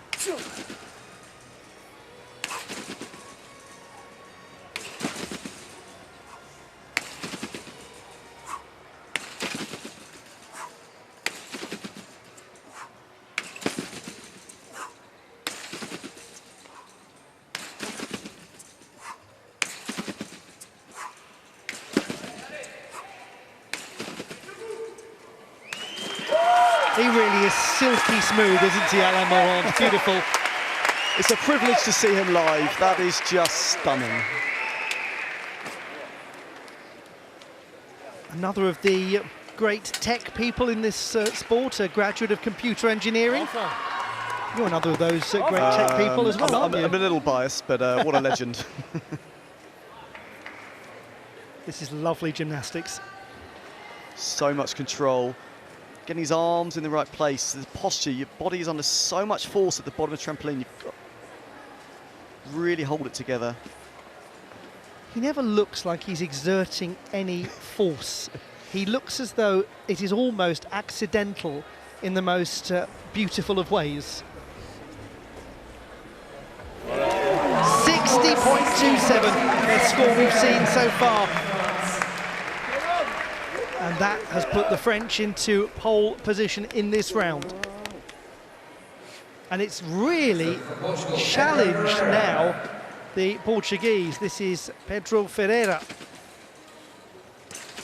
His best scoring qualification, 58.59. He's another veteran. It's his 8th World Championships.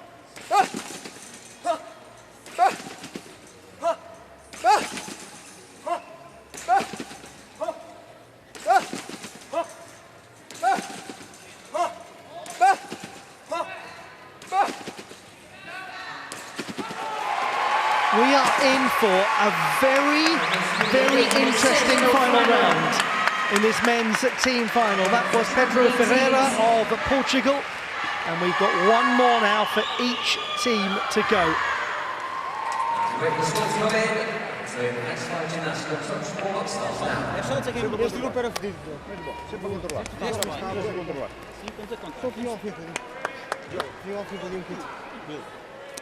Such a high level. The benefit of the early kickouts compounds because the judges like it, but also you get more time to prepare your next skills. Bam, he's now finished. He's got all that time to, say, drop in, float in, and prepare the next skill. So there, he's got all this time now to prepare.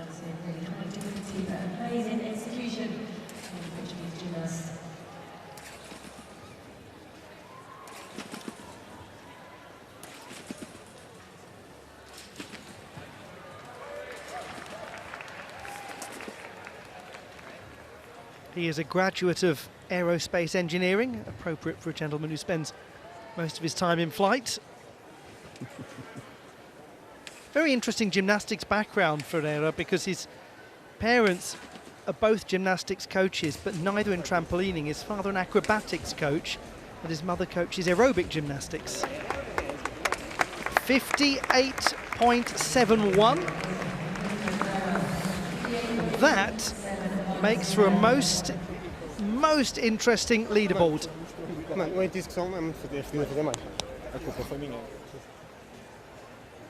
With one round to go, the picture is this. France leading, Portugal and Great Britain on the same number of points. Spain are in 5th position. The USA really now regrettably are out of the chase, but the rest of them are all viable contenders. It's going to be good fun.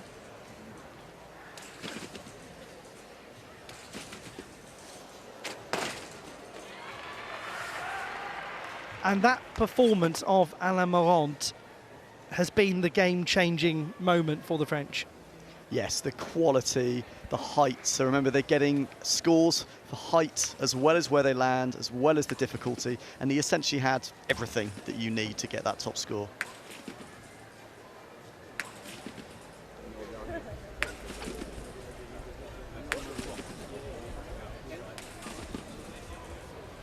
Alain Morant's performance, crucial to France's position at the top of the leaderboard with 1 round left.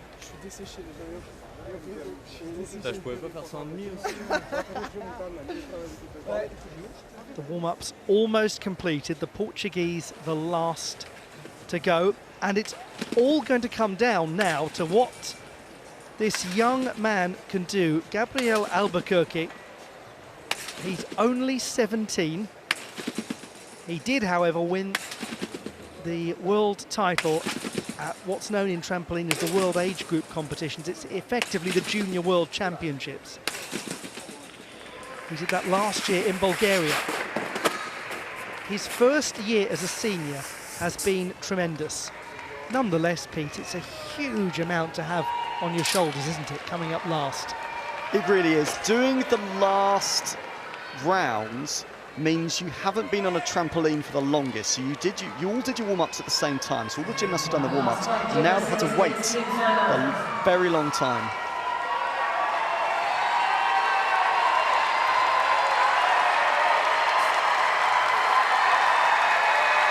The excitement grows in Arena Birmingham as Corey Walks takes to the apparatus. The 22-year-old in his second World Championships appearance. He was part of the team that was 4th in Baku in 2021. Now, Great Britain is well positioned to actually make it onto the podium. His best scoring qualification was 56.08.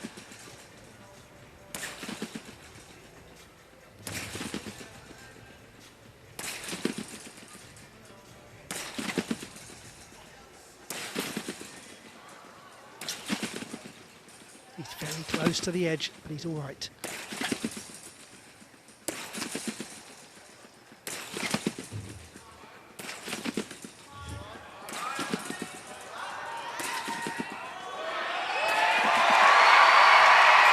Well, he played with the emotions of the Birmingham crowd there, did Corey Walks. There was a gasp as he got very close to the periphery of the trampoline bed, and he recovered it extremely well. I met this boy when he was 8 years old, and we had never, ever seen talent like it. There is something special. We don't know what it is. We talked to the parents. We don't know what it is. His talent was off the chart, and it's so great to see him still pushing and pushing and still improving. He's still so young. There's a long way to go. He struggled with injuries, but he's managed to peak. He's managed to get his back sorted just at the right time. He did make an uncharacteristic mistake at the end of the first element. So that was the Triff Rudy. So that's the triple front pike with 1.5 twist out. And he did bend his legs, but he did very well to control the bed out of it.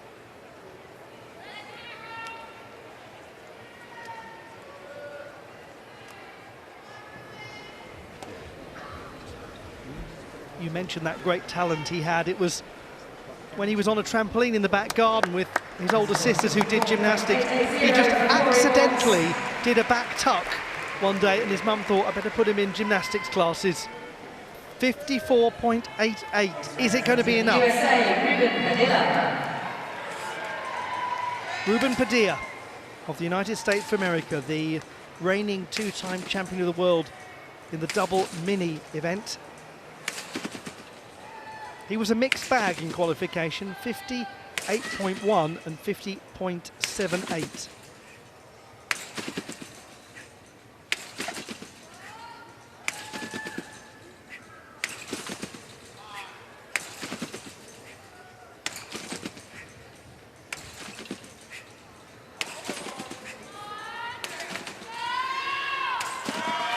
It might be asking a lot for the United States of America to get onto the podium, but he's finished their team effort off really well.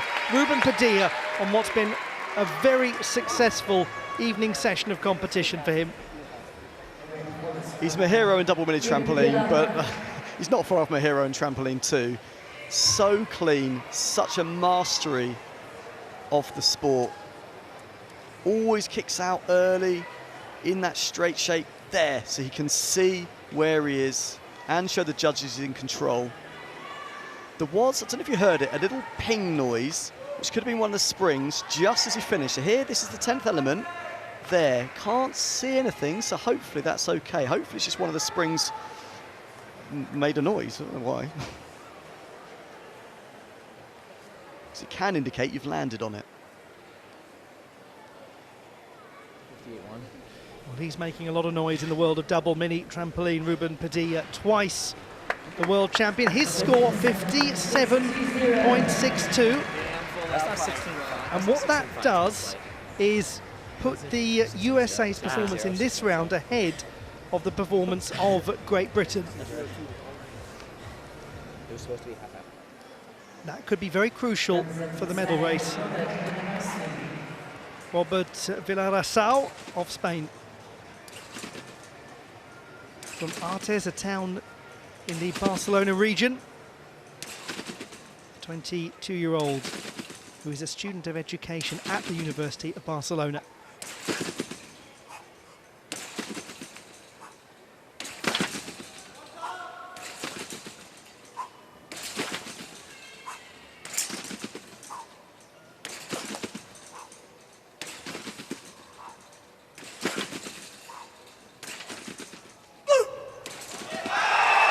He absolutely attacked it and he worked very hard to stay in control. Robert Villarasau glances up into the rafters and looks quite composed at the end of that. They look nervous as anything, his teammates. That was so tricky. His back went, I think it was element 4. So normally as you're pressing down in this bed, you need to hold your posture. You actually, I think one phrase I like is a modified straight jump. It's still really a straight jump. You're trying to go up. Yes, you want to rotate, but you can't afford to let your back go. You need to hold everything tight, or your back tight, certain parts of your body tight. And in one of the skills, his back just slips. And that can be very, very difficult to recover from, but he managed it.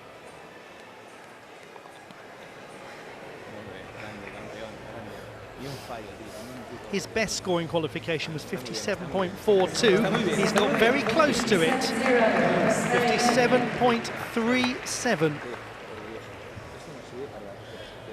And that also is higher than the British score. So Great Britain looking like they might fall away here from this medal race. Pierre Gouzou of France. He produced 2 routines that were in the mid-58s in qualification.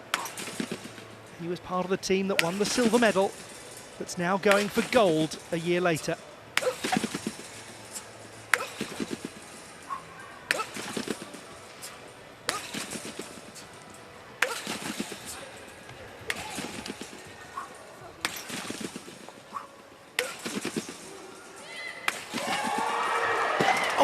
Well, it's not catastrophic, but it is a little costly there at the ending for Pierre Gouzou.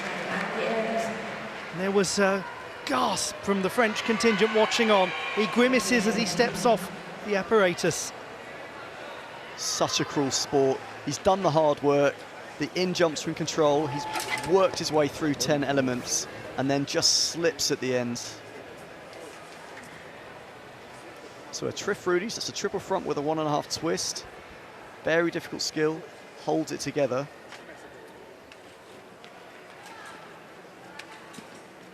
And what was great is he's actually still trying to build height. So it's quite often that you'll lose height as the routine goes on. But it's this one here, in fact, the full and half pike, he presses up so strong that he's actually increasing his height for that skill. You can see him fighting to get those toes on the trampoline bed. They've had a brilliant competition. 56.65. It is a drop of about 2 marks from his qualification displays.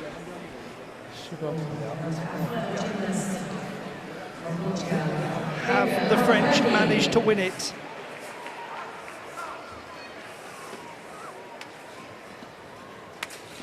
To the teenage sensation, Gabriel Albuquerque from Portugal. 59.32 was his best performance in qualification. This young man has been brilliant this season. And he has had to be saved by a brilliant piece of work from the coach. Well done. Hugely well done to that coach to get the mat in. And Gabriel Albuquerque walks away from it, and we all join in with the applause for the coach. Yes, fantastic job. That's where it can be so tricky, to make sure you know exactly where they're coming down to catch them. Now, he's only 17, this young lad. This is a tough one to bear, but he has enormous amounts of promise. Let's have a look back at it. Yeah, one leg just didn't get the press. The other coach actually going for the second mat as well to double up on the mats, plus the spotters as well there. Physically, he'll be fine, I'm sure, but...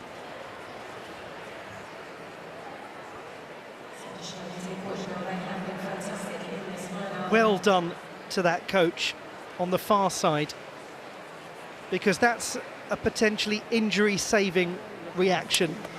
The French will know that they have won it. It's 18.31 for Gabriel Albuquerque, but what really matters is that he's okay. And for the French, who won the silver medal last time, they have taken gold a year on. The Spaniards winning the silver medals. They're absolutely thrilled about it. And the host nation, bronze medalists, Great Britain. That's the first medal the British men have won since 1982, which is the only other medal they've ever won in the men's team trampoline events. Absolutely fantastic accomplishment for the British team, but for the French, this is absolutely sensational to have won this, because they really put up a brilliant display a year ago. They came back going all out to take this team title, and they have been rewarded.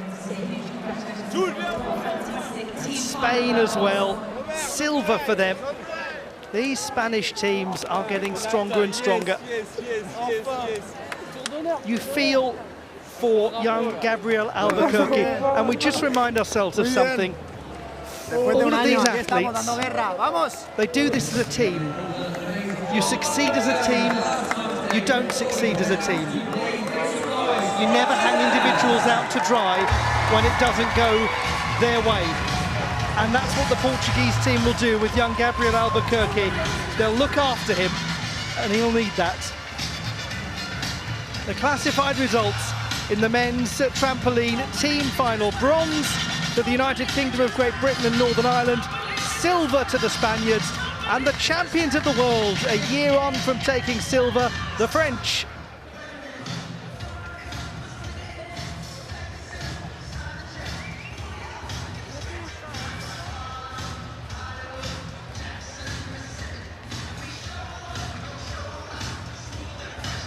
Let's remind ourselves of the best moments of the competition.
absolutely unbelievable. Like you say, going right down to the The end. action has Really hard work concluded from here in Portugal. Birmingham, but we do still have 2 more medal ceremonies to bring you, so don't go too far away. The scenes of celebration will be along shortly. To make it really exciting right to the end for the team finals.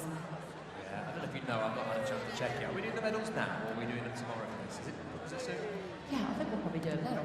Fine, makes good sense to me. We'll have 2 medal ceremonies coming up very, very soon, making sure this stage is set. Come on, wonderful job they're doing. Actually, I'd like to take this chance just to thank a few people. As you can tell, these things don't just happen overnight. They take days, weeks, months, and years in the planning. So thanks to all the bodies who did that, but also to the volunteers who give up their time to help run these things as well. So a massive thank you to all the volunteers who have been here for a day or a few days or for the whole thing. So a massive thank you once again to our lovely volunteers.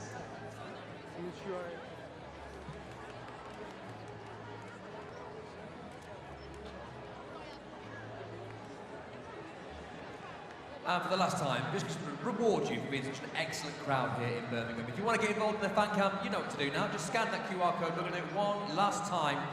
Just get your phones out, go to the camera, point it at that QR code on the big screen, and it'll ask you to go to a website. When you get there, it may ask you permission to access your camera. Please do say yes to that, but be aware wherever your camera's pointing at, we'll give us an option to put you on the big screen. The more the merrier, the livelier you are, the more likely you are going to get on.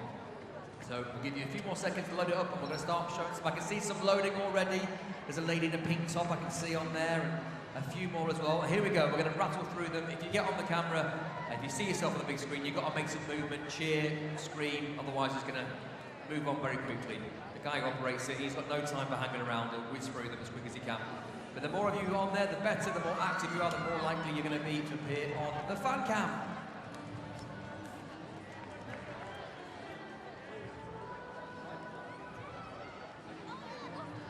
Yeah, you've got to give us a wave if you see yourself on there, or delayed reaction. Maybe you've done anything particularly sort of super funny yet. I mean, feel free to act out a comedy sketch. Maybe do some gymnastics. Squeeze a cartwheel in, and maybe don't do that. You might get kicked out by the lovely safety team here. She doesn't. I don't think you even know you're on screen, do you? That was just in your handbag. If you didn't even realise, somehow you'd scanned it. Keep on going. And more of these. You can still join if you haven't done it yet, and your little ones next to you saying, "Come on, Dad, get your phone out." You can still do it. That's our youngest guest so far today. Really intense stare as well. I love that. A few more again. That's another Nokia 3210 just struggling with the connection. Last few on there. Oh, that's nice. That's nice. Last few. There we go. Good news is just a few more seconds, and the first of 2 medal ceremonies will be underway.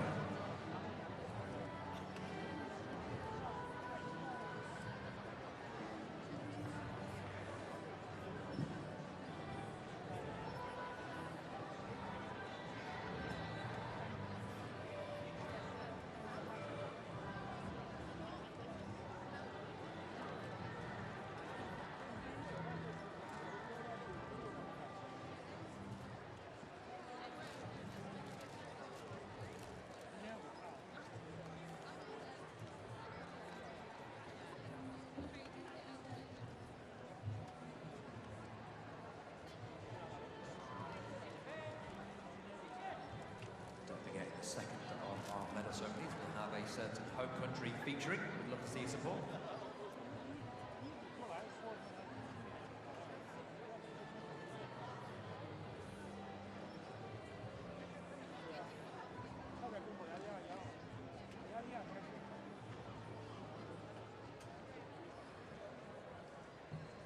The FIG World Trampoline Championships 2023 award ceremony for the trampoline women's team final.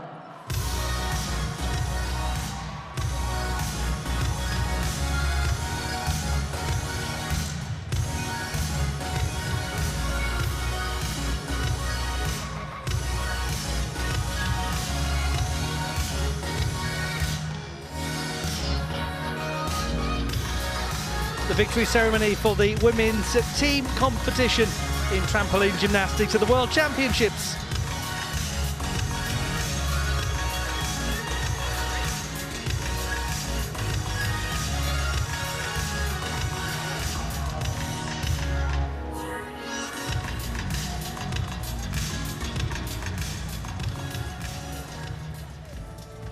gold medals are presented by Marinari Watanabe, FIG President. The silver medals are presented by Rosanna McLennan, FIG Trampoline Great Athlete Representative. Rosie McLennan, two-time Olympic champion on the presentation party. Councillor Sharon Thompson, Chair of the Local Organising Committee and Deputy Leader of Birmingham City Council. In third place, winners of the bronze medal, Georgia, represented by Luba Golovina, Mariam Ragamovi, Anano Apagati, and Tiona Jangava. What an amazing moment this is for the Georgian team. For the first time ever, they have won a medal at the Trampoline Gymnastics World Championships.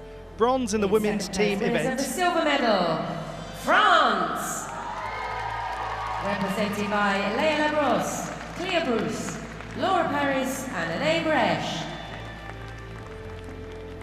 The French, the silver medalists.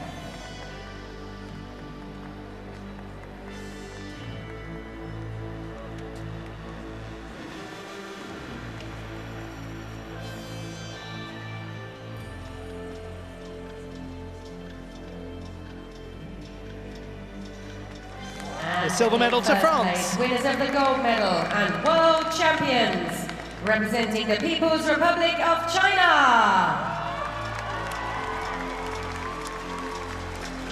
Yi Cheng Hu, Zhu Ying Zhu, Xinti Fan, Yun Zhu Kao, and coach Kai Guanliang.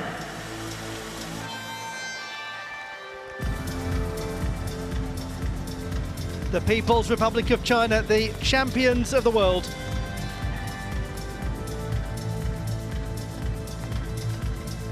Defending and retaining their world title. Absolutely phenomenal. They won every single round.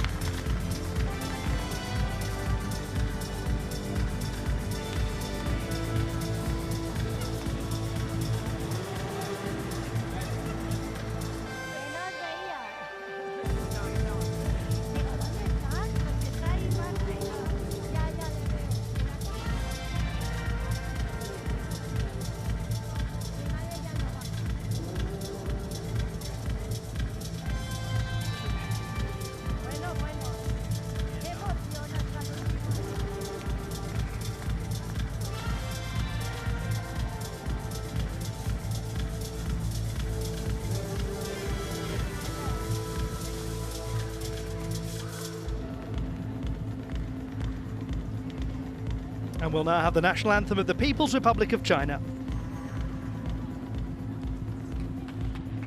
For those who can, please now stand for the national anthem of the People's Republic of China.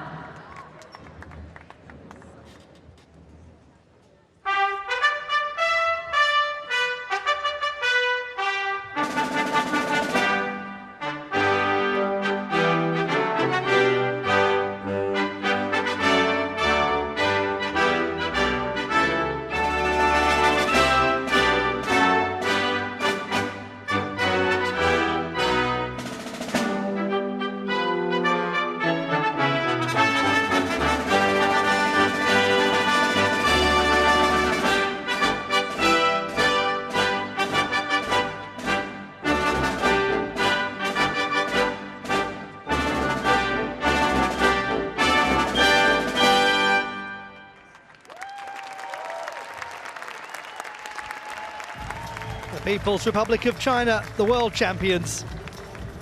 And they're joined by their fellow medalists in the women's trampoline team competition. Huge congratulations to Zhu Shuiying, Fan Xinyi, Hu Yicheng, and Cao let's make some noise Yunju. for our World Championship medalists.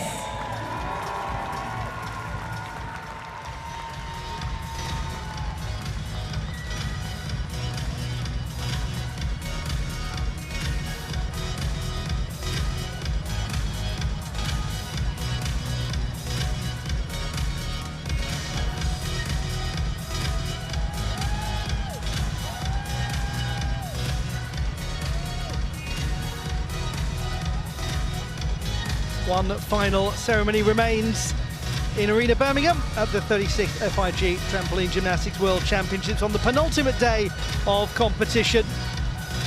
Do stay with us to see the men's teams collect their accolades.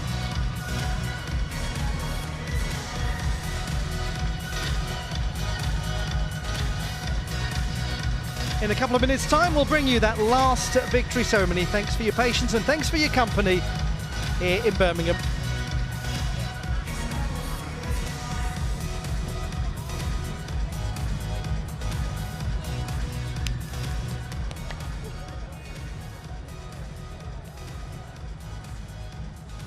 We are just moments away now from our men's ceremony, so thank you for staying here in this lovely arena and creating a great atmosphere for these people who just turned their little dream they've had for weeks and months and years now into a reality, especially for these medalists. Memory, I'm sure, that will live on for a long, long time to come.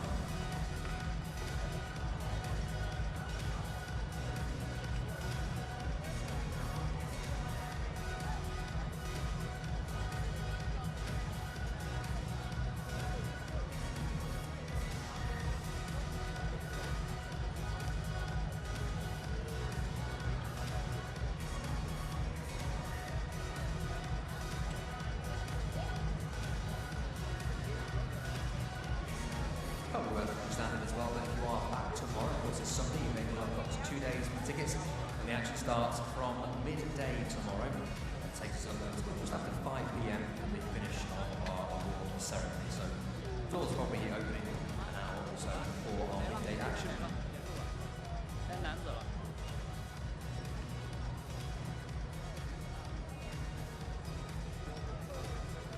The FIG World Trampoline Championships 2023 award ceremony for the trampoline men's team final.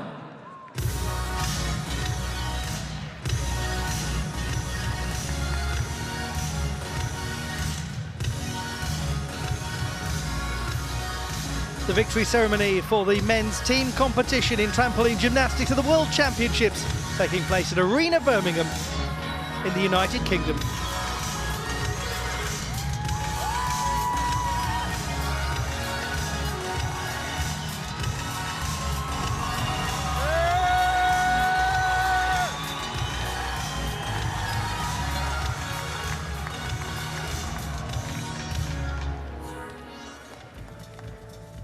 Medals are presented by Alit Al-Hidmi, FIG Vice President. The silver medals are presented by Jan Lau, FIG Technical Committee Member. The bronze medals are presented by Councillor Sharon Thompson, Chair of the Local Organising Committee and Deputy Leader of Birmingham City Council. In third place and winners of the bronze medal, Great Britain!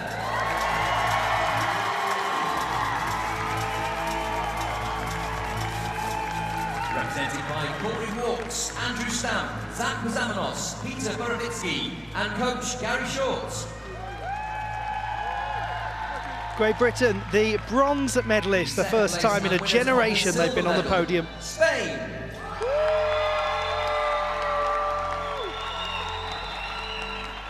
Represented by David Vega, George Martin, Robert Delarasu, David Franco and coach Guillermo Villa. The Spaniards winning silver, a great accomplishment for their team. They had a superb final. Winners of the gold medal and world champions, France.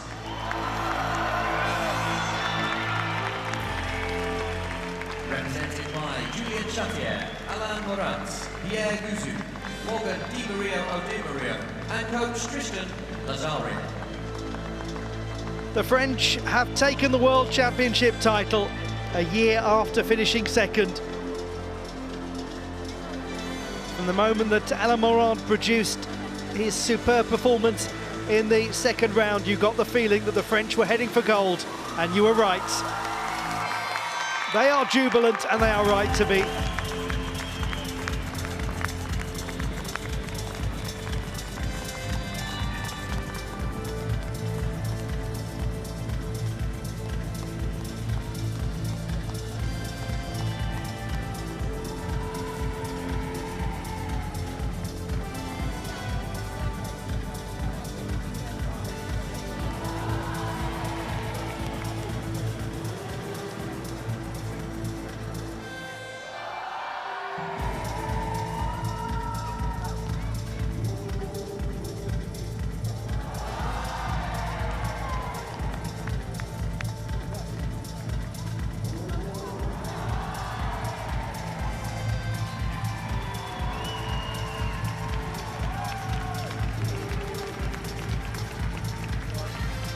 We will hear now the national anthem of France.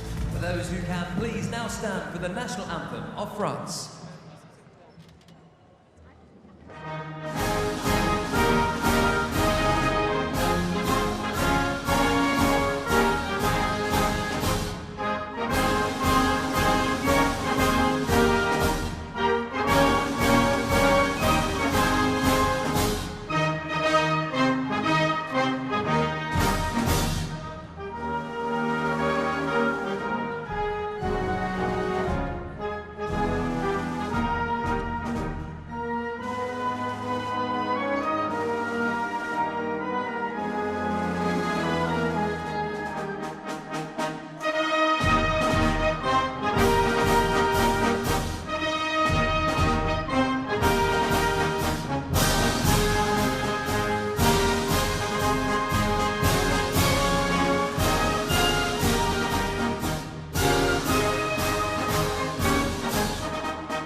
The medalists in the men's team trampoline competition at the World Championships in Birmingham.